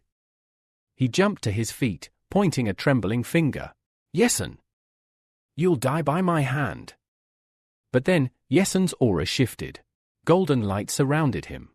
The scratch vanished. Instantly, Channing froze. "What?" "Recovery talent," Yesun said coolly, holding up one of the arrows. Channing stumbled back, eyes wide. "No. That's impossible. You've got too many talents." "How?" Terror consumed him. The once mighty elder now stood trembling, staring at the man he could no longer understand. With cold precision, Yesun raised the poisoned arrow, and in the next second, hurled it straight at Channing. Shunk! The arrow pierced through the old man's chest. Blood gushed from Channing's mouth as pain ripped through him like lightning. His body trembled, eyes wide with shock. Yesun slowly stepped forward, eyes unblinking. With a calm, final breath, he said, "Ask the devil what happens next." Channing's lips parted, but no words came. And just like that, it was over. Some time later, sitting on the rooftop of his base, Windwolf frowned at the sky. "Where the hell is Yesun?" he muttered, hand on his chin. He scoffed under his breath. "Don't tell me I've become his sister's babysitter." Thump. A loud landing behind him cut his thoughts short. "You sound annoyed, Commander," a familiar voice teased. Windwolf spun around in shock. Yesun stood there, cloak in hand, calm as ever. "Thanks for watching my sister," he said. Windwolf jumped down beside him, eyeing him curiously. "So? Did you settle everything?" Yesun's eyes turned sharp. The Mo family is no longer in Linhai. Windwolf coughed nervously, sweat forming at his temple. "That's pretty harsh." Yesun ignored the comment. "Where's Yaoyu? Will the mercenaries find her?" Windwolf waved it off. "She's safe. Knocked out with a sedative. Sleeping peacefully in her room." Yesun closed his eyes, exhaling slowly. "No news is good news." The commander motioned toward the stairs. "Come down from this rooftop. It's freezing." Together, they hopped from balcony to balcony, descending quickly. As they walked, Windwolf crossed his arms behind his back and asked, "So, what now?" "The Mo family is ashes." Yesun looked ahead. "I want to start training Yaoyu." Windwolf nearly tripped. "What? She's just an ordinary girl." Yesun gave him a knowing look. "Can we speed up the process?" Windwolf burst out laughing. "Is that a joke?" They entered the kitchen. Placing his weapon beside the fridge, Windwolf added seriously, "If you've got money for resources, training will go as planned." He turned and pointed down the hall. "Go check on Yaoyu." Yesun gave him a nod of thanks and quietly headed for her room. Inside, the room was dark. Yaoyu lay asleep in the middle of the bed, wrapped in silence. He flicked on the light and sat gently on the edge. "Yaoyu," he whispered. She stirred, frowning. "I still hazy with sleep." Blinking rapidly, she saw him. "Brother." She sprang forward with a cry of joy, throwing herself into his arms. He hugged her tightly, stroking her hair. I thought you'd never come back, she whispered. I'll always be with you, Yesun replied, eyes intense. Tears brimmed in her eyes. Don't lie to me, please. A single tear rolled down Yesun's cheek. I never will. Elsewhere. A crowd gathered in front of the burned ruins of the Mo family mansion. Whispers filled the air. They're all gone. Who was strong enough to do this, alone? One man suddenly exclaimed, this had to be the work of a big shot. Among the crowd stood Zhu and Lady Yuling. Zhu's eyes widened when she noticed a figure beside her. Someone from the Lin family. Lady Yuling stared straight ahead, her gaze like ice. Meanwhile, Minjin arrived at the wreckage. Hands in his pockets, he stood calmly over Chaining's corpse. A cruel smile touched his lips. Who'd have thought the Mo elder would die like this? He spotted the small red orb near the body. He picked it up. An iron pearl. Zed, standing beside him, nodded grimly. The iron pearl is incredibly dangerous, long range, high power. It can turn a battle on its head in seconds. He lowered his head, thinking. If it's used without warning, even a master wouldn't stand a chance. Minjin's smile disappeared. Clutching the iron pearl, he growled, the enemy not only survived, he killed the elder with a golden needle. Zed's face was grim. There's no doubt. The survivors said it was one person. He turned toward Minjin. And he was at least a great warrior of the last phase. Standing beside Zed, Mingan spoke in a low, thoughtful voice. A person that powerful definitely isn't from Linhai. As they walked past the strewn corpses of the Mo family, Zed asked bluntly, could the Iron Fang base have wiped them out, just to show off their strength? Mingan crossed his arms behind his back. I'm starting to believe that too. Then, folding his arms across his chest, he added, when we agreed to open the trade route, our scouts reported something disturbing. He paused before continuing grimly, there's a boss monster lurking near the Iron Fang base. One that's about to evolve into a king-class threat. Zed turned toward him. So the transport route is actually a migration route. Mingan snapped his fingers. Exactly. Speeding up, his voice became sharp. Now that the two bases are united, old and new powers will split. And the Lin family? We can't represent just ourselves anymore. He slipped his hands into his pockets and smirked. We'll lead the faction of the old forces. And use this whole mess to our advantage. Looking over his shoulder with a sly grin, he asked, you know what to do, right? Zed dropped to one knee. Yes, sir. With a gleam in his eye, Zed said, I'll send letters to all the families. Let them come to divide the Mo family's treasure. Later that evening. Back at Yesen's home, a thud was heard as a bag of vials spilled across the floor. Windwolf's eyes bulged. Whoa! That's a lot of elixirs, he shouted, raising his arms. This stash is worth more than my villa. Yoyu spun toward her brother, eyes blazing. Are you insane, Yesen? She stormed forward. These are real elixirs, right? Tell me you didn't blow everything on these. Yesen stayed calm, holding one elixir. I did. Because the real ones are expensive. Before she could explode again, he shoved a pill straight into her mouth. MMMPH. She accidentally swallowed it. A second later, a surge of magical energy surrounded her like a halo. Eyes wide, Yaoyu gasped. I feel so light, like I could float. It's amazing. Yesen crossed his arms, closed his eyes, and smiled. Mission successful. From inside the apartment, Yu's voice rang out. Are you really leaving already? Yes, Yesen replied calmly. I need to head to the Zozan forest. There's something I need there. Outside, he explained further. Lately, Iron Fang base has been sending a lot of people to Linhai. The monsters are acting up again. We need to get stronger, fast. Pulling up his hood, he added quietly, it's time I get stronger, too. Yaoyu's expression turned somber. You just got back, and now you're leaving again. She grabbed his hand and squeezed. Please, stay. Yesen gently shook his head. You should focus on the basics. Take your elixirs. Train. I'll be back soon. She gave him a soft smile. Then take care of yourself. I'll be waiting. He stepped away and turned to Windwolf, pressing a hand to his chest. I'm entrusting my sister to you. Windwolf smiled warmly. Don't worry. I'll protect her like she's my own. VROOM. A sudden roar shattered the silence. Headlights flooded the road, and motorcycles blazed past, bearing red flags. Windwolf stiffened. Iron Fang people. They're here. Yesen's eyes narrowed. Already? A sleek black bike led the charge. The rider lifted his helmet. Sunfang, Windwolf muttered. One of the elite geniuses of Iron Fang Base, the convoy passed with loud cheers and howling engines. Yesen's gaze locked onto Sunfang. Status window activated, cultivation talent, high swordsmanship talent, average him, strong core development, decent blade skills, Yesen noted. As the final car flashed its headlights, a cloud of exhaust washed over them. Yeyu coughed. Was that really necessary? Yesen frowned. Something feels off. He turned to his sister and the captain. Head back home. Then, red lightning crackled around his legs, and he blasted into the sky. Yayu watched him soar and called after him, "Good luck, brother." In the distance, a flock of birds took flight as Yesen landed in a forest blanketed in fallen leaves. He muttered to himself, "This is the wilderness." Suddenly, his eyes locked on something. A massive footprint in the dirt. He crouched beside it. This has to be the footprint of the black wolf leopard. Yesen grinned to himself as he crouched by the enormous paw print in the dirt. If I can find that thing, I'll finally upgrade my speed talent. Above him, a flock of birds burst from the treetops, cawing and flapping in panic. Someone, or something, had just disturbed the forest. Yesen leapt to his feet, scanning the area.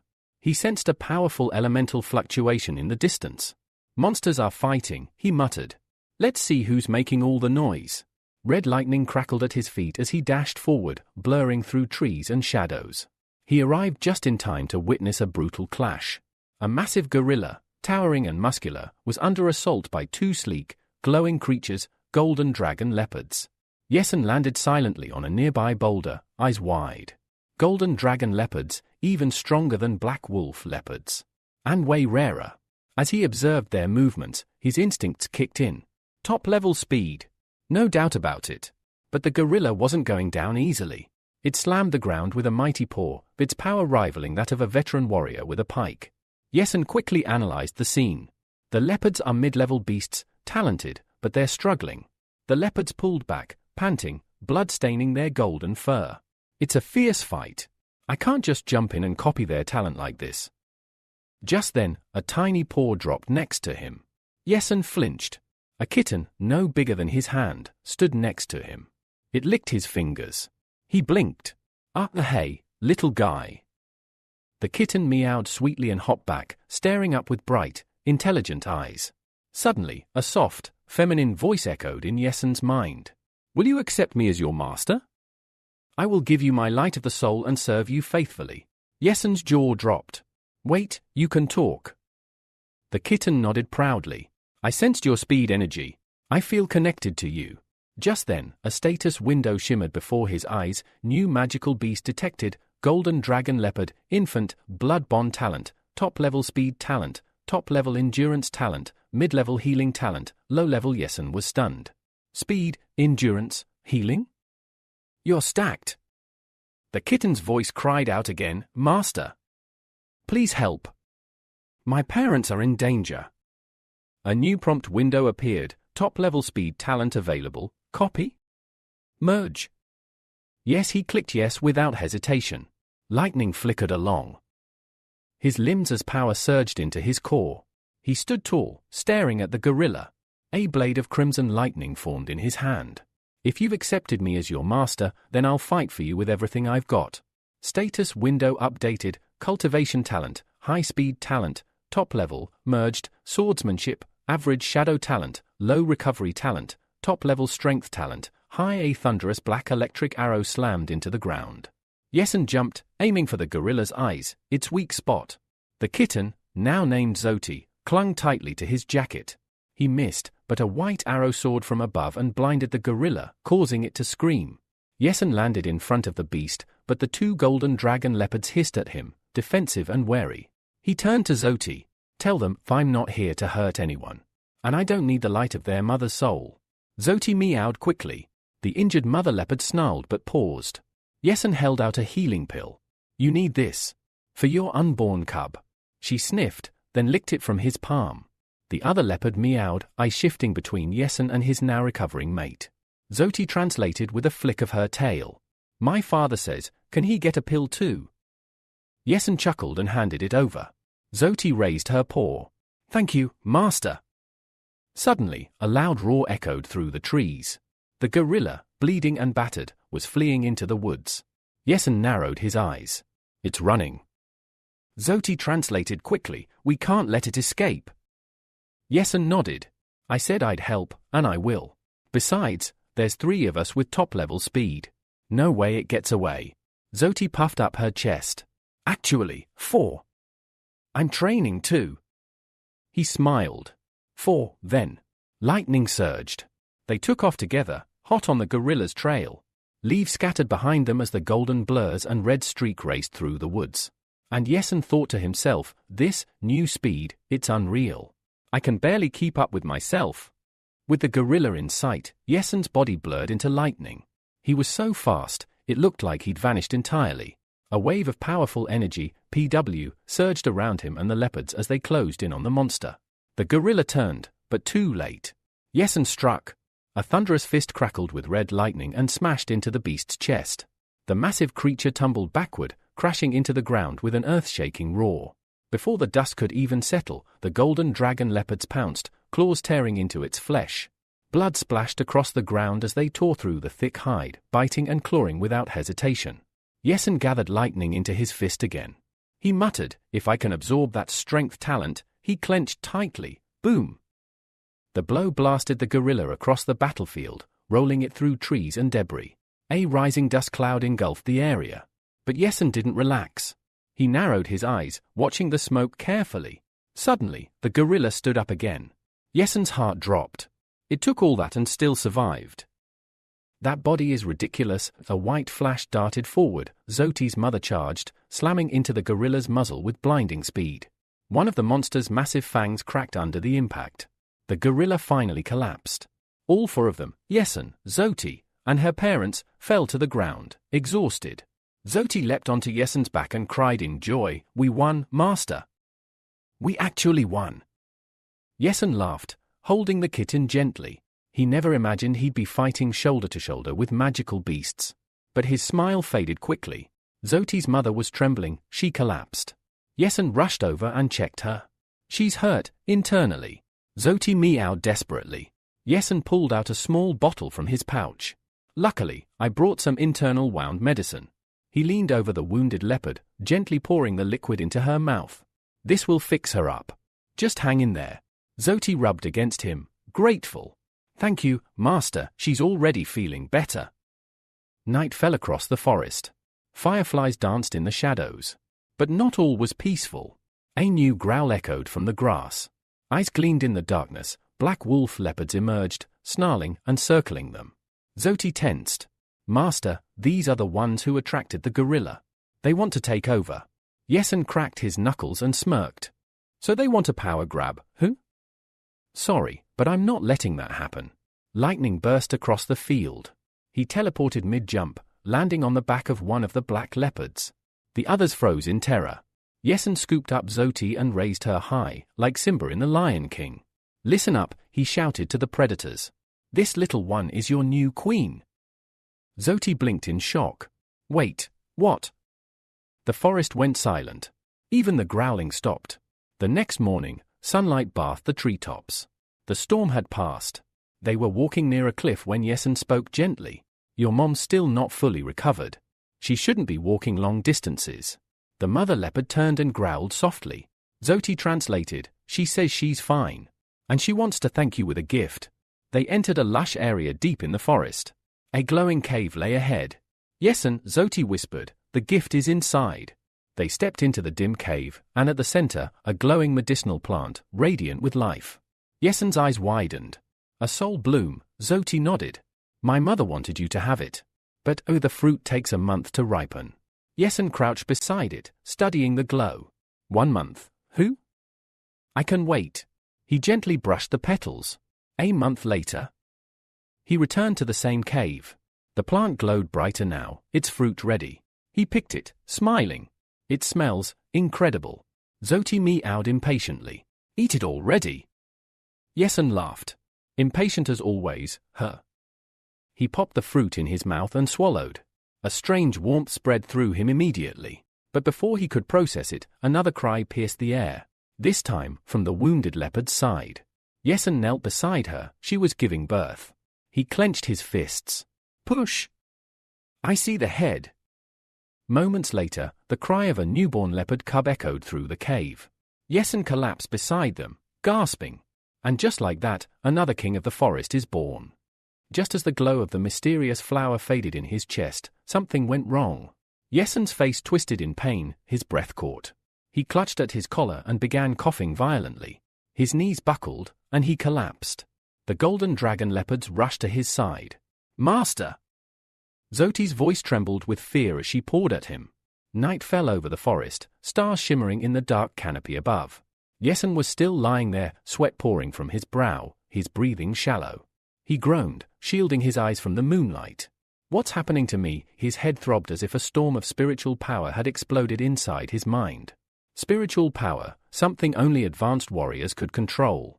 Suddenly, a thought struck him. Did I awaken it? A grin spread across his face.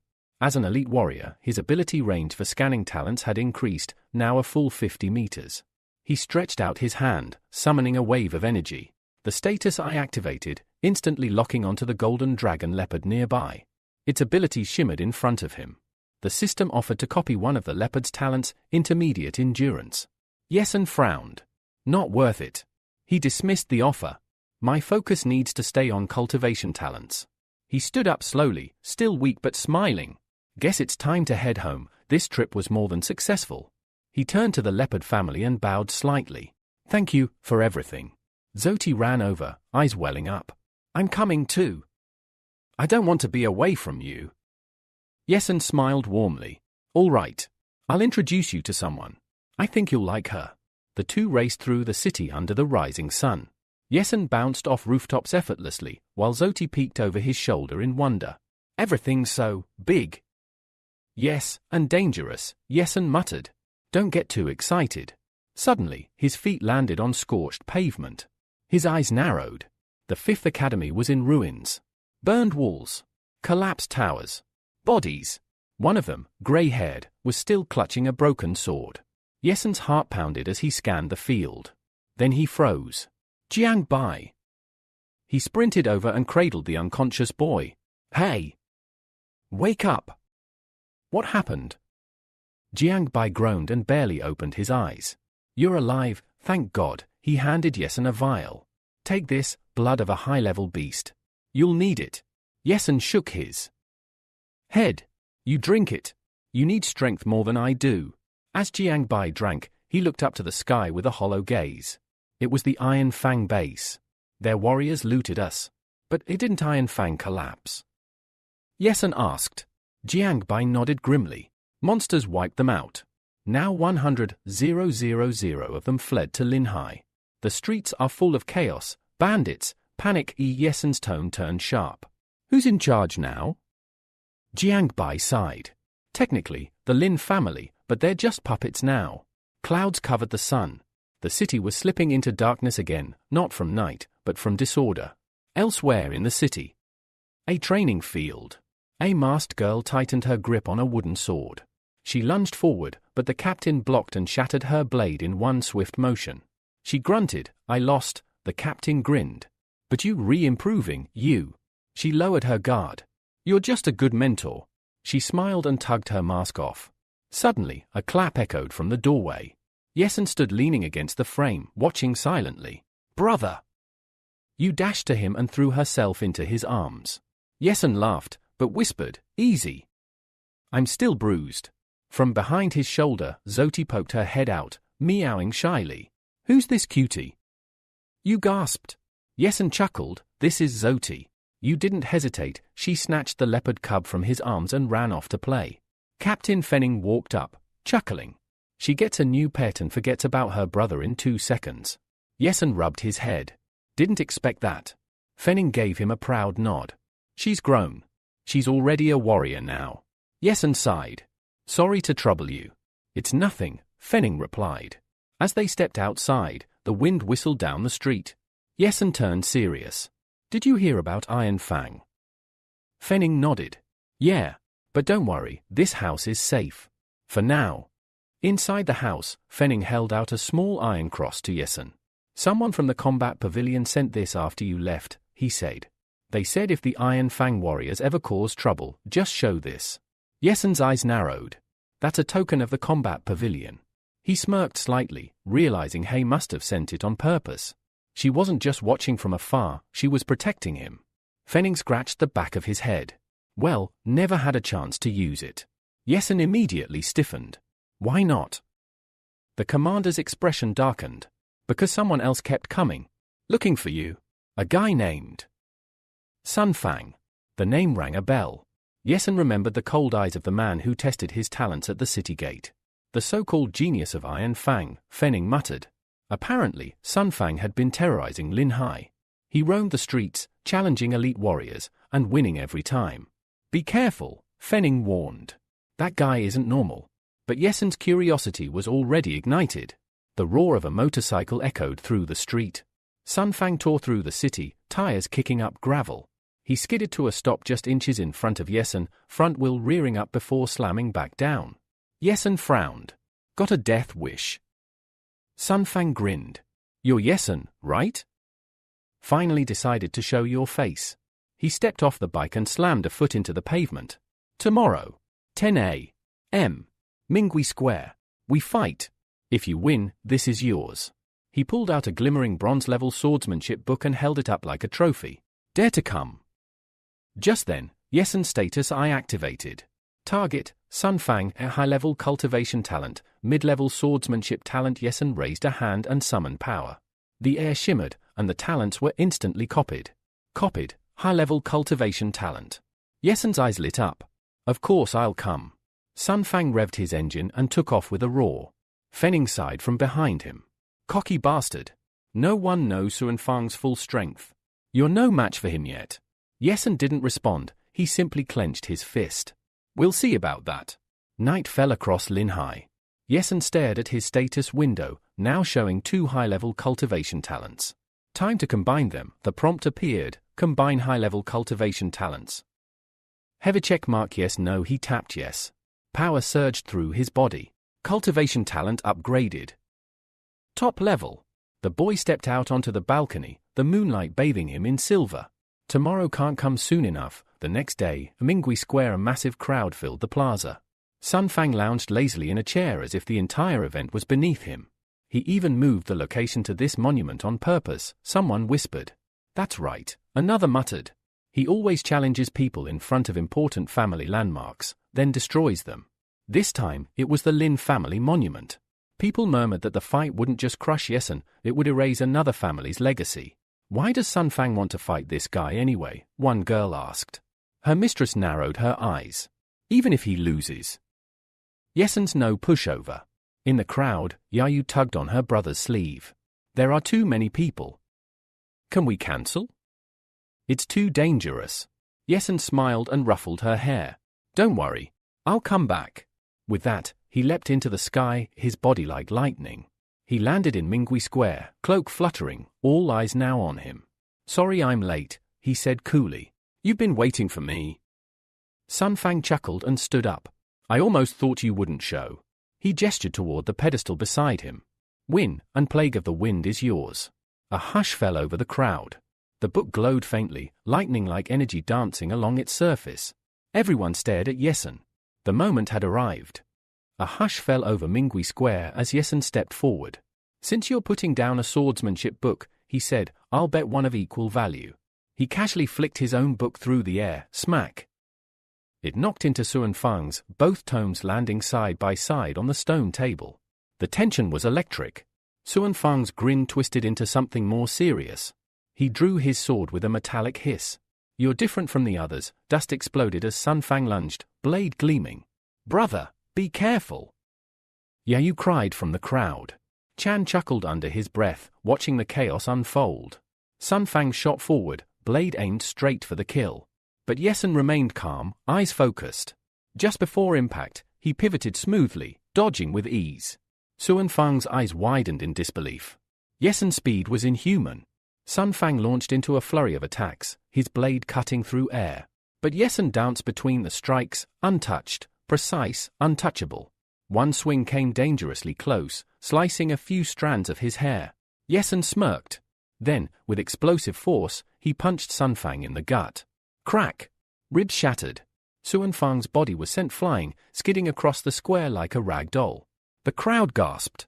He knocked out Sunfang in one hit. Yesen stood tall. You're called a genius? You look more like a rat. Sunfang groaned but staggered back to his feet. You've got talent, so I won't hold back. Raising his sword above his head, Sunfang summoned discs of wind that spun violently in the air. Shing, swoosh! They flew toward Yesen, slicing through stone and air alike. One of them cleaved a monument in half, and the slab crashed down. That was the Lin family's memorial, someone shouted. Fenning clenched his jaw. The fight had turned personal.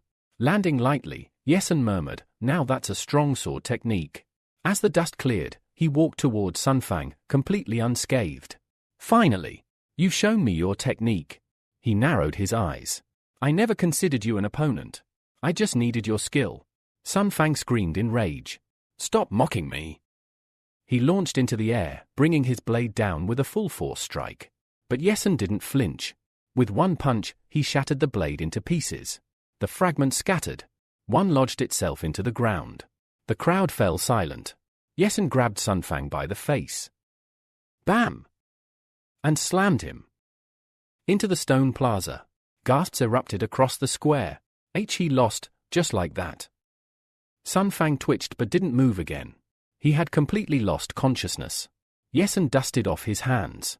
That was boring, he muttered. From the crowd, Zhu whistled in awe. Now that was cool. Meanwhile, Yuling smiled quietly. This kid, one day, he'll be part of my martial pavilion. Yesen walked up to the prize table, calmly picked up the glowing sword technique manual, Plague of the Wind, and gave it a once-over.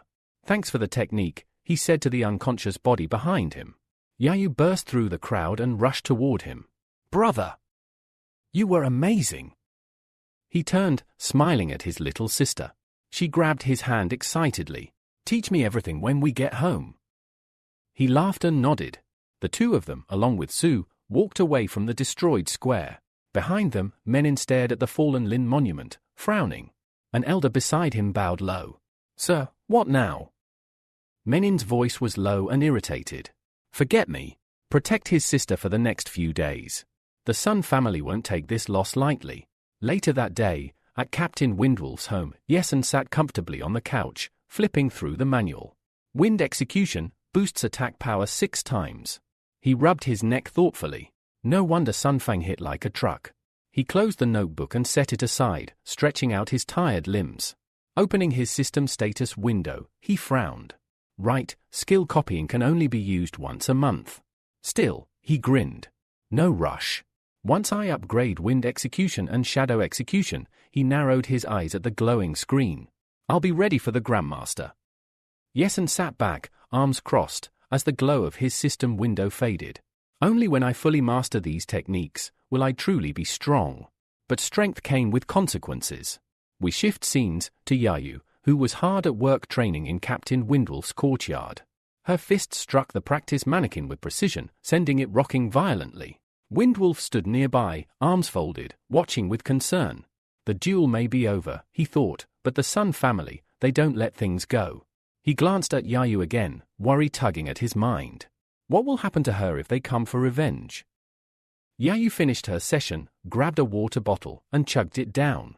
Noticing Windwolf staring, she raised an eyebrow. Captain? Why are you looking at me like that? Caught off guard, Windwolf quickly looked away. No reason, he muttered, awkwardly reaching into his pocket. Here, take this. He handed her a small silver necklace with a faint blue glow. Yayu's eyes sparkled. It's beautiful. Windwolf gave a soft smile. Think of it as a talisman. Don't take it off. Just then, footsteps thundered down the alley. One of Windwolf's subordinates burst onto the scene, panting and wide-eyed. Captain, she cried. The Sun family, they've started moving. Windwolf's expression hardened. They've attacked. She shook her head. No, sir. They're buying up shops across the city. All of them. Windwolf furrowed his brow. So they're not going on a killing spree yet. But somewhere nearby, an old man sweeping the streets paused at those words. He wasn't just any old man, he was the bodyguard sent by the Lin family. A month passed. Yesen stepped out of Windwolf's home, eyes sharp and focused.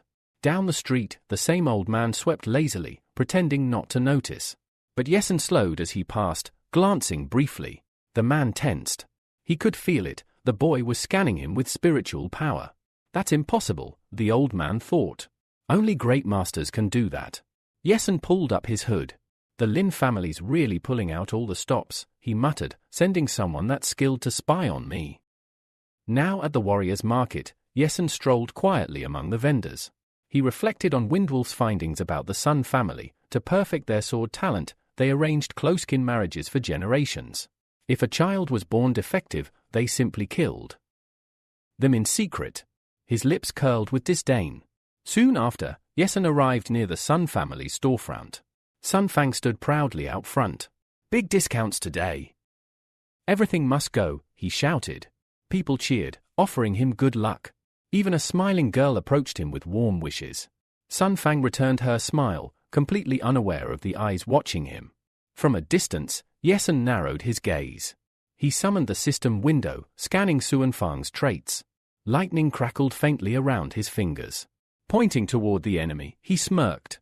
Congratulations on your safe journey to hell. With wind execution now fully unlocked, the system's stats updated. Yesen's power had grown again. Later, at the cemetery on Southern Mountain, Yesen knelt before two graves. He placed a bouquet down gently. Hi, Mom. Dad. He sat in silence before slowly standing again. I'm leaving Lin Hai. I'll take Yayu somewhere safer. He looked to the sky, a lump in his throat. This will be our last goodbye, but I hope you can see me now. Your son's grown strong. A sudden sound behind him, whoosh. A figure darted through the gravestones, landing on the marker just behind him. Yesen spun instantly, summoning his weapon and blocking the strike. The enemy grinned. You really are strong. No wonder you beat Sun Fang. Yesen's eyes narrowed with fury. I was wondering when the Sun family's lapdog would show up. With a snarl, he launched his fist, but the enemy swiftly countered with a second strike. The blade came so fast, Yesen could barely see it. He twisted his body just in time, the sword slicing through the air where he had just stood. Across from him, the Sun family servant stood tall, eyes cold. You should thank me, he sneered. That extra month of life was my gift. Without another word, he lunged again. Yesen dashed forward. Their swords clashed mid-air in a blur of light and steel. Strike after strike, they collided dozens of times in just seconds. Every blow echoed across the cemetery. Soon, the fight shifted to the ground. Yesen's eyes landed on the graves of his parents. The flowers he had laid there earlier had been scattered into the wind by their battle. That sight made his heart twist. Not here. I won't let this place be defiled. He jumped back, creating distance between them. The enemy smiled with cruel nostalgia. I was Suan Fang's first mentor, more like a father than a teacher. You dared to injure him. That makes this cemetery the perfect place to bury you. Yesen didn't reply. He quietly picked up the scattered flowers and placed them back in front of the graves. I owe them peace, not more blood. But the man wasn't done talking. Don't worry, soon your little sister will join them. That was the last straw. Yesen clenched his fists. The earth cracked beneath his feet. You picked the wrong graveyard, old man. With that, Yesen vanished from his spot. The servant's eyes widened. Crack! Yesen reappeared in front of him and kicked him square in the chest, sending him flying. Before the man could hit the ground, Yesen flashed forward and grabbed his collar midair. Let me help you, go higher. With a roar, he hurled him into the sky. The man flipped head over heels, then slammed down and rolled across the cemetery path. Dust and leaves scattered everywhere. He twitched, barely able to move his fingers. Yesen calmly approached. The man blinked, trying to focus, but could only see a blurry silhouette. Yesen knelt down beside him, pulling out a small notebook. Let's see what technique you were hiding. He flipped through it, nodding. Not bad. Then he picked up the man's sword, admiring its weight and build. Definitely better than what I had. Looking up at the moon, he sighed. It's getting late. If I stay out too long, Yayu's going to scold me. Cut to the city, near Yesen's house. An old man was quietly sweeping the streets again, but he froze when he felt a familiar presence. Yesen had returned. Without a word, he walked past. But then, he stopped. "Hey, old man," Yesen called out casually. "Why don't you come inside for a drink?" The old man grinned, removed his cap, and turned toward the house. "Why not?" Inside Captain Windwolf's house, Yesen welcomed the guest in. Yayu spotted them and blinked in surprise. "Brother, who is this?" Yesen, calm as ever, said, "Make some tea for our guest." Windwolf stood abruptly, recognizing the man's face. "Is he from the Lin family?" Yesen nodded. The captain's eyes widened in shock. "That's a legendary figure." The old man noticed the reaction and simply closed his eyes, modest and silent. When Yayu returned with tea, Windwolf rushed over to help her. "He's so gentle." Yayu thought, surprised by the guest's kind demeanor. The old man took the cup with a nod of thanks. "Appreciate the hospitality." As they drank, he turned to Yesen. "So, what do you need from me?" Yesen didn't answer. Instead, he walked over to Yayu and gently hugged her. "I want to send you to the battle pavilion, to Mrs. Yuling." Zed raised an eyebrow. "Even the battle pavilion?" This boy has serious connections. His eyes drifted to the necklace around Yayu's neck. He understood now where it came from. Placing the cup down, Zed leaned back. "No need to worry. I'll personally handle the arrangements." Seeing Windwolf fuss over the tea nervously, Yesen gave him a nudge. "Captain, I'll help you out before I leave." Then he turned back to Zed. "If you take me into the Lin family, I'll serve you with everything I've got." The old man chuckled. "Good. We're always looking for talent." Rising to his feet, he looked at Yesen with a calm authority. "From now on, you're my student." Yesen nudged Captain Windwolf forward. "Go. Greet the teacher." With a sense of reverence, Windwolf dropped to his knees before the old man. He then looked up respectfully. "May I have your permission to bow, Master Zed?" Zed simply laughed. "Stand up, boy. You're not joining a monastery." Smiling, the old man thought to himself, if it only takes this and a cup of tea to become friends with Yesen, then the Lin family has just made a tremendous gain. But not everyone was so at ease. Yayu pointed a stern finger at her brother. "And you? You're just going to hand us off to others and disappear." Yesen chuckled awkwardly. "It's just a small thing I need to take care of." Yayu wasn't buying it. "Stop lying. Just tell me the truth." To pacify her, Yesen handed over a pouch of gold. "This will protect you." Yayu rolled her eyes. "Words. Always words. You never listen." Stroking her kitten, she sighed, then smiled softly. "Just don't do anything crazy, okay?" Yesen nodded with a warm smile. The scene shifted to the Sun Family Corporation deep into the night. Guards lazily chatted at the entrance, complaining about night duty. Who'd be stupid enough to show up here at this hour anyway? One of them noticed a figure approaching. "Hey! You can't come in here, too late." Crack! A bolt of lightning struck, sending them flying. Yesen strolled past them like it was a morning walk in the park. One guard groaned. "What are you doing?" Yesen turned to him with a creepy grin. "Just taking out the trash." Suddenly, alarms blared. An employee bolted down the hall, panic in his eyes. "Sir! We're under attack." A man, he beat all the guards. In the office, the head of the corporation, half drunk, raised an eyebrow. Well. I always thought Linhai was full of cowards." He stood up with a grin that matched Yesen's, dark and eager. Finally, someone brave enough to make a mess. Guards swarmed Yesen in waves. The first got kicked away like a sack of flour. The second didn't even see Yesen move before collapsing. In the corridor, the department head casually made his way toward the chaos. By the time he arrived, Yesen stood in a pile of unconscious bodies, almost bored. The head looked around, mildly amused. "You've killed a lot of my people." Then he grinned. "Name?" Yesen grabbed one of the groaning guards by the collar. "Yesen, write it down. You'll want to remember it." Suddenly, the man's tone shifted. "Elders, take him." From the ceiling, 3 elders dropped down like silent reapers. Yesen's eyes widened. A 4th elder landed. Then a 5th. They surrounded him. Before Yesen could react, an elder bound his hands with mana threads. What? He lost balance and crashed to the floor. One elder stood mocking. We waited days for this kid. Another was stoic. The third didn't even blink. The fourth, a young woman, sighed. This is boring. The fifth elder stepped forward with cold arrogance. You should be honored to die in my heavenly net. The department head smirked. Take all his gear. Jewelry. Weapons. Consider it a donation. But then? One elder furrowed his brows. He pointed at the blade Yesen held. That's Elder King's blade. Instantly, rage flared. The man struck Yesen across the face and yanked his hair. Where is Elder King? Yesen grinned. Take a wild guess. Fuming, the head ordered a subordinate. Find King.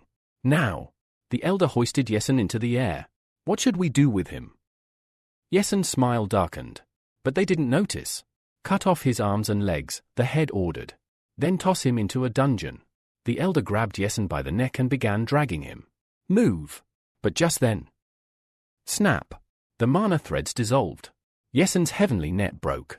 Before anyone could react, he slipped out of the elder's grasp, BAM, and struck him in the throat, sending him crashing down. Everyone froze. The head gasped. He was hiding his strength. Panic rippled through the hall. Elders leapt back in all directions. The girl retreated alone, eyes now serious. Yesen slowly rose to his feet, the creepy grin never leaving his face. The battlefield was in chaos. Yayu watched from afar, her face pale and lips trembling. She had felt the massive shockwave from her brother's explosion. Brother, back at the core of the fight, the enemy girl stood tall amidst the wreckage. Guards lay withered and dry, drained by her terrifying aura. With a cold grin, she called forth two monstrous beasts, their black eyes glowing with bloodlust. Yesen's eyes narrowed. Not good. He tried to break the shackles on his leg, but time was slipping away. The moment he lifted his foot to flee, whoosh! Kate felt the tremor. She frowned, eyes still closed. Who dares create such destruction in my city? Just then, a subordinate approached. Lady Yuling, Elder Zed requests an audience. He brought Yesen's sister. Her eyes snapped open. What? Meanwhile, Zed calmly took his tea, smiling faintly. Yayu sat beside him, her head lowered in worry. Back at the battle site. The dust settled. Yesen's body crashed to the ground, smoking, burned, unconscious. His clothes were torn, blood dripping from his mouth. One elder nodded in approval toward the girl. Even a grandmaster would have perished in that technique. Another added, smugly, it's done. He won't get up from that. From the shadows, the head of the Sun family finally arrived, holding his bruised head. He praised the girl with a chuckle. Good job. The girl didn't even smile, just gave a cold nod. An elder turned to the Sun family head. What now? He's dying. The head shrugged. Then let him die. But then, something whistled through the air. Thunk! Yesen's blade flew out of the smoke and pierced the elder's shoulder, sending him flying back. The elder's body slammed into the wall, pinned, unconscious. Everyone froze. Yesen, beaten and blooded, stood back up, grinning through cracked lips. His body trembled, but his eyes burned with life. You thought I was done. He activated his recovery talent, muscles mending, skin healing slowly. Even the Sun family head gasped. He's still all alive. Before they could react, slash! Another blade came flying toward them. The tension was back, tenfold. Yesen had returned from death's door, and he was out for blood. The battlefield was painted in blood. Yesen slammed an elder into the ground with such force that the man blacked out instantly. But Yesen wasn't done. With a calm breath, he extended his hand, his blade, as if loyal to him alone, flew back and landed smoothly in his palm. Without wasting a second, Yesen lunged at the girl. Her eyes widened in sheer disbelief. Too late to be shocked now. Yesen's blade pierced her throat, clean, swift, merciless. Her body collapsed, and all that remained was fear in the eyes of the man beside her. It was the head of the Sun family. His legs gave out and he dropped to the ground. No. No more, Yesen smiled darkly. Your turn. Panicking, the head summoned his weapon and charged while screaming like a maniac, a last-ditch effort to drown his fear with noise. But Yesen didn't even blink. To him, this was just another hunt. A moment later, slash! Blood sprayed. The Sun family leader fell. From behind, a horrified voice cried out, "Father!" Sun Fang, the young master, had arrived, just in time to see his father die. Yesen turned with a malicious smirk. "Ah. Young master Sun. Right on schedule." Sun Fang stood frozen, disbelief glued to his face. Mockingly, Yesen nudged the corpse with his foot. "Don't worry. Saves me the trouble of hunting you down." Tears welled up in Suan Fang's eyes. He screamed and lunged down from above, furious. "Take your foot off my father!" But Yesen caught the blow mid-air, easily. Then, activating his strength-enhancing talent, he slammed a punch into Suan Fang's stomach, sending him to his knees. Sun Fang wheezed, body trembling, but then something shifted. He released his power, eyes flaring. "Why are you this strong?" Suan Fang's voice cracked. He stared at Yesen like one would a monster in human skin. Kneeling on the ground, he muttered an apology to his father for being weak. Yesen smirked. "Stop resisting." He grabbed Sun Fang by the hair, raised his blade, and prepared to end it. But then, zing! Another blade intercepted. Lightning crashed down, striking the ground beside them with a deafening roar. Yesen leapt back in surprise, eyes scanning upward. Hovering in the sky was a man cloaked in power, Mentor Yi. His gaze was sharp, his aura immense. "You ruthless scoundrel," he growled. Sun Fang gasped. "Great Elder Yi! Please, kill him." Yesen's expression darkened. Mentor Yi raised a finger, lightning crackled. "Very well. Since that's your wish. Yesen must die." A lightning bolt blasted toward Yesen. He dodged by inches, heart pounding. Lightning rained down like divine punishment. Buildings around them exploded from the impact. "He's trying to turn the city into a crater." Yesen muttered. Yesen ran through the chaos, dodging bolt after bolt. But as fate would have it, he suddenly landed near Sun Fang, who screamed in terror. Yesen gave a creepy grin. "Miss me." Before Sun Fang could run, boom! Lightning struck, right on Sun Fang. The boy staggered, hair fried and eyes rolling. He turned to Elder Yi, smoke rising from his clothes. "See, could you maybe aim better?" Yi laughed. Eyesight's not what it used to be." But the moment he chuckled, Yesen appeared behind him, fist flying. Clang! His punch met a barrier, a magical defense. Yesen's eyes widened. He couldn't break through.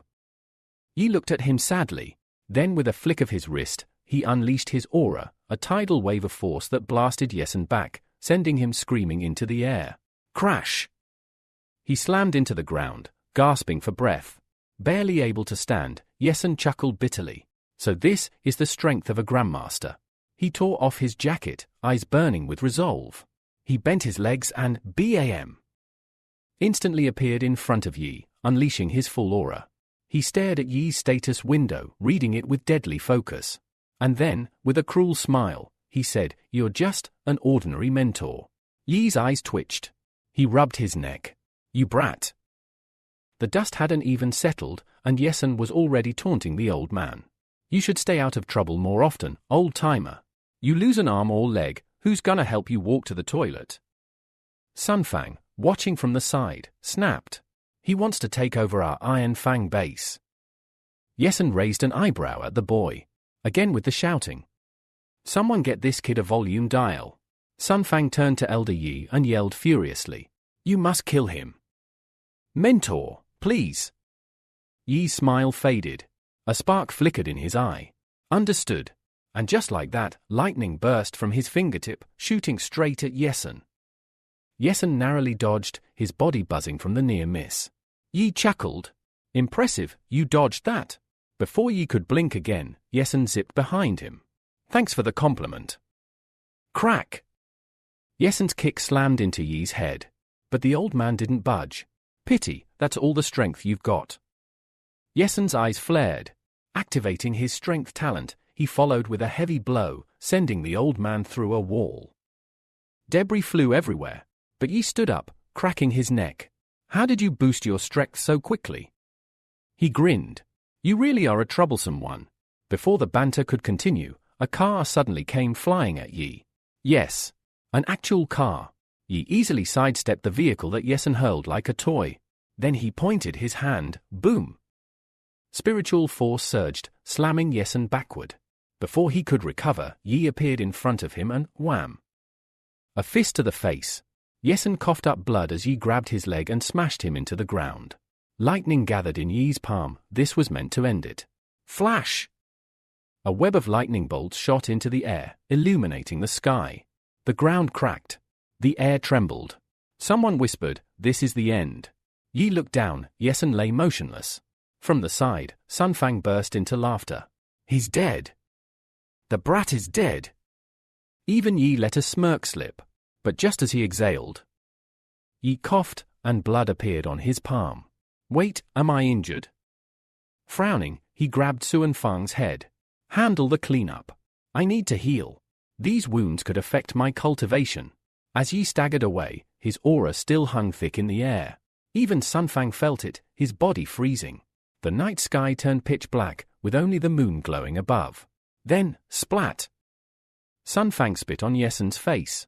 "You got what you deserved. You should have been chopped up and fed to dogs." He placed a foot on Yesen's chest. But suddenly, Yesen's eyes snapped open. He grabbed Sun Fang by the throat, lifting him off the ground. "Say that again, if you've got the guts." Yesen smirked. Sun Fang's eyes went wide with fear. Help! Mentor!" The boy's pleas echoed, but no one came. Yesen dropped him coldly. His head hit the floor with a thud. He turned to see what was happening. What? Yesen activated his recovery talent. His wound sealed up, his back, broken moments ago, now straight as steel. He stood tall, healthy, and breathing steadily. "What kind of monster?" Yi muttered. A whisper floated through the air, his wounds healed. "It's the immortal Jellish talent," Yi, furious, demanded. "Where did a brat like you get such a power?" Yesen, now surrounded by crackling lightning, smiled. "I'm just a guy, with weak talents." Then, boom! He unleashed Wind Execution, a secret Sun family technique. Yi's face paled. "That technique, how do you know that?" A barrage of lightning tore through the sky. Yi realized he couldn't dodge them all. One bolt slammed into him, others followed fast. Yesen stepped forward. Yi, rising through the pain, gritted his teeth. "Even if I die, I'm taking you with me." A pink lightning trail ripped through the air, but Yesen was already in front of him. He clenched his fist. Bam! The elder hit the ground. Yesen towered above, grinning. "You're welcome to try." Yesen stood tall, lightning still dancing around his foot as he pressed it against Elder Yi's face. "Just repaying a small debt," he muttered coldly. The elder, though defeated, trembled in fury, glaring up at the boy who now loomed over him like death itself.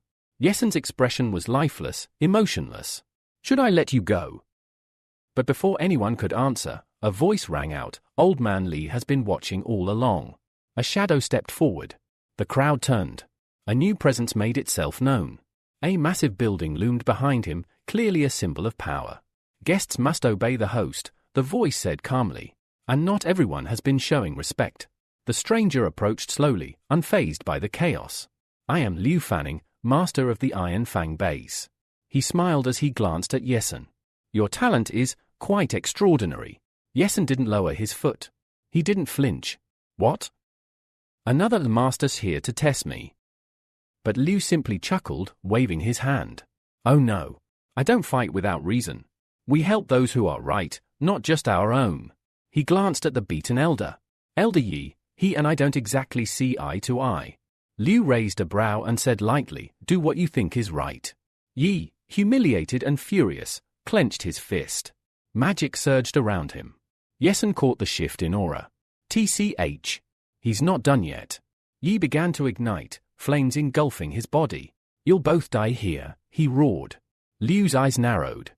Fiery flame technique, he's trying to self-destruct. Yesen's gaze hardened.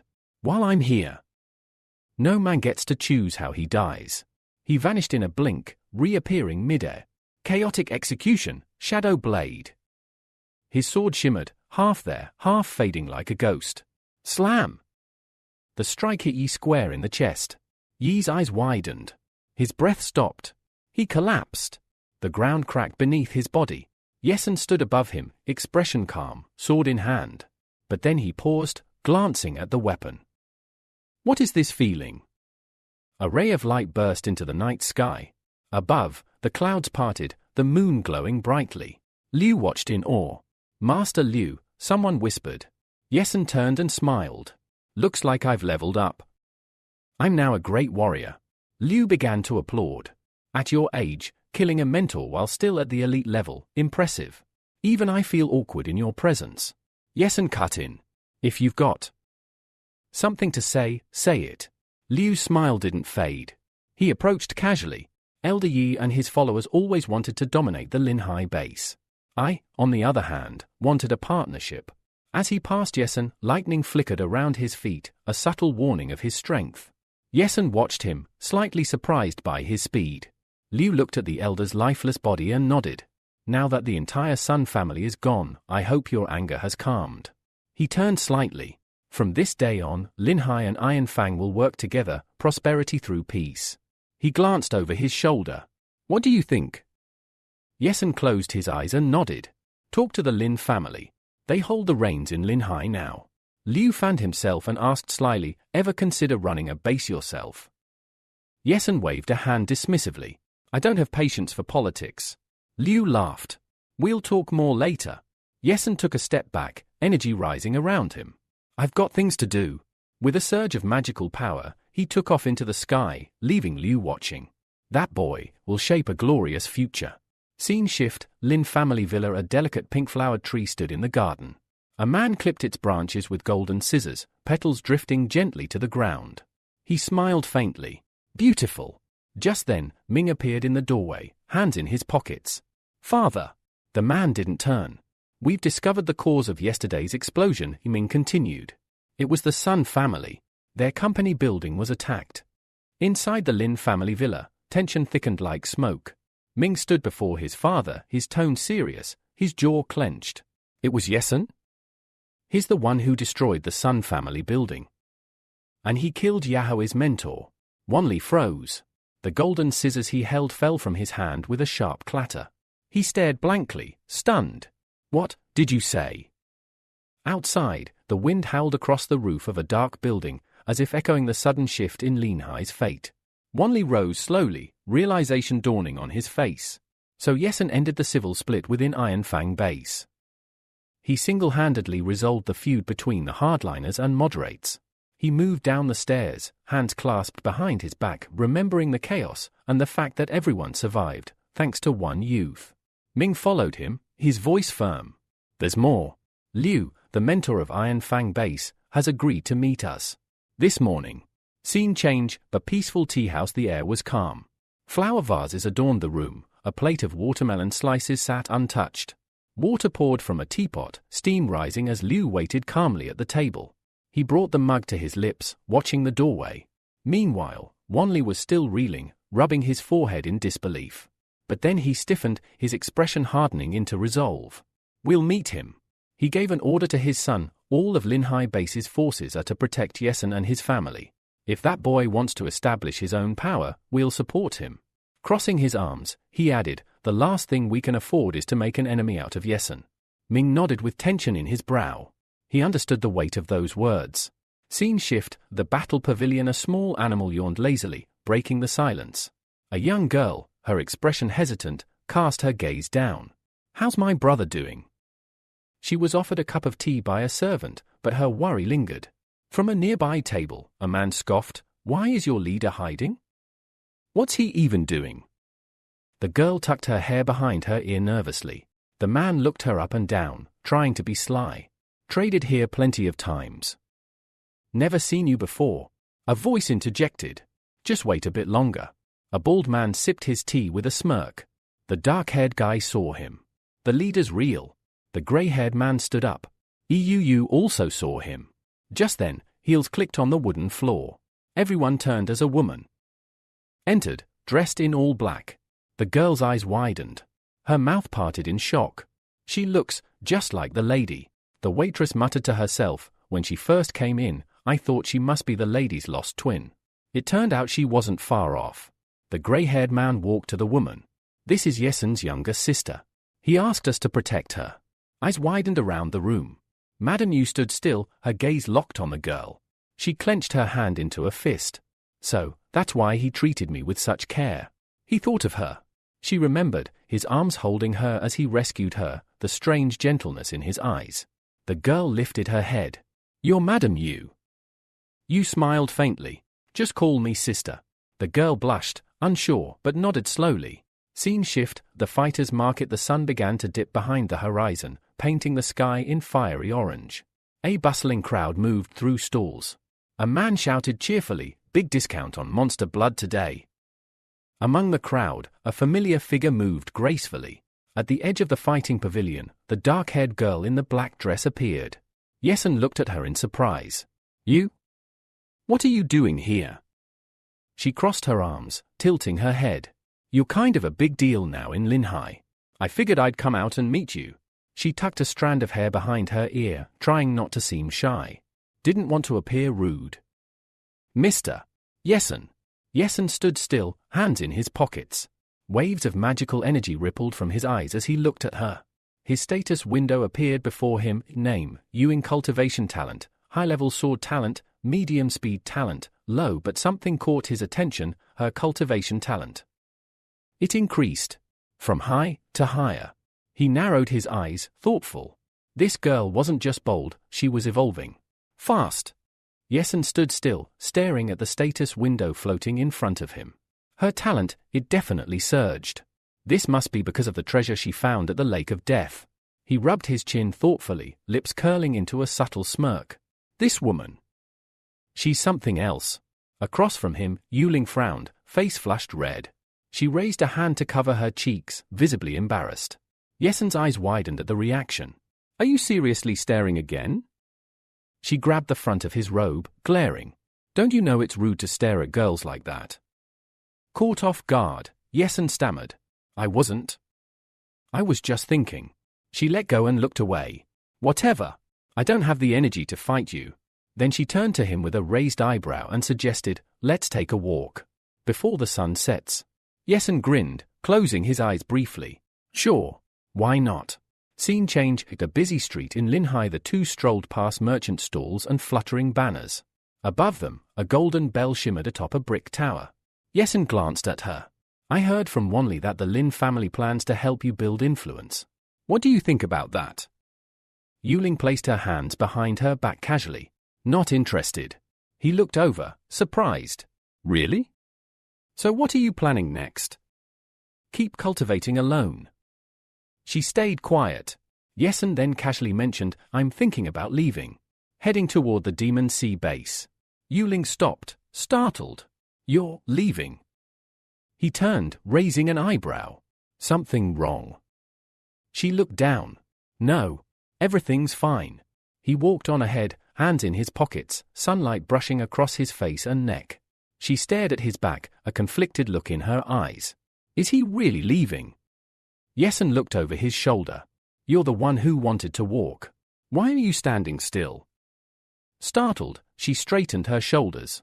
I'm coming. The wind blew through the nearly bare trees, their last leaves drifting like feathers. Scene change, evening at the lighthouse under the crescent moon. Yin squealed and hugged her brother tightly.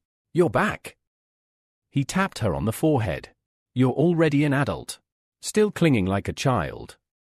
She blushed, pressing her hand to her forehead. I just missed you, Yesen chuckled, rubbing his head, then turned to the men around him. Thanks for watching over her.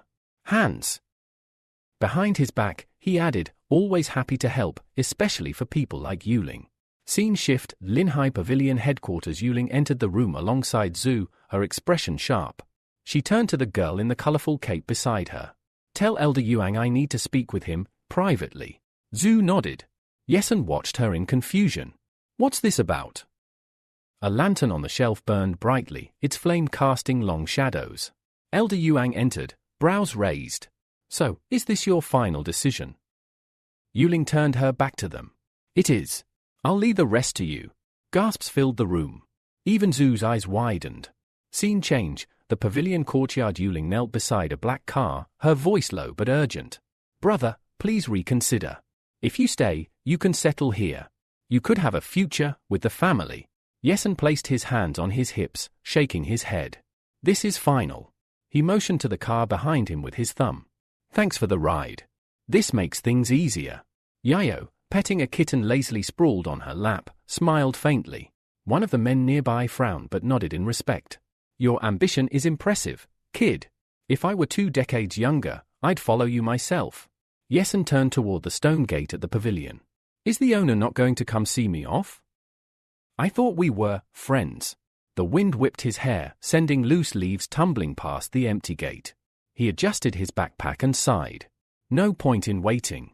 He turned back, raising a hand in farewell. Take care, everyone. His sister waved. One of the men called out, Yayo, no slacking off. Focus on your cultivation. Just then, Yuling stepped forward, a hint of urgency in her tone. Wait. Yesen raised his eyebrows as Yuling strode past him toward the car. Behind her, Zhu panted heavily, chasing after her. Lady Yuling, please wait. I can't keep up. But Yuling didn't slow down. She approached the parked vehicle and yanked the door open, sliding into the passenger seat with a frown. What are you gawking at? Get in already. Yesen leaned down toward the open window, amused. You're coming with us. Yuling shot him a glare. Obviously.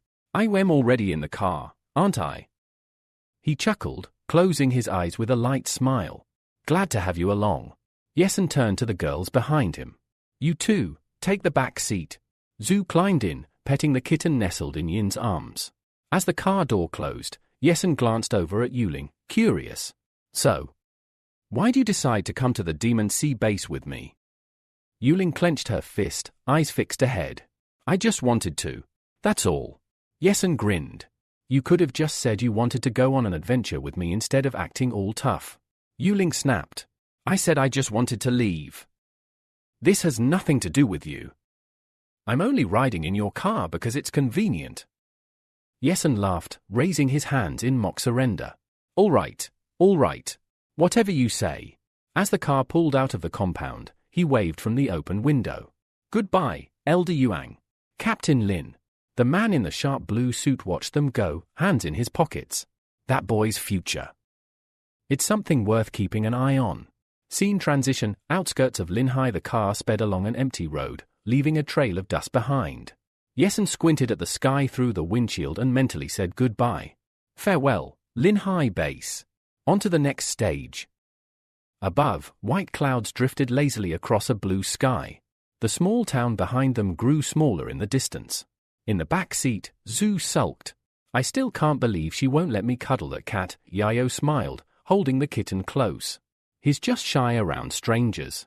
Yuling leaned her head against her hand, looking at the passing landscape.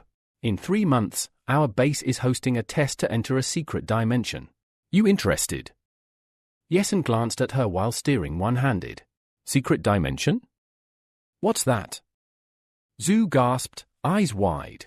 You don't know what secret dimensions are? How are you even a martial artist? She frowned and raised her index finger like a school teacher. A secret dimension is an alternate space that exists beyond Earth. They're connected to the disaster that happened 100 years ago. Yuling chimed in, her tone more serious. Martial artists enter them through dimensional cracks. Inside, they find rare treasures and opportunities to advance in cultivation. As she spoke, a glowing energy vortex swirled in their minds, a vision of what lay ahead. But you can't just waltz in, she added. They have ranking restrictions. Yesen tilted his head. Meaning? Yuling explained, the one opening in 3 months is for great martial artists only. If someone of a higher or lower rank tries to enter, they'll be destroyed instantly. A haunting image of a skull and crossbones hovered near the imagined portal. Yesen gulped. Good to know. He shifted gears, the car accelerating. So, these entry spots must be in high demand, ho? Zhu nodded seriously. They are. Which is why, if you want a place, we'll have to fight for it. The road ahead stretched endlessly under the glowing sunset. Yuling rested her chin on her palm, glancing at Yesen. Not everyone gets an opportunity like this, she muttered. Are you really still not interested? Yesen smiled softly. Since you've already gone through so much trouble, I'd rather not go. I don't want to be a bother. Yuling scowled, teeth clenched. You idiot! Why are you acting like such a wimp? Are you even a man?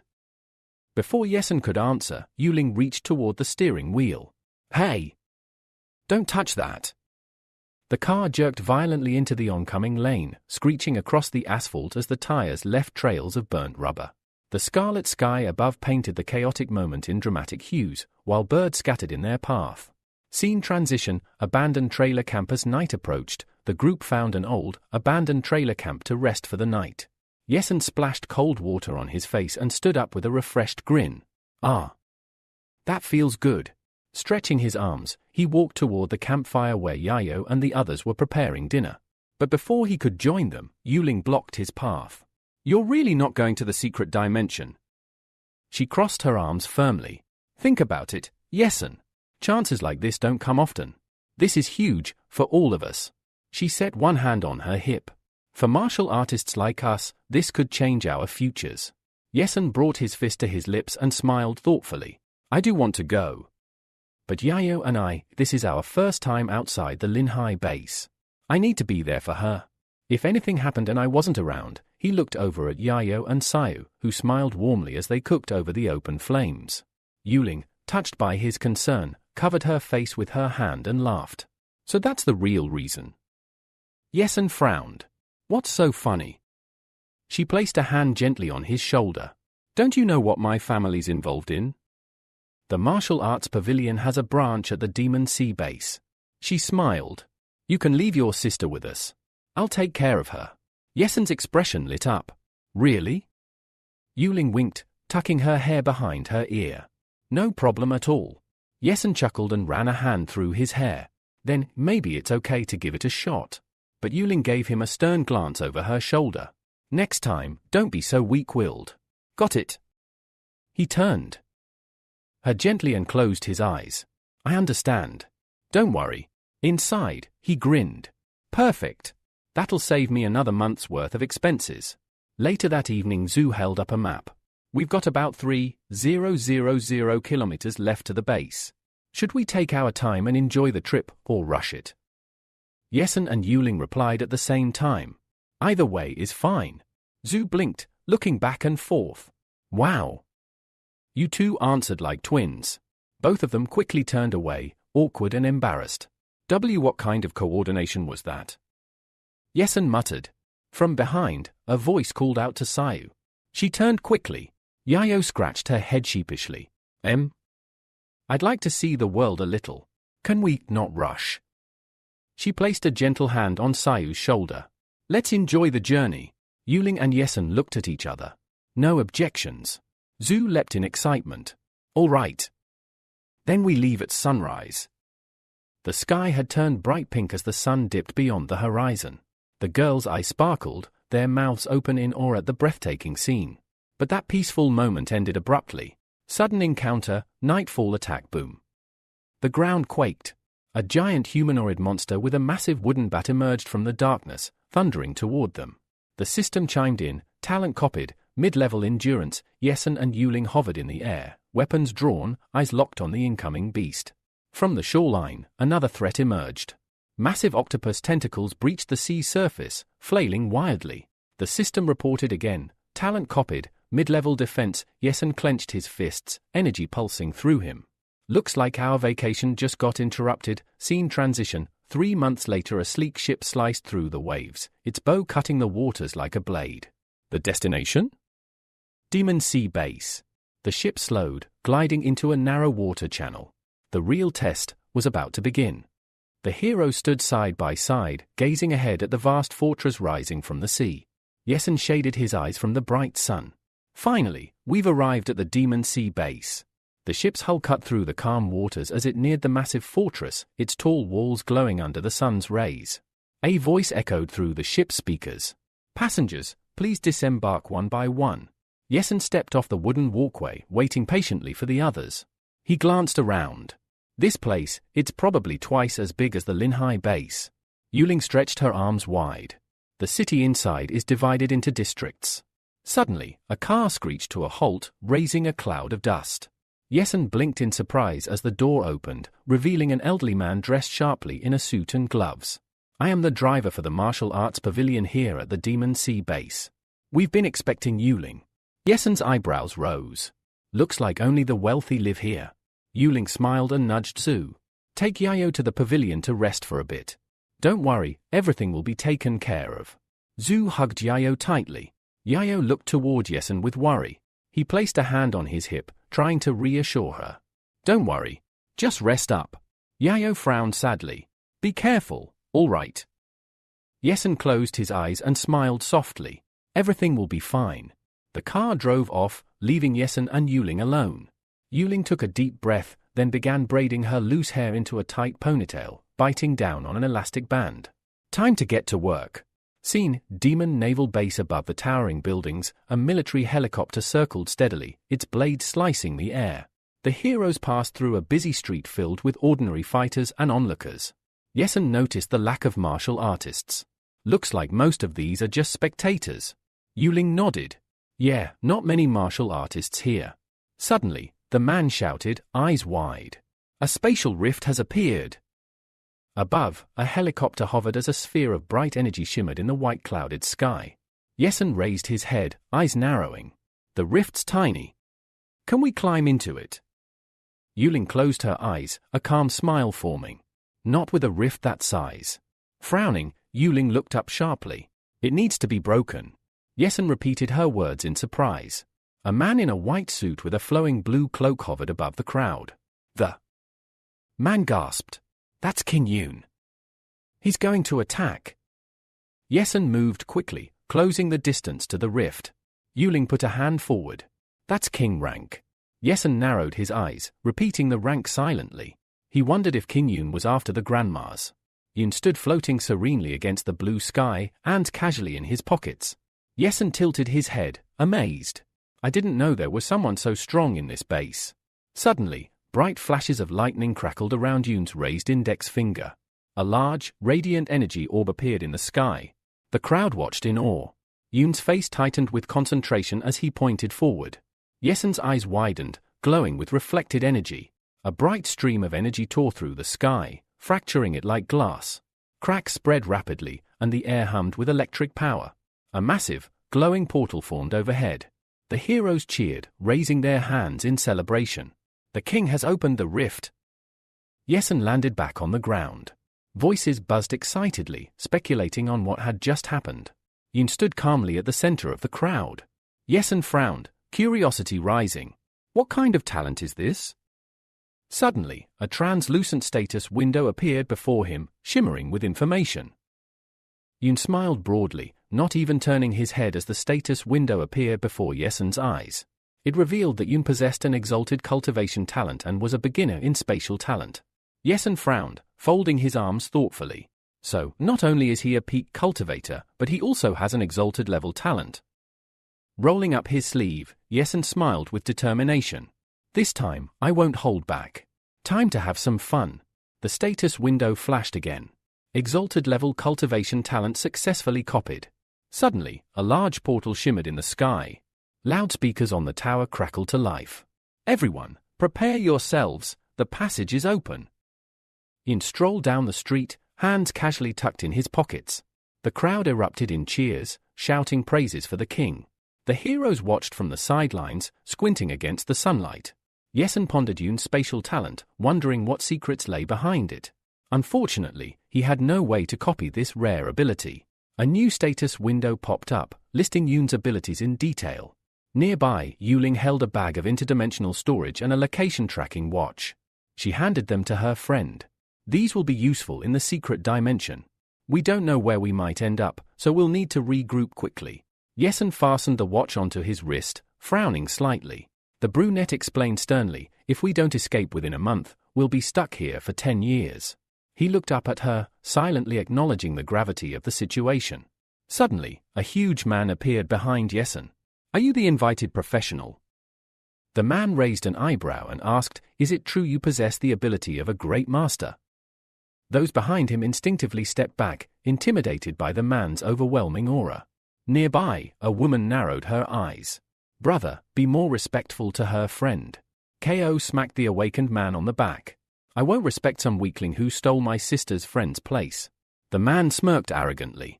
Looks like the boy's scared, he can barely even breathe. Yesen frowned in anger. Ko turned away with a dismissive wave. Don't come here again. Yuling turned away, embarrassed. Yesen asked quietly, is your brother always like this? From the speakers on the tower, a clear announcement rang out. The secret dimension has opened. Wishing everyone a safe journey. Warriors surged forward toward the portal. Yuling glanced back and called her friend to follow. They bounced off the ground with a light leap. The crowd in the square watched as the heroes approached the glowing portal, which crackled with bright lightning. The car sped down the road. Yayu looked out the window, silently praying for her brother's safe return. Beyond the rift lay a red sky and a blackened earth. The heroes' arrival kicked up a thick cloud of dust. Smoke filled the air as coughing echoed through the space. Yesen's back ached, but he stood firm. Dead trees surrounded him. Opening his mouth in awe, he realized, this is the secret dimension. In front of him stood a huge pagoda, a bloody moon hanging ominously overhead. Suddenly, he stepped on something. Crouching, Yesen picked it up. In his hands was a 100-year-old spiritual Jinneng flower. His eyebrows raised in surprise. Many similar flowers bloomed around him. Clenching his fist, he thought, I'm going to be rich. A spatial bag appeared in his hand. All the flowers flew toward him, their purple particles swirling around the bag along with roots and leaves. Smiling, Yesen thought of his sister. She'd faint seeing this many flowers. Deciding to scout the area, Yesen walked forward across the square. The wind fluttered someone's cloak nearby. Spotting a corpse on the ground, he assumed this person was attacked by monsters right after arriving in the dimension. He knew he had to stay on guard at all times. Suddenly, the watch on his wrist beeped loudly. Yesen looked down in surprise. A red dot appeared on the screen. His heart sank. Yuling is in trouble. Inside a nearby building, traces of blows were clear. A monster with green paws stepped forward menacingly. Suddenly, someone leapt into the air. Yuling sat on the floor, leaning against her saber. She looked up and shouted to her comrades. Around her, goblins wielding clubs closed in from all sides. Purple lightning flashed fiercely in the air. Yesen knitted his brows with fierce determination and charged forward, squinting. Yesen mentally urged his girlfriend to wait for him. He bounced off the palace walls, swiftly navigating toward the main building. Leaping off the roof, a massive, multi-tiered pagoda came into view. Monsters roared fiercely, charging forward. Yuling swiftly cut one of the goblin's clubs in half. But before she could react, a goblin pounced from the air, smashing its club hard against her head. The stone on the club cracked loudly. The brunette collapsed to the ground. The monster towered over her, baring its sharp fangs. Yuling's eyes widened in fear. The goblin swung its club again. Just as the elite warrior braced herself with closed eyes, Yesen kicked the monster fiercely. Several of the goblin's teeth shattered from the blow. Yesen's body crashed against the wall as he looked back.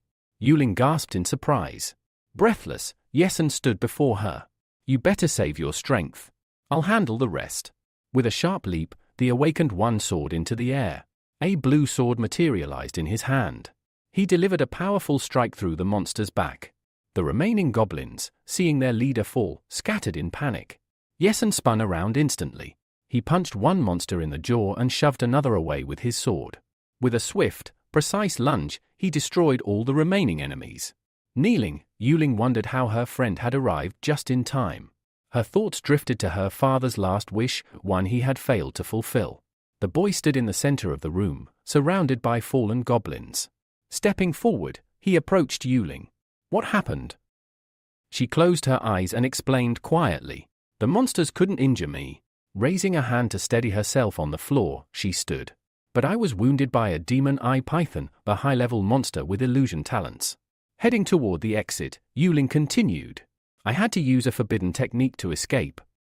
But then the goblins appeared through a hole in the wall. She sighed deeply. Besides the jewels and the secret dimension itself, death is a very real possibility here. Lightning flashed across the sky. Rain began to fall over the palace grounds. Drops splattered on the lotus flowers in the pond. Yuling pulled a small red bottle from her pocket and drank its contents.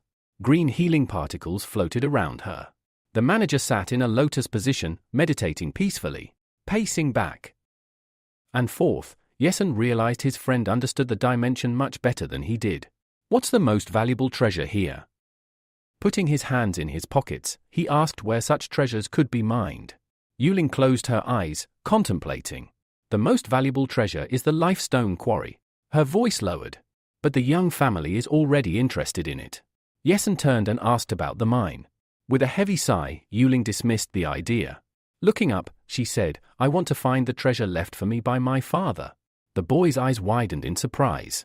20 years ago, my father came here and found a very rare treasure, but it was guarded by a beast with teleportation talent. She frowned.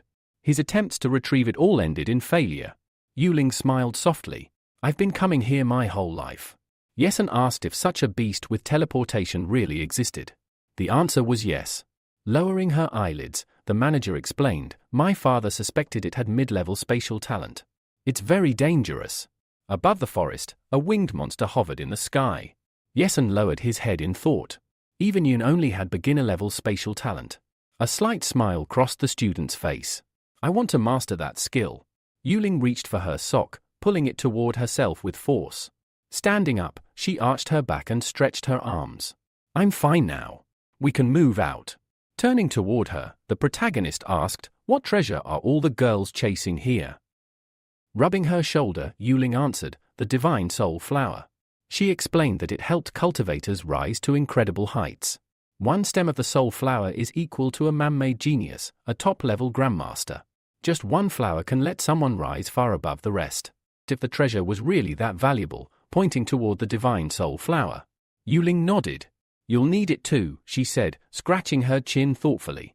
Yesen mentally agreed. Unlike him, his sister definitely needed such a powerful boost. Putting out his hand, he asked, how many stems does this flower have? Yuling replied, 20 years ago, there were 10, but some may have withered or been damaged since then. She crossed her arms and added, I'll share them equally with you if you use all your strength to take down the beast of calamity. The young man smiled and readily agreed. They high-fived, determined to seize the divine soul flower. Above the palace, the red sky was heavy with dark clouds. The awakened one asked if Yuling knew the exact location of the treasure. She told him to follow silently. Looking at her, Yesen realized he was more interested in mastering spatial talent than just the flower. Frowning decisively, they approached a dead forest. The protagonist bounced off the ground and leapt above the trees.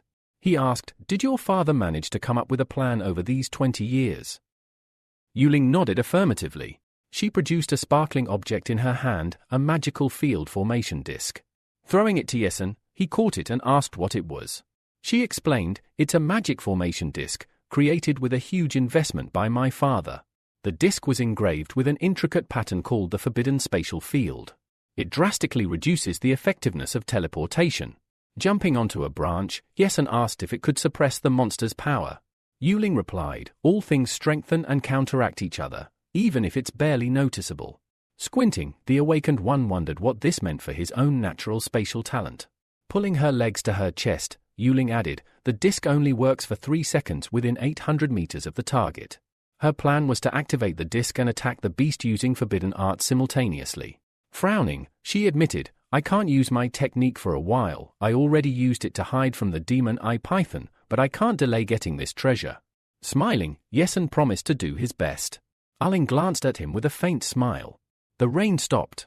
A full moon rose above the distant mountains. Yesen landed firmly on a hilltop, bowing his head. He asked why they had stopped. Yuling pointed to a dark cave carved into the rocky mountainside. This is the place.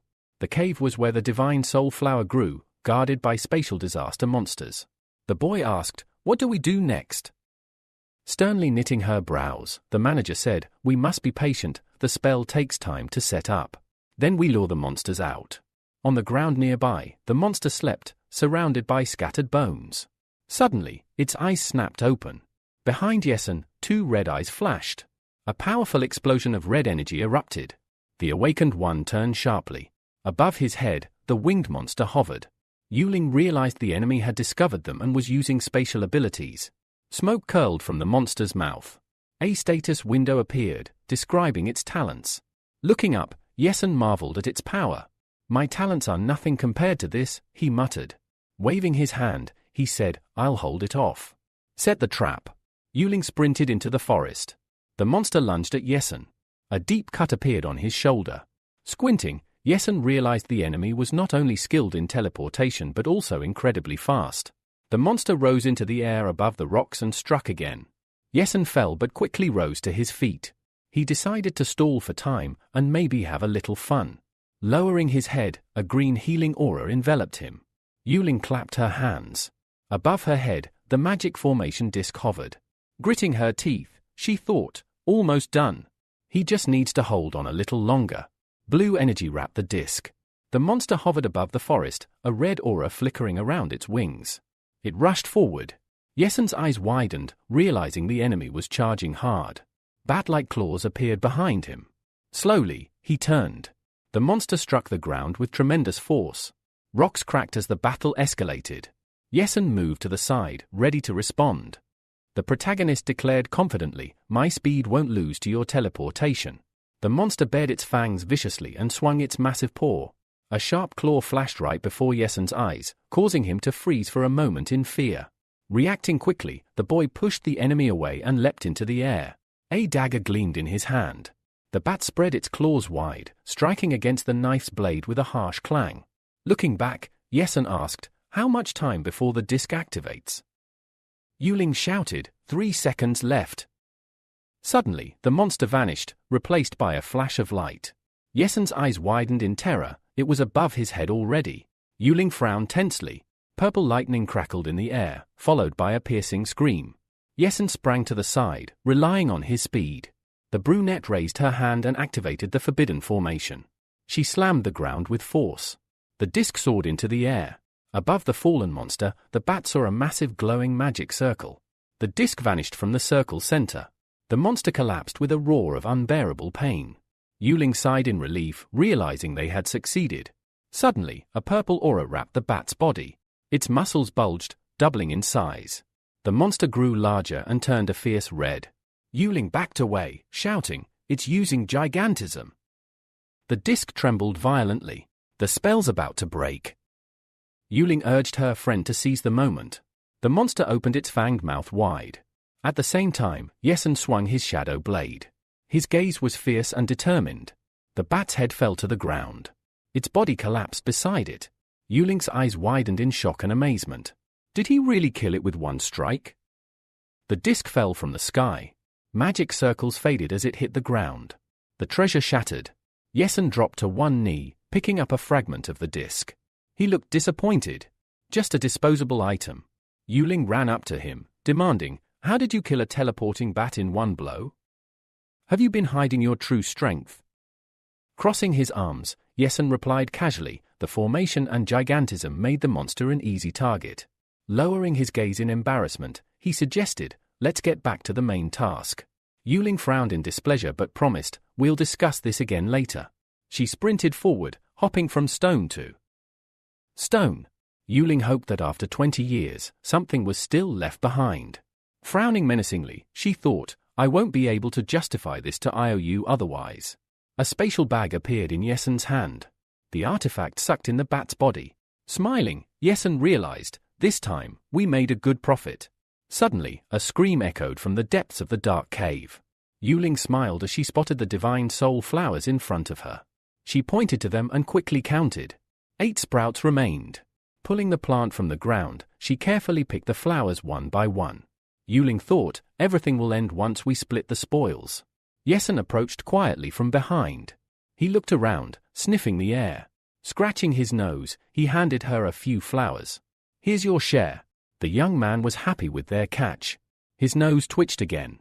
Eyes wide, he suddenly remembered, this is the same smell from when we collected the elixir fruits. Looking deeper into the cave, he sensed more treasures. Yuling asked, "What are you doing digging in the rocks?" Yesen replied, "I'll catch up if you need to hurry." Frowning sternly, Yuling said, "Isn't the divine soul flower enough for you?" "Greed is a sin." Turning to her comrade, the elite warrior called out. Yesen placed his hand on a nearby rock, looking up. He realized the smell came from there. Clenching his fist, a yellow lightning aura sparked around his face. The young man slammed his fist against the rock wall. Yuling looked at him, puzzled. "What's going on?" Suddenly, a powerful explosion shook the area. The wall collapsed, revealing a hidden entrance. Yesen stepped forward and climbed onto the rubble. There's a secret cave here, the awakened one shouted. His foot slipped on the jagged rocks, and Yuling gasped, covering her mouth in shock. Ahead, nestled in a small grotto, a golden lotus bloomed, shimmering on the water's surface. Yesen grinned maliciously at the glowing flower. Curious, he asked his friend, "What is this flower?" Hands on her waist, Yuling explained, "The golden lotus is much rarer than the divine soul flower. It's worth at least 5 times more, but the market won't touch it." Yesen frowned. Why wouldn't anyone buy it? Yuling placed a thoughtful hand on her chin. The golden lotus is used to enhance innate talents. It raises the level of a person's inner talent, but only triggers new evolutions in innate abilities. For example, it turned the man with lightning around his face into one with wings. The elite warrior raised her hand in explanation. Its use is limited. Only about 1 in 1,000 talents evolve into something truly useful. That's why most people don't bother with it. Only the bossy try their luck to transform innate talents. The golden lotus rose gracefully above the water's surface, sparkling. Yesen scratched his chin, deep in thought. What could my talent become with this flower? Turning to Yuling, he proposed, "I have a business idea. Wait here a moment." He squatted down, ready to act. With a sharp, swift movement, Yesen plucked the golden lotus. Yuling gasped in shock. The protagonist jumped back from the plant's leaves, landing safely on the shore. "Why did you take it?" she demanded. "You know I claim my share too." Sitting down, Yesen smiled confidently. "Don't worry. Lightning sparkling in my hand. I own shares in both the lotus and the divine soul flowers." Holding both flowers, he offered, "How about this? I'll give you 3 divine soul flower sprouts for the other half of the lotus." Yuling clasped her hands together, thinking her friend was crazy. Half a golden lotus is worth less than 3 divine soul sprouts. Smiling widely, she decided to teach him a lesson. Clenching her fists, Yuling declared, "Fine. You can take everything for cheap." The sprouts floated into her bag. The elite warrior thought smugly, "I just earned 3 divine soul sprouts for free." Looking inside her bag, Yuling counted 7 divine soul flowers now in her possession. Squeezing them in her hands, she guessed, this should be enough for negotiations. Meanwhile, yellow energy crackled around Yesen as he sat cross-legged in the lotus position. A golden lotus hovered in his hands. Suddenly, he frowned as bright energy surged over the water. Drops rose from the pond and floated into the air. A notification appeared before his eyes. His gaze widened in surprise.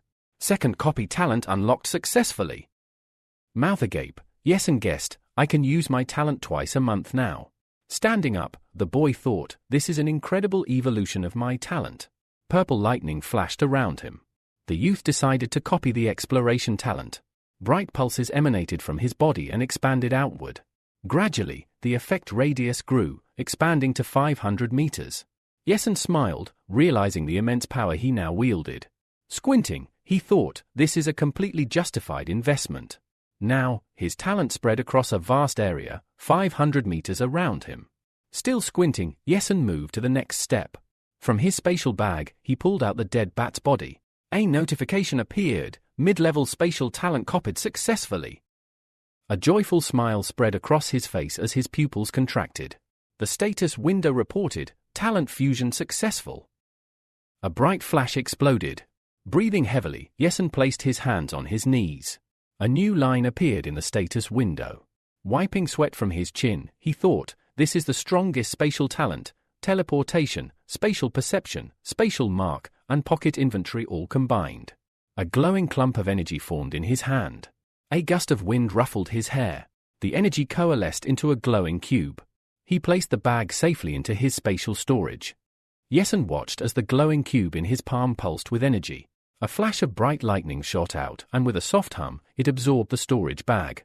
He smiled to himself. With this, I can protect all my belongings. No one stealing my loot now. A crescent moon hung high above the forest canopy, casting silver shadows below. Yuling sat on a rocky outcrop, arms crossed and eyes closed. She had dozed off. Someone approached quietly. It was Yesen. He looked at her sleeping face and once again thought about how much she resembled his sister. Peaceful, calm, and just as stubborn. The girl stirred, eyes fluttering open. She glanced up at him. "You're finally done?" she asked, standing up and brushing off her clothes. Her saber dissolved into the air with a shimmer. Yesen smiled. "Thanks for watching my back. Yuling nodded. I got what I needed. I'm ready to leave this secret dimension. Are you coming? Yesen scratched the back of his head sheepishly. I think I'll stay a little longer. I want to train, and maybe grab a few more treasures. Pointing a finger at him, Yuling frowned. It's too dangerous to stay here alone. He chuckled and raised his hands. Relax. I've got enough strength to keep myself safe. Still, he insisted on escorting her to the teleportation point. We'll make it before dawn, he said confidently. Yuling bit her lip, worried. I need to convince him to leave with me. The sky slowly began to brighten as they ran along a forest path toward the exit. Suddenly, boom! A thunderous explosion echoed through the valley. Yesen came to a halt, looking around. That came from nearby. In the distance, smoke and fire rose from the mountainside. Yuling narrowed her eyes. Looks like someone's fighting over a treasure. But they couldn't sense who it was. Yesen smirked. Perfect time to test this new skill. He activated spatial perception. Rings of energy rippled from his eyes. The battlefield became vivid, every movement, every detail clearer than ever before. A red-haired man charged at another who wielded a shield. They were battling beside the corpse of a monstrous beast. The redhead raised his sword and shouted, "These treasures are mine." Back off! The man with the shield, Janai, raised his weapon and growled, "Dream on." Red Hair launched himself forward, sword flashing. Watching from above, Yesen muttered, "Janai and..." Liking, Yuling blinked. You know them. Hands on her hips, she scolded, "Their families are allies. Why are they fighting each other?" Yesen narrowed his eyes and activated spatial perception again. "They're fighting over treasure," he said flatly. Below, the battle raged. The corpse of a powerful beast lay near the rocks, something gleaming in its gaping mouth. Liking's axe clashed with Janai's sword. Then, a flash of steel. A second blade appeared behind the axe. It pierced Janai's shield, slicing clean through. Blood burst from his mouth. His eyes widened in agony. Both men collapsed, motionless. Yuling's eyes widened. Did they just die at the same time? Before she got an answer, she jumped from the cliff. Hand to her mouth, she landed by the bodies. Yesen raised a brow. Weren't you in a rush to leave? The brunette smirked. And leave this treasure behind? Don't be stupid. He leaped down after her. All right, he said, grinning, let's say, the one who touches it first gets to keep it. Yuling agreed without hesitation. Fine. But don't regret it later. Yesen squinted. If we're splitting this spiritual mixture, I'm on the losing end. Yuling glanced back over her shoulder. Don't blame me when I win. Hey! How did you speed up like that? Yesen called as she surged ahead. She landed right beside the monster's massive body. Lightning crackled in her hands. Leaning over Liking's corpse, she swiftly looted his spatial bag. Rising, she spotted Janai's body and crawled toward it like a predator. Lightning flickered again. 2 bags. Not bad, she said with a wicked smile. Yesen walked up and thumped the dead monster's side. You know what? I take back my offer. The treasure goes to whoever grabs it. He plopped himself down on the beast's corpse. Yuling shrugged. Fine by me. You can have the dead lizard. You sure? He asked, hopping off the monster. Without turning, she replied, keep it. I don't need that corpse. Yesen smiled. This felt like a win. Holding a sword in her hand, Yuling called back to him, you are such a pain, you know that. The student didn't reply. He had already turned back to the monster, grabbing its face with both hands, curiosity gleaming in his eyes. Yesen pried open the monster's enormous jaws, both hands straining against its fangs. Nestled on its tongue was a small flower. Seriously, he muttered. Behind him, Yuling turned around and froze in shock. Her sword slipped from her fingers and clattered to the ground. Is that? Yesen picked up the delicate blossom, its petals glowing faintly with spiritual energy. So this is where the spiritual mixture was hiding. Yuling rushed over and demanded, let me see that flower. Yesen clutched it protectively. Finders keepers. She grabbed his wrist. Her eyes widened as she gazed at the blossom in his palm. A fire flow flower. Yesen squinted. You know what this is. He pulled his hand back, wary. Exactly how valuable are we talking here? Yuling exhaled slowly, then offered him a smile, the kind that made people nervous. Want to switch back? Ignoring the sly grin, Yesen narrowed his eyes. Only if you tell me why those two were trying to kill each other over this thing. Dark clouds began to gather over the forest as Yuling raised her index finger, her tone turning serious. It's simple. This flower grants fire talent. Yesen frowned. That's it. The girl's face twisted into pure frustration. That's it. People would kill their own cousins for this. The Jiang and Li families have high cultivation talent but no special gifts. A powerful attack talent like this could change everything. Yesen rubbed his chin thoughtfully. Who? I can copy talents as much as I want. This flower's kinda useless to me. Yuling blinked in disbelief. What, you? Are you even human? She wasn't wrong to be stunned. For someone else, this flower was a once-in-a-lifetime treasure. But for Yesen, it was just another sparkly collectible. Yuling's face softened slightly. Actually, the elder in my clan desperately needs a fire-based talent. If he gets it, our family's combat strength will multiply. A purple aura shimmered around the flower as Yesen extended it to her. Then you should take it. Yuling was speechless. Are you serious? He nodded. Neither I nor my sister need this. You can put it to better use. Turning around with a laid-back grin, he strolled off casually, hands behind his head. Yuling stared at the flower, touched by his gesture. This is what separates him from the rest. Others see the spiritual mixture as a treasure worth dying for. But he's willing to give it up without hesitation. Her gaze shifted to the bloody corpses nearby. She clenched the flower tightly. This man will go far. I need to work even harder. Yesen smirked as he walked, a single thought crossing his mind, now she owes me big time. Still, not selling this in the combat pavilion is definitely a loss. Above the broken bridge, the teleportation gate to the secret dimension shimmered faintly. As they approached, Yuling glanced sideways at her friend once more. Are you really not coming with me? He shook his head. She sighed, reluctantly accepting his decision. But she wasn't going to leave empty-handed. Handing him 2 glowing bags, she said, Here, pocket inventory and a divine soul flower. I can't take the fire flower without giving something in return. Yesen caught the bag mid-air and nodded in appreciation. Yuling tucked her hair behind her ear. After a month, the teleportation gate will get more unstable. Be careful. She took a few steps toward the gate, then paused. Turning back with a serious expression, she said, Oh, and avoid anyone from the Yun family. There's a monarch-level expert among them. Yesen scratched his chin and gave a thoughtful hum. Yuling smiled. I'll be waiting for you to return. He waved at her with a carefree grin. Don't cultivate too hard without me. With a single leap, the elite warrior soared into the air. She glanced back at her friend as the teleportation gate neared. If I don't train harder, he'll surpass me in no time. Her eyes narrowed with determination. The portal sparked and rippled. She vanished in a flash of light. Yesen placed his hand on the ground, letting out a long breath. Finally. I'm alone. Purple lightning danced around him. He smiled slyly. My domain now.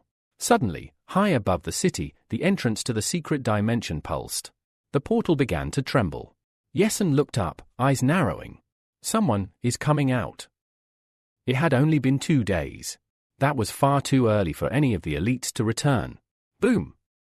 An explosion rocked the area in front of startled passers-by.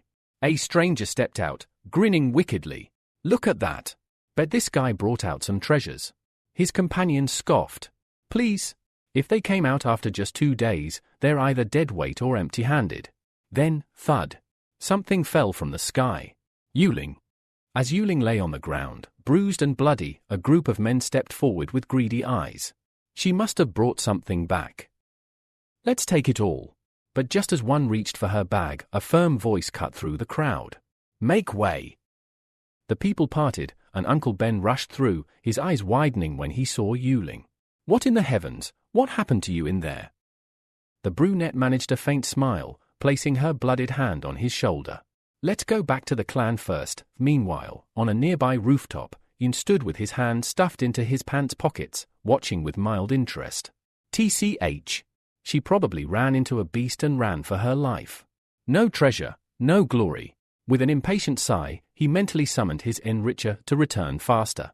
Apparently, waiting wasn't part of his skill set. Back at the market, curious onlookers tried to piece together what had happened. Raising a brow, Uncle Ben leaned in. Doesn't look like you were seriously hurt. So what really went down in there? Yuling gulped down a bottle of monster blood, and healing particles swirled around her. She let out a breath. The entrance to the dimension was crawling with experts. They were just waiting to ambush those who came out with treasures. She gave a tired smirk. So I played dead. Let them think I barely made it out alive. Standing before her, the old man crossed his arms. So, did you manage to get anything?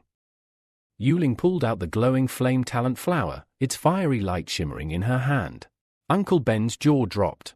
That's the real deal. The flower crackled and dissolved into lightning in her palm. She looked up seriously. I want to speak to the elder. Ben turned away, visibly troubled. Yuling? Finding this flower is already a tremendous contribution. The Yu family will benefit greatly. Then he looked back, eyes narrowing. But what exactly are you asking for? Standing up from the bench, she took a deep breath. A meeting. I want to see the elder. Ben blinked. Yuling's tone was unwavering. I know it's not allowed. Our ranks in the clan are too far apart, but it's important. He tilted his head. You're quite brave. Her expression hardened. I wouldn't have given up the flame talent flower if I couldn't meet him. The two stared each other down, tension thick in the air. Finally, Uncle Ben sighed. All right. I'll make the arrangements. The full moon glowed softly above the palace that night. After a long bath, Yuling stepped out, drying her hair with a towel and slipping into her slippers. She looked out at the garden, the wind brushing past her cheeks. I wonder how he's doing in the secret dimension. Meanwhile, Yesun was perched on a thick branch in the forest. Blooded corpses of monsters littered the ground around him. He sighed, resting his hand on his knee. So boring. Can nothing here challenge me? The morning sun rose slowly over the palace. Knock knock. At Yuling's door, a servant bowed. The elder requests your presence in the assembly hall. Yuling nodded and opened the door. Behind it stood another girl, quiet and composed. I'm on my way, said Yuling as she stepped out. Above the grand assembly hall, birds soared through the sky. Inside, incense filled the air. The elder sat cross-legged, resting on a low table. He smiled faintly. Well done, manager. The flame talent flower, an impressive feat. Yuling stood in the center of the massive hall, calm and collected. The elder leaned forward. Now then, what kind of reward would satisfy you? She closed her eyes. Her fists trembled slightly. Then she looked up. I want to cultivate and try to comprehend the path of awakening. The elder's eyes snapped open. His mustache twitched. What? He stormed forward. You want to comprehend the path of awakening? Do you know what you're saying? His voice echoed through the hall. Even I, the elder, do not have the right to touch it. That path is sacred. And you think you can just? Yuling dropped to her knees. I also brought back 6 stems of the divine soul flower. I'm willing to distribute them to the family disciples if you grant me this. The elder froze, staring at her. He took a slow sip from his tea, placed the cup down with a soft clink. The room fell silent. He finally spoke. The aura of the path of awakening has all but disappeared. Those who once tried to comprehend it, left. His voice softened. Yuling, you must consider another path. Yuling's expression hardened. Her brows furrowed as she stood her ground. I don't want anything else. The elder's stern gaze pierced through her. His silence was chilling, until, without warning, a beam of blue light blasted through the hall's wall, slamming into Yuling and sending her flying across the room. She crashed to the floor with a painful grunt. From the shadows, a towering figure emerged, the ancestor. Blue smoke coiled from his body like a phantom mist. Yuling, he growled, you don't negotiate with me like that. Bruised and shaking, the girl placed her hand on the ground to steady herself. Her voice quivered, but her conviction didn't falter. No matter how hard I train, my talent will only ever reach the Grandmaster level. She clutched her stomach with her other hand. I'm not satisfied with that. I want more. Then, raising her voice, she screamed to the heavens, I want to become stronger. Hovering above her, the ancestor crossed his arms. The smoke around his eyes flared like blue fire. How dare you? The floor beneath her cracked under the pressure of his aura. Yuling gasped as the air turned heavy, collapsing face first into the shattered stone. She panted through her mouth, struggling to move, until a wave of overwhelming energy surged through her. A monarch's aura? Suddenly, a man in a black suit rushed down the stairs. Ancestor, wait! She's still young, please, spare her. He dropped to his knees, pleading. Yuling turned her head toward him. This has nothing to do with you, she stood again, slowly, defiantly. Purple lines flickered across her body like sparks. She straightened her spine and bowed. I must comprehend the path of awakening. Ben's lips twitched. His eyes filled with disbelief. She can stand it under all that pressure? The ancestor's robe fluttered as he raised his hand again. Yuling groaned, collapsing once more. Then, suddenly, the pressure vanished. Yuling gasped. It's gone, the man in black helped her up, sighing in relief. Thank you, ancestor. But the elder wasn't done yet. With a slow wave of his hand, he conjured a glowing object in his palm. There are rules in this land, and the clan must honor them. I do not break them easily. He narrowed his eyes. But I break them when someone needs to be taught a lesson. Ben furrowed his thick eyebrows. This is my personal secret mark. With it, you'll be able to touch the edge of the path of awakening. He tossed the mark toward her. Yuling reached out, palm open. As the mark settled into her hand, a soft glow enveloped her fingers. She exhaled deeply and smiled, finally, a step closer to power. Outside, birds took flight above the peaceful Yu residence. Elsewhere, inside a quiet study, a man held a tray of glowing flowers. Why did you let her go on the journey of awakening? He asked, puzzled. The elder didn't look up. He stirred his brew with a wooden spoon, droplets of water trickling down the leaves of the plants. Because she's stubborn. He gave a quiet chuckle. Reminds me of myself, a long time ago. Far away, on a steep cliff under the pale moon, Yesun was on the move. He reached out, fingers brushing against the glowing spiritual flowers growing from the rock face. With a satisfied grin, he pulled them up by the roots. Heh! Jackpot! But fate had other plans. The cliff crumbled beneath his feet, he fell. A small explosion echoed across the riverbank as Yesun crashed into the ground. He groaned, tossing the plants aside and clutching the cliff wall. Breathing heavily, he dusted himself off and sat on a rock. Okay, that hurt. He pulled out a small cube, his personal pocket space, and opened it. Dozens of items tumbled out like junk from an overpacked closet. He grinned. So many spiritual plants in just a few days. I'm on fire. Leaning back with a satisfied sigh, he muttered, with the number of monsters I've taken out, I could open my own apothecary. Placing his hands on his waist, Yesun glanced down at his dirt-stained clothes. Yeah, time for a wardrobe change. The sky darkened. He remembered something. Oh, right. Yo told me to bring extra clothes. Smart guy. A nearby red-eyed animal snorted in agreement, as if judging him. He pulled on a clean hoodie, laced up his sneakers, and summoned a small orb of light in one hand. I need rest and a snack. As if on cue, his stomach growled loud enough to startle a bird. Suddenly, he heard a heavy thud behind him. He turned, eyes wide. Stomp! Stomp! Stomp! A giant, spike boar towered before him, steam puffing from its snout. Oh no! Later, white smoke drifted through the forest. Yesun was seated by a roaring campfire, a giant boar leg skewered over the flames. He grinned, licking his fingers. Okay, now we're talking. Yesun sat beside his fire, holding a knife up to the juicy shashlik. Not bad, he muttered, slicing a steaming chunk. He took a huge bite and grinned. Delicious, definitely better than monster jerky. But before he could savor another bite, a sudden rustling disrupted the peace. Skitter!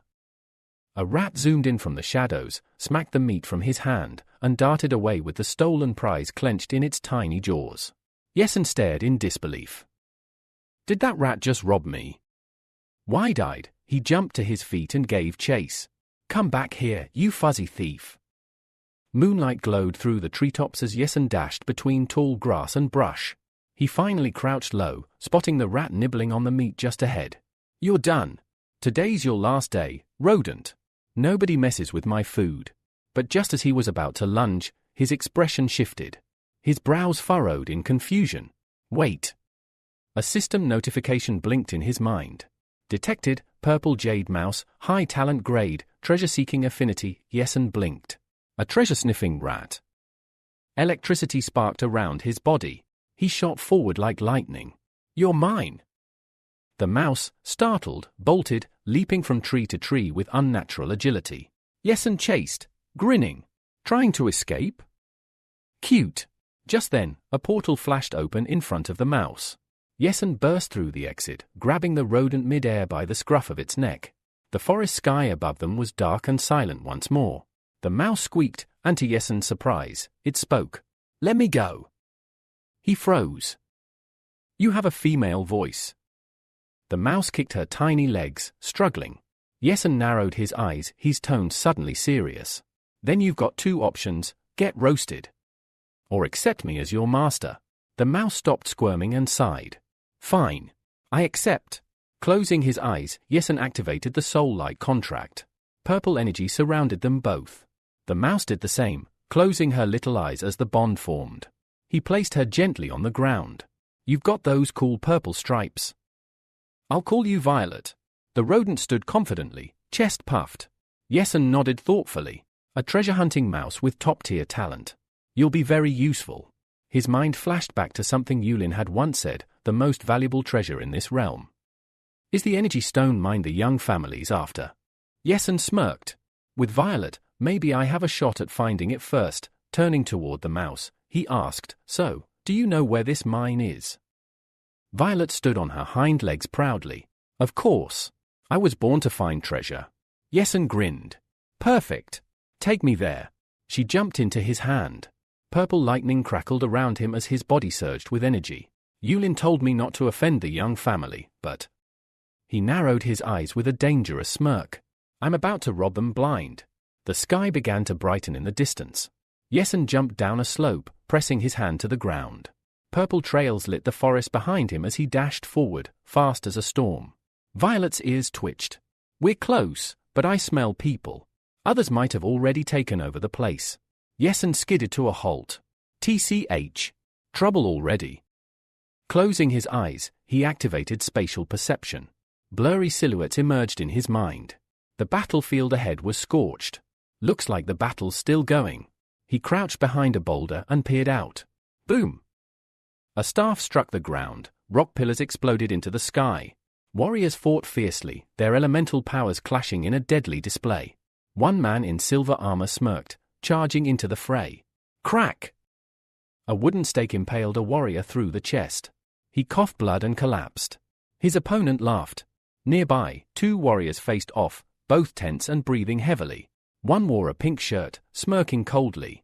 "You truly were once a genius of the He family, but you've killed too many of ours." The dark-haired man opposite him clutched a glowing staff tightly, eyes sharp and burning with revenge. From a distance, Yesun observed the battle unfolding below with sharp eyes.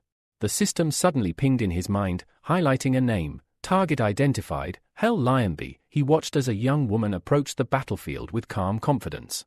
She raised a glowing staff, blue sparks flickering from her fingertips, then slung her sword onto her shoulder. "Time to have my fun with Lionby," she smirked. The system chimed again. Profile, Yunfang, cultivation talent, peak level. She stepped forward gracefully, but with a grin that screamed chaos. "From this moment on, all your Trevors belong to me, Lionby." The armored man chuckled, spinning his staff. "Let's see if you've got the strength to back that up." With a shout, he unleashed the forbidden earth element curse, Diamond Scepter. Purple smoke swirled around his hand like a dark omen. But Yunfang didn't flinch. She charged, her sword laced with fierce wind element energy, sharp enough to cut through stone like tofu. Boom! The battlefield trembled. She twisted midair and slammed her foot straight into Lionby's face. Thwack! He flew back as smoke billowed around him. Furious, Lionby summoned his next move, Curse of the Earth Element, Rain of Splitting Stones.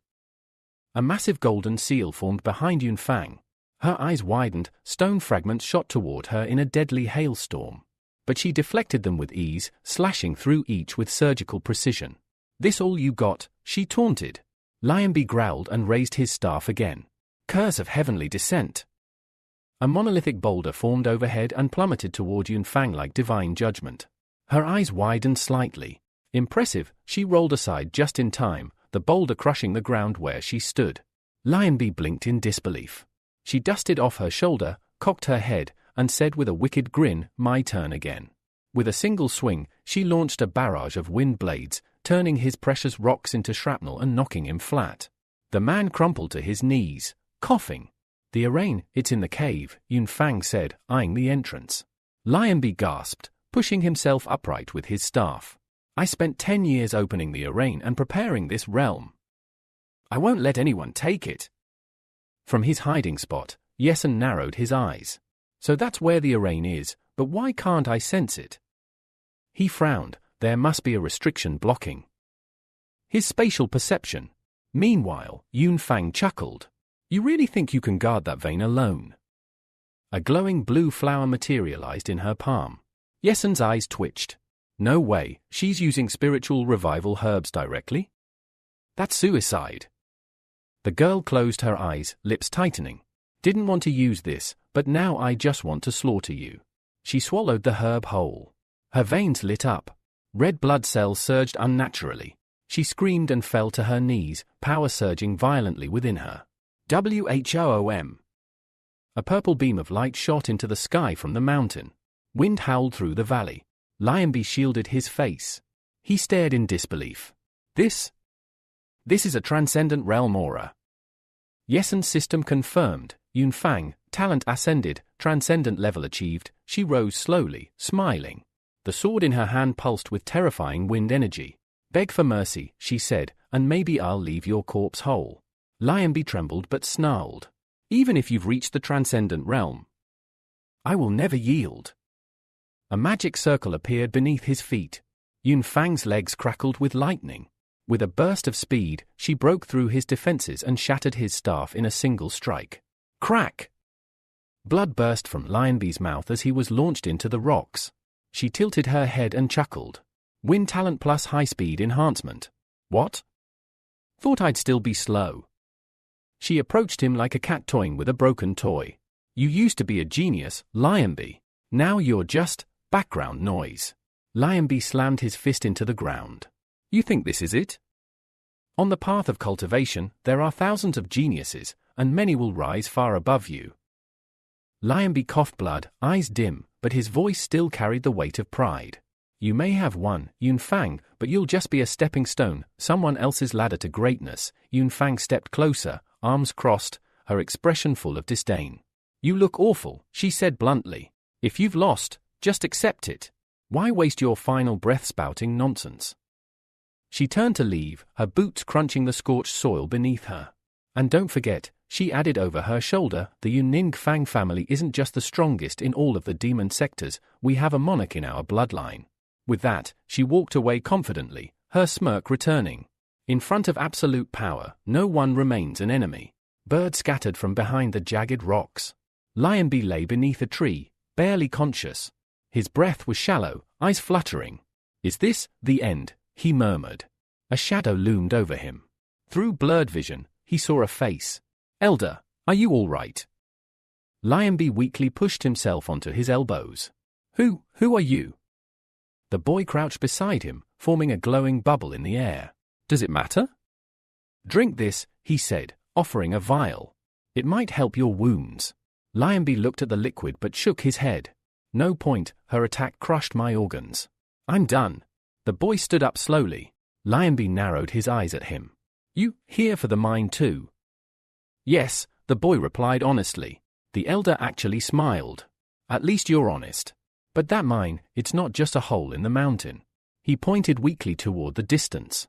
It's guarded by a supreme cataclysm beast, a monster that's dug endless tunnels into the cave. Anyone who enters ends up lost. He paused, catching his breath. Only someone with a purple mouse, a rare creature born with treasure-seeking talent, can find the true path. Lionby looked like he was about to laugh, only to cough again. Then the boy reached into his cloak and pulled out a twitching, purple-furred mouse. You mean this one? The mouse looked at Lionby with a smug smile. The elder's eyes widened in disbelief. No, impossible. He could barely speak, but his mind was racing. He tamed it and even made a contract with it. The mouse jumped down and sat on Lionby's knee. The elder trembled, his face softening as he reached out with a shaking hand. 10 years, wasted chasing shadows, just as his fingertips brushed its fur, his hand went limp and fell to the ground. A single tear traced down his cheek as his eyes closed forever. The leaves above him finally fell. Yesen stood silently in front of a freshly piled grave, rain pattering around him. He stuck Lionbee's broken staff into the stones as a marker. May your soul find peace. Elder. The rain continued to fall. Meanwhile, Yunfang entered the cave. She frowned at the branching tunnels ahead. Why are there so many? She scowled and dashed forward. Whatever. I'll just pick one. But just as she entered a new tunnel, the ground trembled. Pebbles clattered. The floor cracked open beneath her. What the? She tumbled downward, bouncing off sharp rocks, and landed face to face with a massive worm-like monster. Its mouth glowed with swirling energy, and Yunfang instantly recognized danger. This wasn't in the intel. Back above, the rain intensified, and the mountain seemed to shake. Yesen looked up from the grave, smiling faintly. Already starting, huh? Hold them off for me, Yunfang.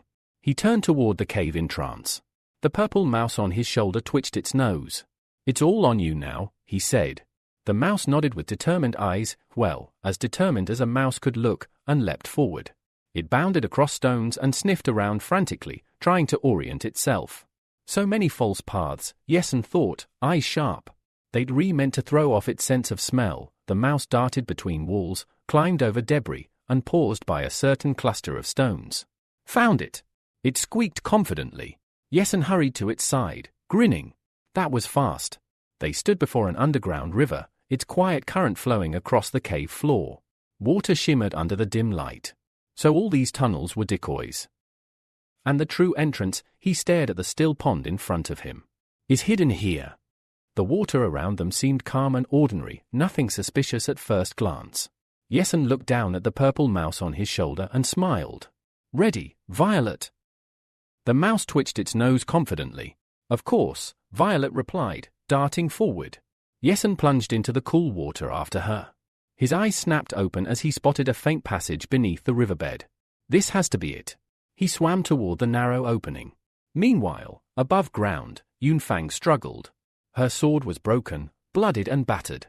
She gasped, trying to catch her breath, sitting with her torn clothes clinging to her. I can't even land a hit on this thing. She pulled her leg toward herself, then stood up resolutely. I didn't expect the beast to be this strong. Electricity crackled around her body as she summoned her magic. No choice. Time to use this. A small orb, shimmering with electric energy and rainbow hues, formed in her palm. A monocrank magic artifact. The giant worm roared, preparing its own devastating attack. Feel the power of the monarch. Yunfang shouted, squeezing the orb tightly. A blazing magic bayonet shot forward, piercing the beast's body. Stone cracked and fell from the cave ceiling as the monster staggered. The mountain trembled, dust and debris cascading to the river below. Below, Yesen pushed forward through the falling rubble. Violet's voice echoed in his mind.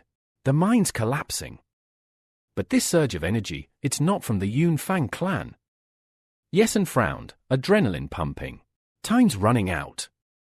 He tapped into his speed talent and dashed ahead like lightning. A deafening roar shook the cave. The wounded worm raised its flaming snout, blue and red magical flames flickering and evaporating into the air. Yunfang took a slow step forward, her hand burned and aching. Luckily, the head of our family gave me this magical tool for movement. Otherwise, I'd be dead by now. She looked wearily ahead. Where's that mine with the life stones? Suddenly, light shimmered on the water's surface. Yesen's eyes widened. That must be the exit. He burst from the water, landing heavily on the cave floor. Violet peeked over his shoulder. Take a look, she said. They were surrounded by massive, gleaming life stones, huge crystals hanging from ceilings and jutting out of walls. Violet admired them. So many life stones, and they're enormous. Yesen's eyes sparkled as he took in the sight. I'll accept this gift from the Yunfang clan. He grinned, stepping forward. Let's start here. Be careful, Violet warned, these stones are unusually hard. Yesen summoned a pickaxe from thin air. No problem. Using his strength talent, he swung hard. A small fragment chipped off the crystal. Mouse, I need you to help carry these ores to my inventory, Yesen instructed. The purple mouse immediately started pushing the fragment. But then, Violet stopped, staring intently. Wait, follow me. I found something. Yesen ran after her, confused. Aren't all the life stones here already? Violet's nose twitched. I caught the scent of a golden treasure, something from the legends. After a while, they entered a huge cavern. Yesen's jaw dropped as he saw a shining sphere floating in the center. The core of life, Violet explained, stepping forward. All the life stones here are just fragments derived from this artifact. She beamed. This is the most valuable treasure in the secret world. Yesen looked at the glowing core, stunned. Is this really the most valuable? Violet nodded happily. Yes. The core will help you ascend to the monarch level. Rainbow sparkles danced around the orb. Yesen's eyes widened further. A monarch rank artifact. I could become one of the strongest experts on this continent. He stepped closer to the core, heart pounding. Violet suddenly shouted, Master, don't touch it. The energy from the life core is too intense. If you touch it directly, you'll completely vanish. Yesen froze, strange waves of power pulsing from the orb. He wiped sweat from his brow. No wonder my body's been heating up. Yesen was crackling with lightning, his entire body glowing with raw energy. Thank God I still have the endurance and defense talents I copied from the Demon Sea base. Now's the time to use them. Lightning wrapped around his legs as he focused. Activate endurance and defense. A shimmering barrier of energy suddenly surrounded him, glowing fiercely. Violet stared in shock. How? How does Master have so many talents? She whispered, her face full of surprise. Yesen reached toward the blazing core. His fingers darkened with black veins, and his eyes opened wide, pupils dilating as the core's energy surged. Purple flames engulfed his hand. He screamed in pain as veins spread widely across his arm. Drops of his blood flickered into the air. Violet gasped and rushed to him, but a powerful force threw her back. The life force core's energy is too strong. Ordinary defenses won't protect him, she cried, fear choking her voice. She stared at the flames engulfing his hand. He'll burn alive if this continues. Yesen gritted his teeth and activated his restoration talent. Green light shimmered over his body, knitting his wounds. Just a little more. The veins on his face bulged as he pushed forward. Suddenly, understanding struck him. He touched the core again and tapped into his spatial talent, his pocket inventory. A brilliant disk of light encased him as he used his storage skill. Through sheer willpower, Yesen endured the burning energy, his teeth clenched fiercely. Moments later, a massive force threw him back. He crashed into a column, gasping. Violet hurried over, panic in her eyes. Are you all right? Yesen crouched, breathing heavily. Don't worry. It's fine. He held the sparkling core triumphantly. I've got it. The purple mouse looked up at him admiringly. Master. You're incredible. The core pulsed wildly, sending out energy waves. Yesen glanced nervously at the crumbling ceiling. Without the core, this place won't last. Rocks tumbled into the water below. He jumped to his feet. We need to get out of here. A giant crack spread across the ceiling. Above, Yunfang looked up, alarmed. What's causing this sudden earthquake? She realized with horror the mine was collapsing. Her eyes widened in shock as she thought of the life core. Could there really be someone else in the mine? The life stones shimmered around her. Back in the cavern, Yesen smiled as he summoned his pickaxe. These life stones won't go to waste. He happily began mining, determined. We'll take every single one. Yunfang's heart pounded. This can't be happening. No one else should be here. She ran forward, dodging falling debris. A rock crashed at her feet. Striking the ground with her hand, smoke curling from her palm, she sent a shockwave through the wall. Cracks spread rapidly, and the wall collapsed, dust filling the air. Yunfang froze. She found herself in a vast hall. Her foot landed on a small fragment, shining faintly. She bent down, heart pounding. Is this really the life stone mine? The room was empty. No stones glittered around. She sniffed the fragment and caught a faint human scent. Her eyes widened. The realization hit her like a thunderclap. Someone already dug everything out. The shard slipped from her hand, clattering on the floor. I'm missing. Trembling, she sank to her knees. Someone stole the life stones and the core while I was fighting that monster. Fear and dread flooded her. The head of the family will kill me for this failure. Sweat dripped down her face as she whispered into the void. How dare that idiot touch what our Yunning family wanted? Her hand shook violently. I will find the culprit. Her voice grew fierce, echoing through the cave. I will kill him. Rain hammered down outside. Back with Yesen, he smiled broadly. This is amazing. Thanks to you, Violet, we got such a big catch. The mouse squeaked happily. Master tried so hard too.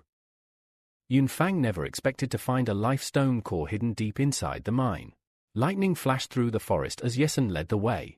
Let's leave the secret realm together, he said cheerfully. There are plenty of kebabs outside waiting for you. The mouse nodded eagerly. I'll obey any order. Yesen smiled contentedly. It's time to leave. Meanwhile, at the Yu family temple, a girl carried a mysterious box and was stopped by a companion. What are you doing with that? Taking it to the young lady, the girl replied. Since returning from the ancestral rites, the young lady had locked herself in her room and hadn't eaten for days. The companion waved a finger sternly. Senior Yunbang said no one is allowed to disturb her, not even to bring food. But she can't last if she doesn't eat, the other protested. The first girl yawned. Just follow the orders. Night fell over the Yu family medicine hall. The mistress sat in meditation. I've used all my spiritual energy defending against the ancestors' strike. But my vital energy is nearly gone. The barrier to the next level is weakening. Blue energy radiated from her body. This is the sign of a great martial warrior breaking through to master rank. She closed her eyes, confident. After all the blood of high-level monsters I've consumed, plus these treasures, I'll succeed this time. Containers lined the shelves with various fruits and medicines. Her hair began to rise as energy filled the room. A candle flickered and then was blown out by a sudden stream of power. Waves of energy swirled around her. She opened her eyes wide. Outside, the courtyard was silent. A cocoon hung on a tree branch. A glowing butterfly emerged, fluttering gently over the city. Clouds gathered above as a pillar of blue light pierced the sky. Onlookers murmured, "It's the Yu family's beam. Another great master has awakened." A man nodded approvingly. "The Yu family is truly remarkable. Looks like they've gained another famous representative." Someone took notes nearby. Inside, Yuling stood tall in her room filled with energy streams. So this is the height a great master can reach. She felt no need to sit and cultivate anymore. I can absorb life energy directly from the air. It's as if my soul is resonating naturally with nature. Her body began to glow. She spotted a small bug and noticed her senses sharpened. I've developed the unique psychic ability that great masters possess. She smiled and drank from a cup, deciding. Tomorrow will be the last day before the secret dimension's entrance opens. Adjusting her hair, she said softly, I should meet him. The next day, a sparkling sphere appeared in the air. A man shouted, someone's coming out again. Two big men jumped from the portal, landing with a heavy crash. They moved forward, followed by a merchant. Those who return last from the secret dimension usually bring the best treasures, the merchant said. Curly, one of the men, went ahead with his younger brother. Where are we headed? Let's look around here first. The merchant rubbed his hands eagerly. I'm buying items at high prices, all negotiable.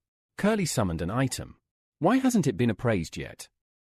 The merchant leaned over it and frowned. It's a spirit herb, but it's young and damaged. He smiled slyly. The most I can offer is 10,000 gold coins. Suddenly, the big man with bandages grabbed the merchant by his collar. Are you trying to cheat me? That's a 100-year-old medicinal spirit herb. Even if used for alchemical pills, it's high quality. The old man nervously offered only 10,000 gold coins for the spirit herb. If you're not satisfied, we can negotiate, he said cautiously. Curly shook his head. This isn't the place for fighting. The one-eyed man grinned darkly. We're unlucky to meet a dishonest merchant right after leaving the secret dimension. If we were still there, he'd be dead, at least 800 times over. Curly suggested they look for other buyers. Suddenly, a portal opened, and a cloaked stranger appeared beside the merchant. Meanwhile, Violet looked around in awe. Is this the outside world? So many people. It's really interesting. The hero whispered urgently. Hide your presence. The mouse peeked out from beneath the stranger's hood. Yesen, alert, activated his spatial talent, the gaze of the monarch, sensing something powerful watching over the city. A new day dawned as merchants shouted for buyers not to miss the last items. Yesen strolled through the bustling trading area. Why would a monarch-ranked expert be guarding the secret world's entrance, he wondered. With a grim expression, he decided to visit the Yu family first and vanished using teleportation. Back in the market, the merchant rubbed his eyes in disbelief. Did he just disappear? The brothers, walking through the crowd, smiled at the elder. "We'll get rich this time. We pulled out so many valuable treasures." The younger brother warned quietly, "Don't brag. Someone might want to rob us." Suddenly, a glowing magic circle trapped one brother's leg. Before they could react, they were teleported. They landed hard in a dungeon, facing an iron door. The elder trembled, realizing they'd fallen into a spatial talent trap. Looking around at the corpses strewn about, panic set in. A stranger commanded them to stop screaming. The bald man reminded them, "You brought back a lot from the secret world, right?" The elder spun around sharply, his eyes narrowing in terror. There, sitting calmly with a bottle in hand, was King Yunyu, a monarch-ranked expert. The brothers stared in fear. "Why are you here?" they asked. Yun frowned, irritated. "You're like annoying flies. You irritate me." Blood spurted as his hand dropped onto the cold floor. Pouring himself a drink, Yun smiled slyly. "I'm curious what treasures you brought back this time." Meanwhile, Yesen walked through the city searching for the Yu family. He noted the Demon Sea base was massive. Wandering down a quiet street, he sighed. "If I'd known they were this hard to find, I would have asked for the address." He rubbed the bridge of his nose, tired and about to ask someone for directions. Suddenly, someone dashed across the rooftops at lightning speed. Yuling approached swiftly. She kicked Yesen hard in the face, knocking him to the ground. Startled, Yuling looked at him with concern and roughly threw him against a wall. Yesen winced. "That hurts. But I guess I have no enemies here." Holding his head, he asked, "Why am I still getting beaten up in the streets?" Yuling bowed sheepishly. "I'm sorry. I just became a grandmaster and wanted to test your strength. I didn't expect you to be so off guard." Yesen blinked in confusion. "You're already a grandmaster." She shrugged awkwardly. "Just lucky." After a moment, Yesen smiled. "I didn't expect you to reach grandmaster so fast." The wind rustled the leaves above. Yuling admitted it was mostly thanks to the natural treasures my family provided. Yesen shook his head, amused. "I can't believe you've completely overtaken me." Yuling turned around happily and said that Yesen could become a grandmaster too. Yesen thought to himself that while the Yu family's resources were indeed top-notch, the real reason Yuling had reached this level was because of her talent. He realized the Demon Sea base was filled with masters, and if he wanted to establish himself here, he had to quickly increase his strength. Yesen gazed sadly into the distance. Violet suddenly said she was hungry and asked when they would eat roast meat. Yesen looked nervously at the mouse that had appeared and asked why it was out in the open. Yuling pointed at Violet in shock. "This is a purple treasure." She stepped in front of the hero, blocking his path. Yesen asked in surprise if she really recognized it. Yuling marveled, "This animal is priceless and extremely difficult to obtain, even with a lot of money. You don't need to go to the martial arts pavilion to sell it, I'll buy it right now." "Name your price." Violet looked at Yesen pitifully. "Please don't sell me." Yesen rubbed the back of his head, embarrassed. "She's already my sole pet, so I can't sell her." Yuling sighed. "The hero's right." They approached the house. Yuling said they had arrived and told Yesen that you lived upstairs in the apartment. Yesen asked if Yuling wouldn't go visit her. Yuling said it had been a long time since they'd seen each other, so she didn't want to interfere with their reunion. She promised to visit another time. She added that tomorrow she would send someone to take Yesen to the martial arts pavilion headquarters. Turning with a smile, she said, "You must have found many good things in the secret world. I'll give you a good price at the membership rate." Yesen smiled warmly after her, then knocked on the door. "You, open up." The door began to open. You looked surprised to see Yesen standing there, asking if she was okay. She clenched her teeth in embarrassment and anger, then slammed the door shut. Yesen stared in shock, then began pounding on the door. "What are you doing?" "I'm your older brother. Open up." You screamed back, "Do you know what it's like to be alone here, where you don't know anyone?" Yesen remembered suddenly that he had a younger sister. "I went to the secret world as soon as we arrived and never came back until now." You sat on the other side of the door, tears in her eyes. Yesen begged for forgiveness. "It's my fault. Please let me in." You looked sideways, angry. "Stay outside. Never come back." Yesen's eyes widened. He used teleportation, transforming into a flash of lightning. Suddenly, he was standing right in front of his frightened sister. She gasped, asking how he got there. Yesen smiled. "Thanks to an ability I got in the secret world." Cool, right? You nodded. It's a very interesting ability. Yesun thought spatial talent was indeed very useful. He showed Violet to you, who admired the mouse. What's this unique mouse's name? You lifted Violet, saying how cute she was. Yesun scratched his cheek, embarrassed. Please take care of her. Her name's Violet. Suddenly, Goldie, a small pig, touched Yesun. He turned around abruptly. His sister crouched beside the animal. This is Goldie. Yesun couldn't believe it. You scratched the satisfied cat, who muttered, the teacher is cruel as ever. He's only gotten a little fat, not as fat as a pig. Yesun gritted his teeth, touching his face. How am I supposed to fight in the future if I'm this fat?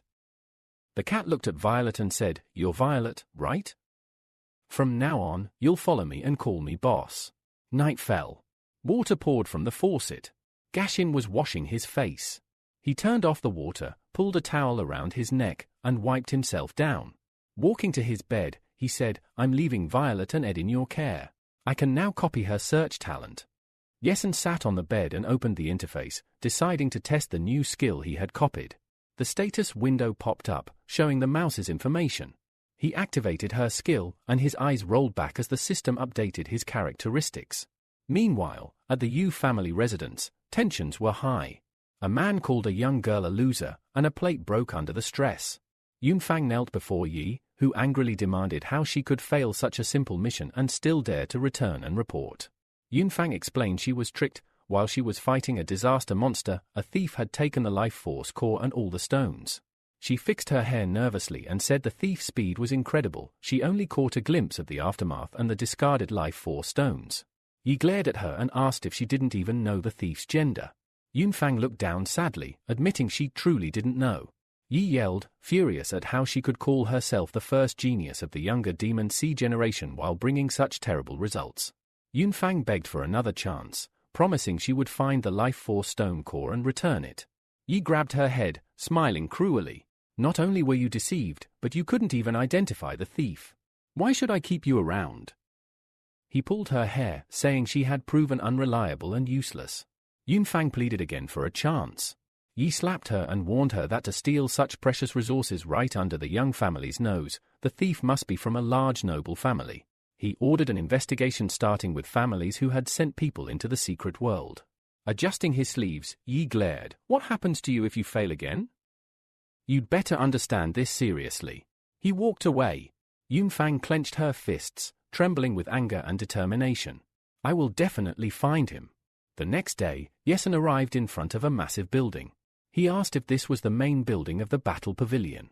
Yuling smiled and told him not to be surprised by its grandeur. Yesun decided to test the mouse's searching talent.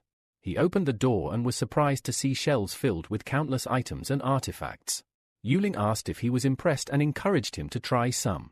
Yesun noticed many of the items glowed blue, which meant they were not very valuable. He opened the list of colors and their meanings to understand better. He swung a dagger, but the blade cracked easily. Embarrassed, he quickly tried to fix it before anyone noticed. Just then, an older man entered the room. Yuling introduced him as Uncle Ben, an elder who ran the martial pavilion. Yesun greeted him and pointed to the shelves, saying if there was anything interesting, Ben could give him a discount. Yesun suddenly sniffed the air. He thought he detected a transcendental treasure. Turning abruptly, he looked at a red-scaled egg on the shelf and opened its characteristics. Yuling placed a hand on his shoulder, asking what he was daydreaming about. Blushing, Yesun ruffled his hair and said he was just thinking. Yuling told him if he needed anything, he should say so immediately. Yesun looked at the elder and commented that there were mostly low-level things here and that he needed something worthwhile. Money wasn't important. Ben chuckled and called Yesun impudent. Yuling wondered when Yesun had learned to act so confident and covered her face awkwardly. Ben explained that the battle pavilion had everything, rare treasures, cultivation techniques, and unusual weapons. He pointed to a cabinet and told Yesun to pay, and he could get anything he wanted. At that moment, Yesun summoned the life stone. Yesun showed the spiritual life stone to Yuling and Uncle Ben. Both stared in shock. It was a rare and huge spiritual life stone. The elder admired it greatly and asked where Yesun had found such a treasure. Yesun laughed, calling it luck, and said he found it in the hidden realm. Uncle Ben was ecstatic and asked what the hero needed. Yesun said he wanted a cultivation technique to become a great master, and a short weapon, like a sword. Ben confidently said the spiritual stone was more than enough. He greedily held the stone, chuckling about his luck as he hurried off to the treasure room. Yesun thought to himself, if small pieces of spiritual stones were this easy to find, the spiritual core must be priceless. Yuling approached, asking Yesun to tell the truth about where he got the stone because it seemed impossible he just found it. Yesun turned and warned her that if she knew, it could cause problems. Yuling froze indignantly, demanding to know. Yesun confessed he had stolen the spiritual stone from the young family. Yuling gasped and asked if he had gone crazy. She grabbed him by the collar and demanded to know how much he had stolen. If it was just one stone, she urged him to return it and save himself. Yesun coldly said, "I stole an entire mine." Yuling was horrified. She collapsed to the floor, clutching her head. The young family is probably already looking for us. Yesun walked calmly forward and told her not to worry, they wouldn't find them. Yuling screamed that Yesun simply didn't understand what the young family was capable of. She sighed, warning him not to complain later if everything went wrong. Yesun froze, staring at a mysterious egg he had found. Ben laid out several items on the table. He showed Yesun the purple cloud body enhancement technique and a mystical purple-blue dagger, rare treasures found in a king's tomb. Ben asked if Yesun liked them. Yesun picked up the dagger, and red energy sparked from the blade. He thought that red treasures must be top class, likely royal relics. He ran his finger along the blade and sucked the items into a portal. Then he handed over the payment. The remainder from the spiritual stones had been converted into money.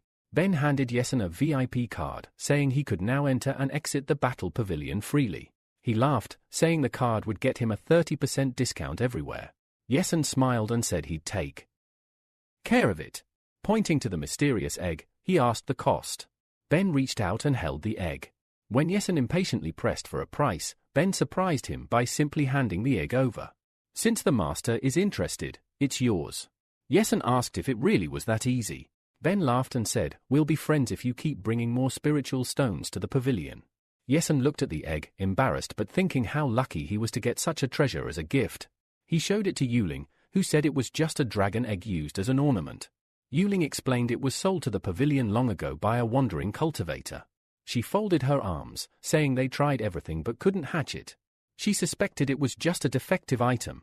Yesun, trusting his treasure-finding talent, thought it was far from defective. He saw golden sparks near the egg and decided he would try to hatch it. Calmly, he stared at the artifact as birds flew over the pavilion. He smiled and said, "This time, I really bought some great things." Yesun walked through the city with Yuling. She shrugged off the invitation to dinner, saying she needed to return to her clan to handle some matters. Yesun expressed concern since she had helped him and his sister settle here. Yuling smiled, fixed her hair, and asked if they could now be considered friends. "Yes, of course," Yesun replied warmly. "If you ever need help, don't hesitate to ask." Just then, Kale appeared, frowning. He approached Yesun and said he didn't expect him to actually come out alive. Smirking, Kale pointed at Yesun and joked that he was only the 6th-ranked fighter in the secret realm, selling junk in their martial arts hall to make pocket money. Yuling screamed, insisting that Yesun was a guest of their martial arts hall and not to listen to such nonsense. Kale laughed and said he was just joking. Yuling told her brother to go back to his clan if he had nothing to do here and not to cause trouble. Kale suddenly jumped up, crackling with electricity, and charged at Yesun, declaring he was leaving. The big guy, Gashin, covered in purple energy, struck Yesun's protective barrier hard. Shocked, Yesun asked if this was a defense talent. Gashin kept attacking, but Yesun, annoyed, said he was asking for it. The fat man's legs trembled, and above Yesun appeared a skeletal face made of aura. Yuling stepped in front of Yesun and asked Kale not to touch him here at the main martial arts hall. Yesun exhaled calmly, looked at the frightened big guy, and asked if he understood. Kale turned and left. Yuling apologized to Yesun and went to her brother, asking why he was attacking his friend. Suddenly, Kale collapsed, sweating and breathing heavily, asking how many animals Yesun had actually killed. He stared at the ominous aura surrounding Yesun and said he had never seen such a powerful, foreboding energy. Later, Yesun approached his apartment door. You was cooking inside. "Yesun, I'm back," he called. She smiled and asked him to wait a little, the food would be ready soon. Yesun said it had been a long time since he'd eaten something cooked by her, and he felt something special was waiting. He sat down, stretched on the sofa, appreciating the coziness. Looking at their two relaxed animals, he summoned the egg and sat quietly, thinking about how the Yu family still hadn't settled some matters after all these years. Maybe it was better to put those problems aside for now. Suddenly, the egg trembled, and sounds came from the large brown segmented shell. Yesun mentally wondered why he could hear a heartbeat. The golden leopard's eyes widened sharply, pupils narrowing as purple lightning enveloped him. The little gold growled angrily at the egg, leaping over Yesun and taking a ready stance, opening his mouth and drawing back to roar. Yesun was surprised and asked if the leopard was afraid. Yuling asked where Yesun got the dragon egg. Yesun replied he just bought it, but it seemed like a bad egg. How could it suddenly have a heartbeat? Mouse jumped onto the table, sitting next to Yesun on the sofa. Yesun asked what was going on, wondering if the egg was dangerous. Yuling explained that dragons exert pressure on all levels of such ferocious beasts as theirs. She added that there were existences surpassing even the legends of King Lael, the dragon covered in red flames. Suddenly, a giant red dragon opened its mouth wide and stood abruptly. Yesun, surprised, asked if there were levels higher than King Lael. Yuling confirmed there were but didn't know their names. The large egg in Yesun's hands froze. He lowered his head to it, thoughtful, hand on chin, squinting his eyes. Mentally, he thought this was strange because people at the battle pavilion said the egg was defective and wouldn't hatch. Creating a small purple portal in his hand, Yesun said, "We'll forget about this for now." Yesun decided to set the egg aside for now. But just as he raised his head and opened his mouth to speak, Violet suddenly exclaimed that she understood what was going on. With a serious look, she declared that what they were witnessing was an elemental core at work. Sitting forward on the sofa, Yesun asked, intrigued, if the elemental core had revived the dragon egg. Mouse confirmed it. He explained that by keeping the elemental core and the dragon egg in his personal space, the pure life force from the core had reawakened the dormant egg, bringing back its heartbeat. Images flashed in Yesun's mind, a brilliant light radiating from the egg and mysterious energy pulsing from the core. Smiling, Yesun leaned toward the pet and admitted he didn't expect the elemental core to have such power. "You really are an expert," he added, praising Violet.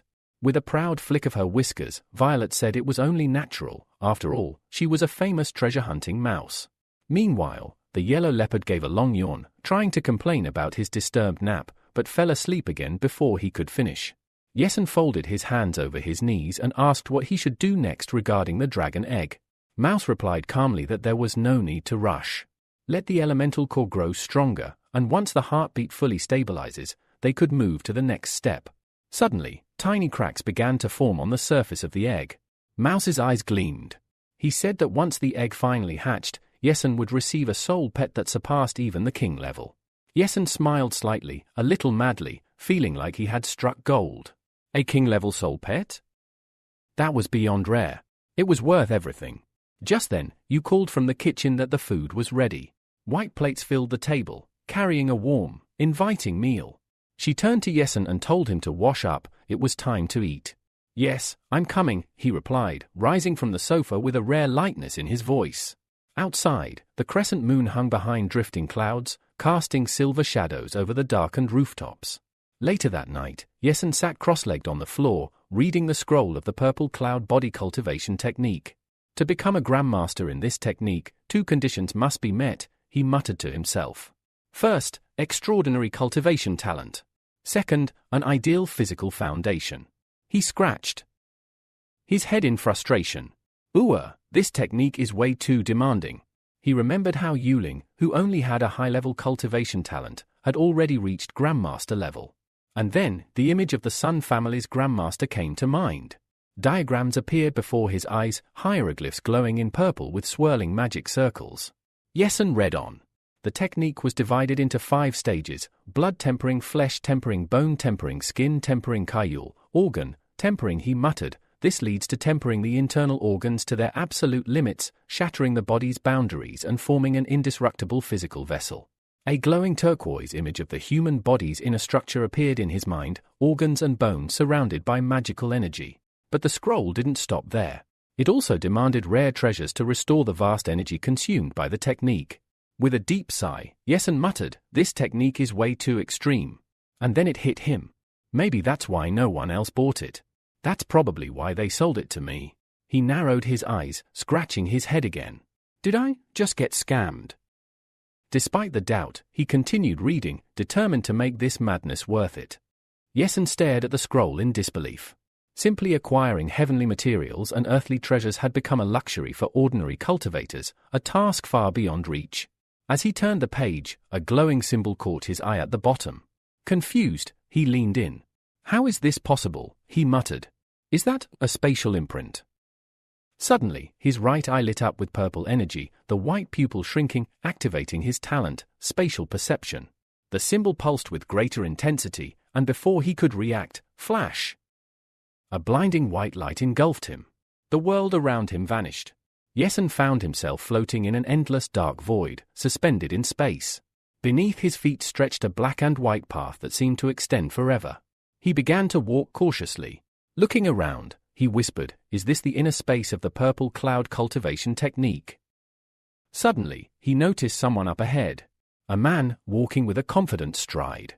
"Is someone there?" Yesen called. The stranger slowly turned. He had purple hair, a folding fan, and a dangerously calm smile. Narrowing his eyes, the man replied, "So, the successor has finally arrived." Yesen stopped in his tracks, stunned.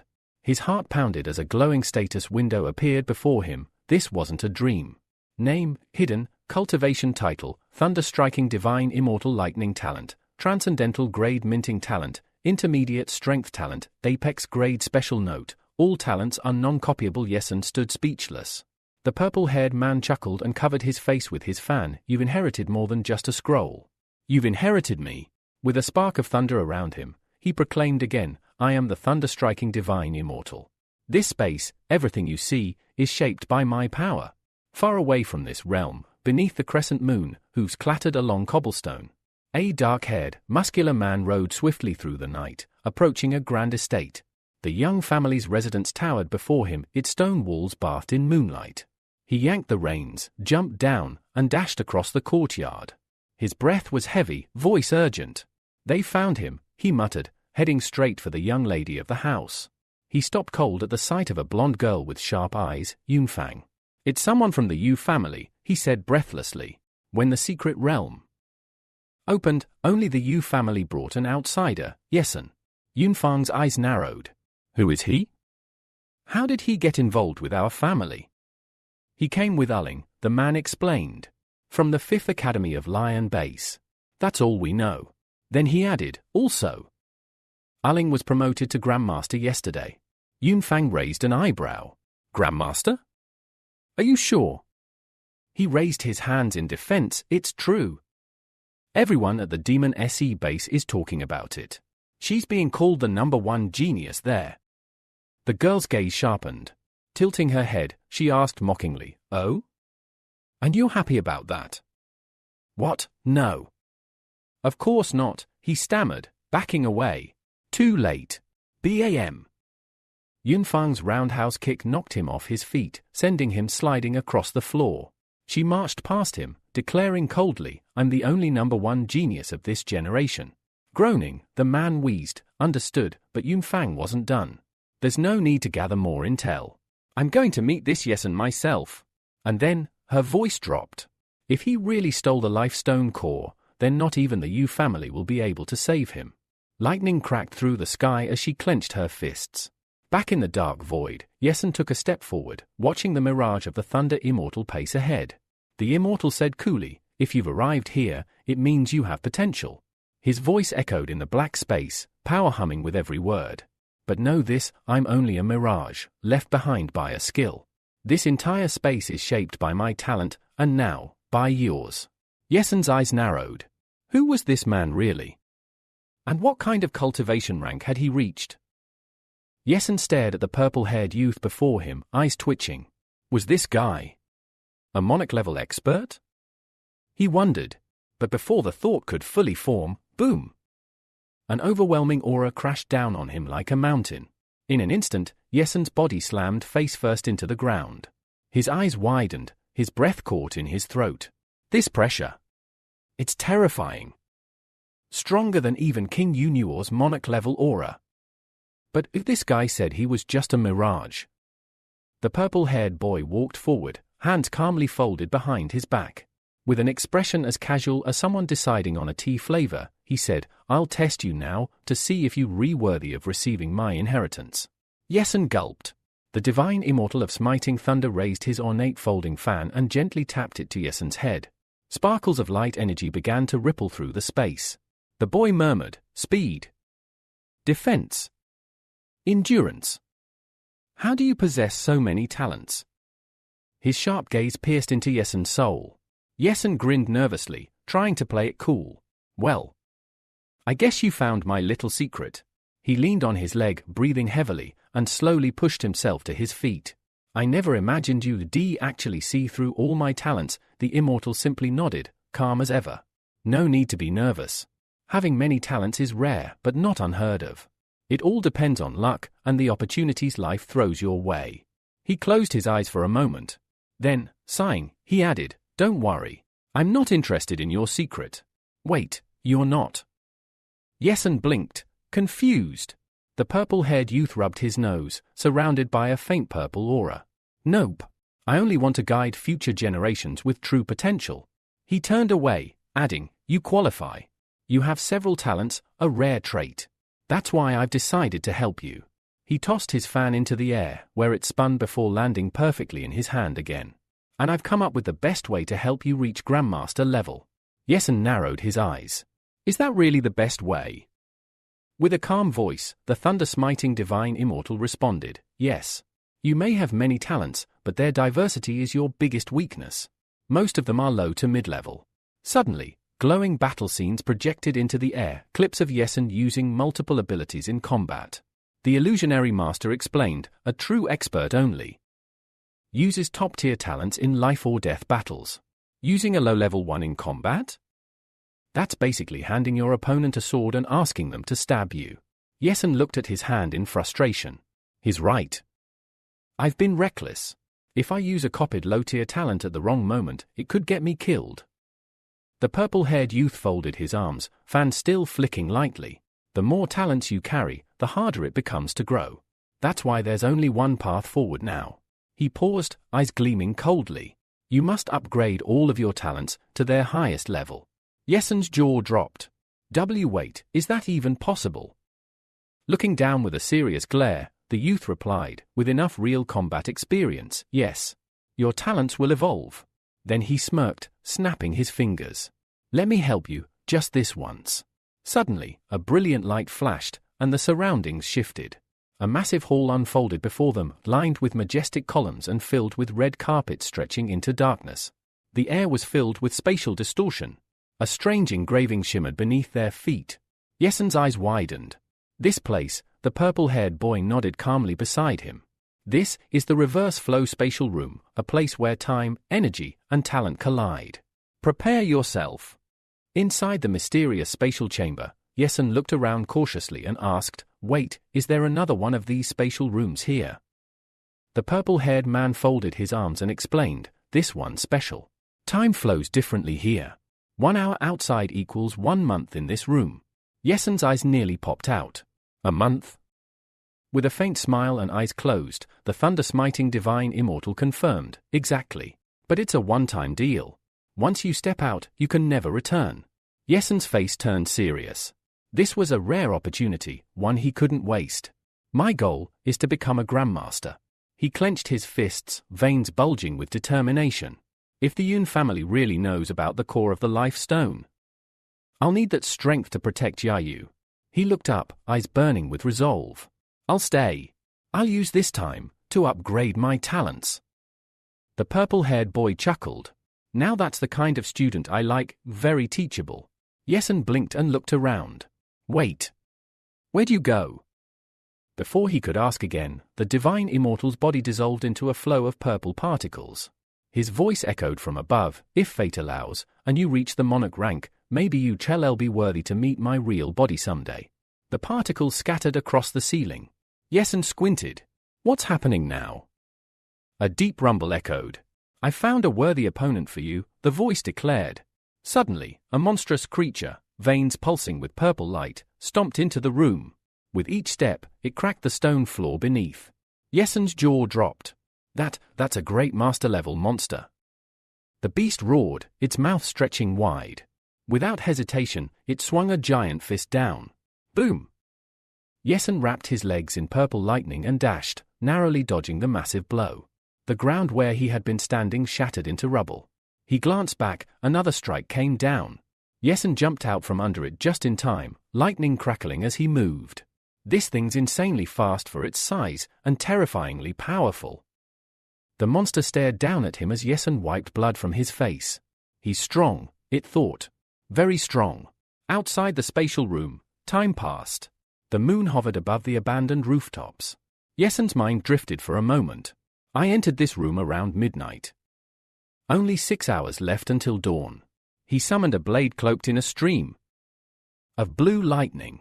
If I don't get out by dawn, Yayu will be worried if she finds me unconscious on the ground. Gripping the blade tightly, an ominous red aura rose around him. With a slightly mad grin, he muttered to himself, I'll finish everything in half a year. The morning sun peeked over the mountains. Birds flew peacefully across the sky as the city slowly came to life. A rooster crowed loudly atop a stone wall. The streets buzzed as people opened stalls and markets. Fresh herbs. Picked this morning, shouted a dark-haired vendor, waving bundles of green leaves. A man in purple robes approached. How much for these? Only 5 gold coins, sir, the vendor smiled. Nearby, a silver wolf's body hit the ground with a thud. Sitting down proudly, an orange-haired man in a vest laughed, I can't believe I killed the silver moon wolf by myself. Behind him, a huge man folded his arms. I waited all night to strike it down. You just got lucky. Back in the city's shadow, inside an abandoned building, night still lingered. Behind half-drawn blinds, Yayu lay curled on the bed, still asleep. Brother, she mumbled softly in her sleep. Next to her, Goldie rested peacefully on his little white pillow. The door remained still. Then, just outside. Thud. Yesun collapsed in front of the door, unconscious, his body drained of all energy. His sword lay quietly in his hand, blooded but unwavering. A warm light shimmered around him, enveloping his body in a glowing energy, the afterglow of the battle he had just endured. The battle raged on inside the spatial room. Yesun narrowly dodged another brutal punch from the monstrous Great Master. The monster's eyes flared with confusion. This guy, he's gone completely mad. But behind those wild moves was pure talent, and the monster could sense it. Yesun clenched his fist, crackling with yellow lightning, and with a sharp roar, dashed forward. His right hook slammed into the beast's chest, triggering a shockwave that tore through the entire chamber. The monster was thrown off its feet, crashing hard as the floor beneath him collapsed. Landing gracefully, Yesun smirked. It's about time I ended this. Red magic swirled around his body. His shirt was torn in places, and a white dagger shimmered with heat in his grip. With narrowed eyes, Yesun declared, my combat-type talent has fully awakened. A glowing status window appeared behind him. His cultivation talent, top level. Speed, knife skill, regeneration, strength, and defense. All maxed. Spatial talent? Meh, just average. Treasure hunting? Surprisingly high. Suddenly, the monster grabbed a massive boulder, hurling it like a baseball. Yesun's eyes remained calm. Drawing his weapon aside, he used his ultimate knife talent, chaotic strikes, blade control. The dagger shot forward, slicing through the stone like butter. A dozen shattered chunks rained to the ground. Gripping the blade in his hand, Yesun said with finality, this is the end. Bright purple lightning engulfed him. Performing a mid-air somersault, he launched toward the enemy. The monster roared as Yesun vanished in a blur, shadow elimination. In seconds, a storm of slashes rained down. A dozen strikes tore through the monster's flesh, blue blood bursting into the air. As the beast collapsed, Yesun grinned. I finally won. Morning light washed over the rooftops of the city. The sun peeked through the windows of a quiet, old building. Tree branches danced in the breeze. Suddenly, Yesun's eyes snapped open. He gasped and sat upright. I'm back. He looked down at his body and blinked. I actually made it back to reality. The brown multi-story building stood peacefully under the afternoon sun. The door creaked open. Yayu, rubbing her eyes, peeked in.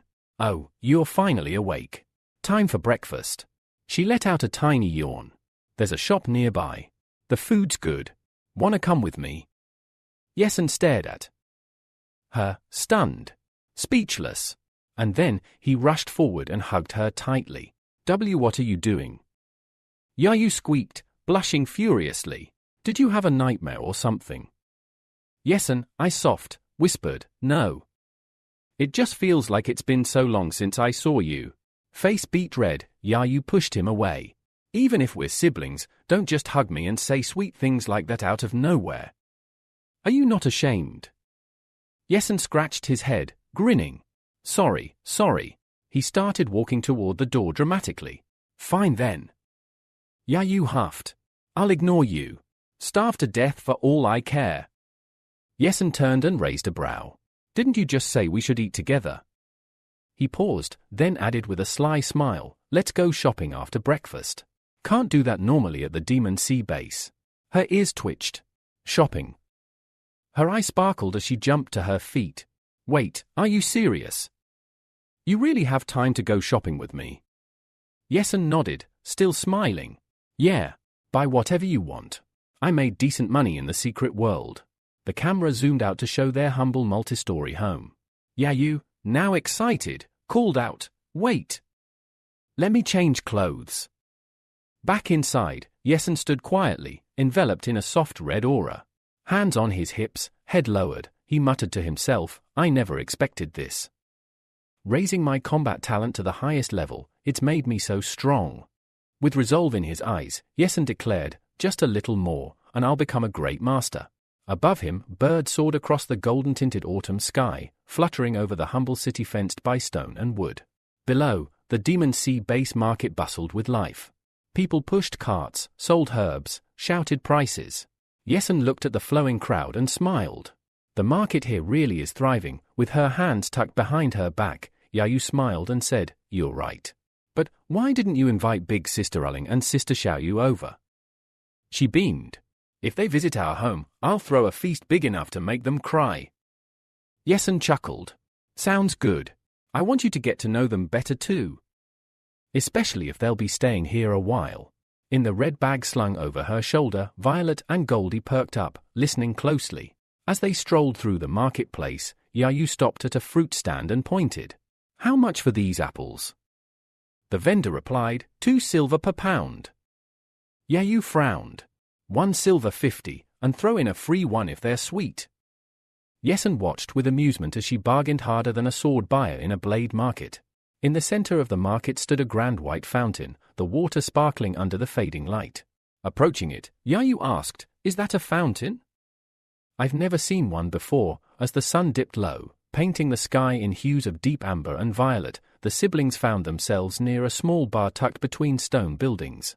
Yesen poured a shot of clear liquor, setting it gently on the table. He took a sip and exhaled deeply. Beautiful. Looking over at Yayu, he added with a grin, It's been a long time since I had a drink. And no, you're not drinking yet. Still too early for you. Yayu puffed her cheeks. Then don't get drunk. I won't be able to carry your heavy but home. She leaned her cheek on her hand, smiling warmly. Still, it's nice. We haven't had a day like this in so long. Yesen closed his eyes and nodded. Yeah, today was peaceful. And happy. The city gradually quieted. Windows flickered out, markets closed, and laughter faded with the wind. A flock of birds soared across the night sky above their familiar multi-story apartment building. Inside the now dark apartment, a blonde-haired girl stood silently, arms crossed. She stepped into the living room, peeking through the balcony curtain. Empty. She turned, her eyes soft yet searching. Are you really not home? Looking into the night, Yunfang quietly murmured Yesen's name. And that's how this chapter ends. If you watched all the way through, don't forget to subscribe, like, and leave your thoughts in the comments. See you in the next video, where the peace might not last for long.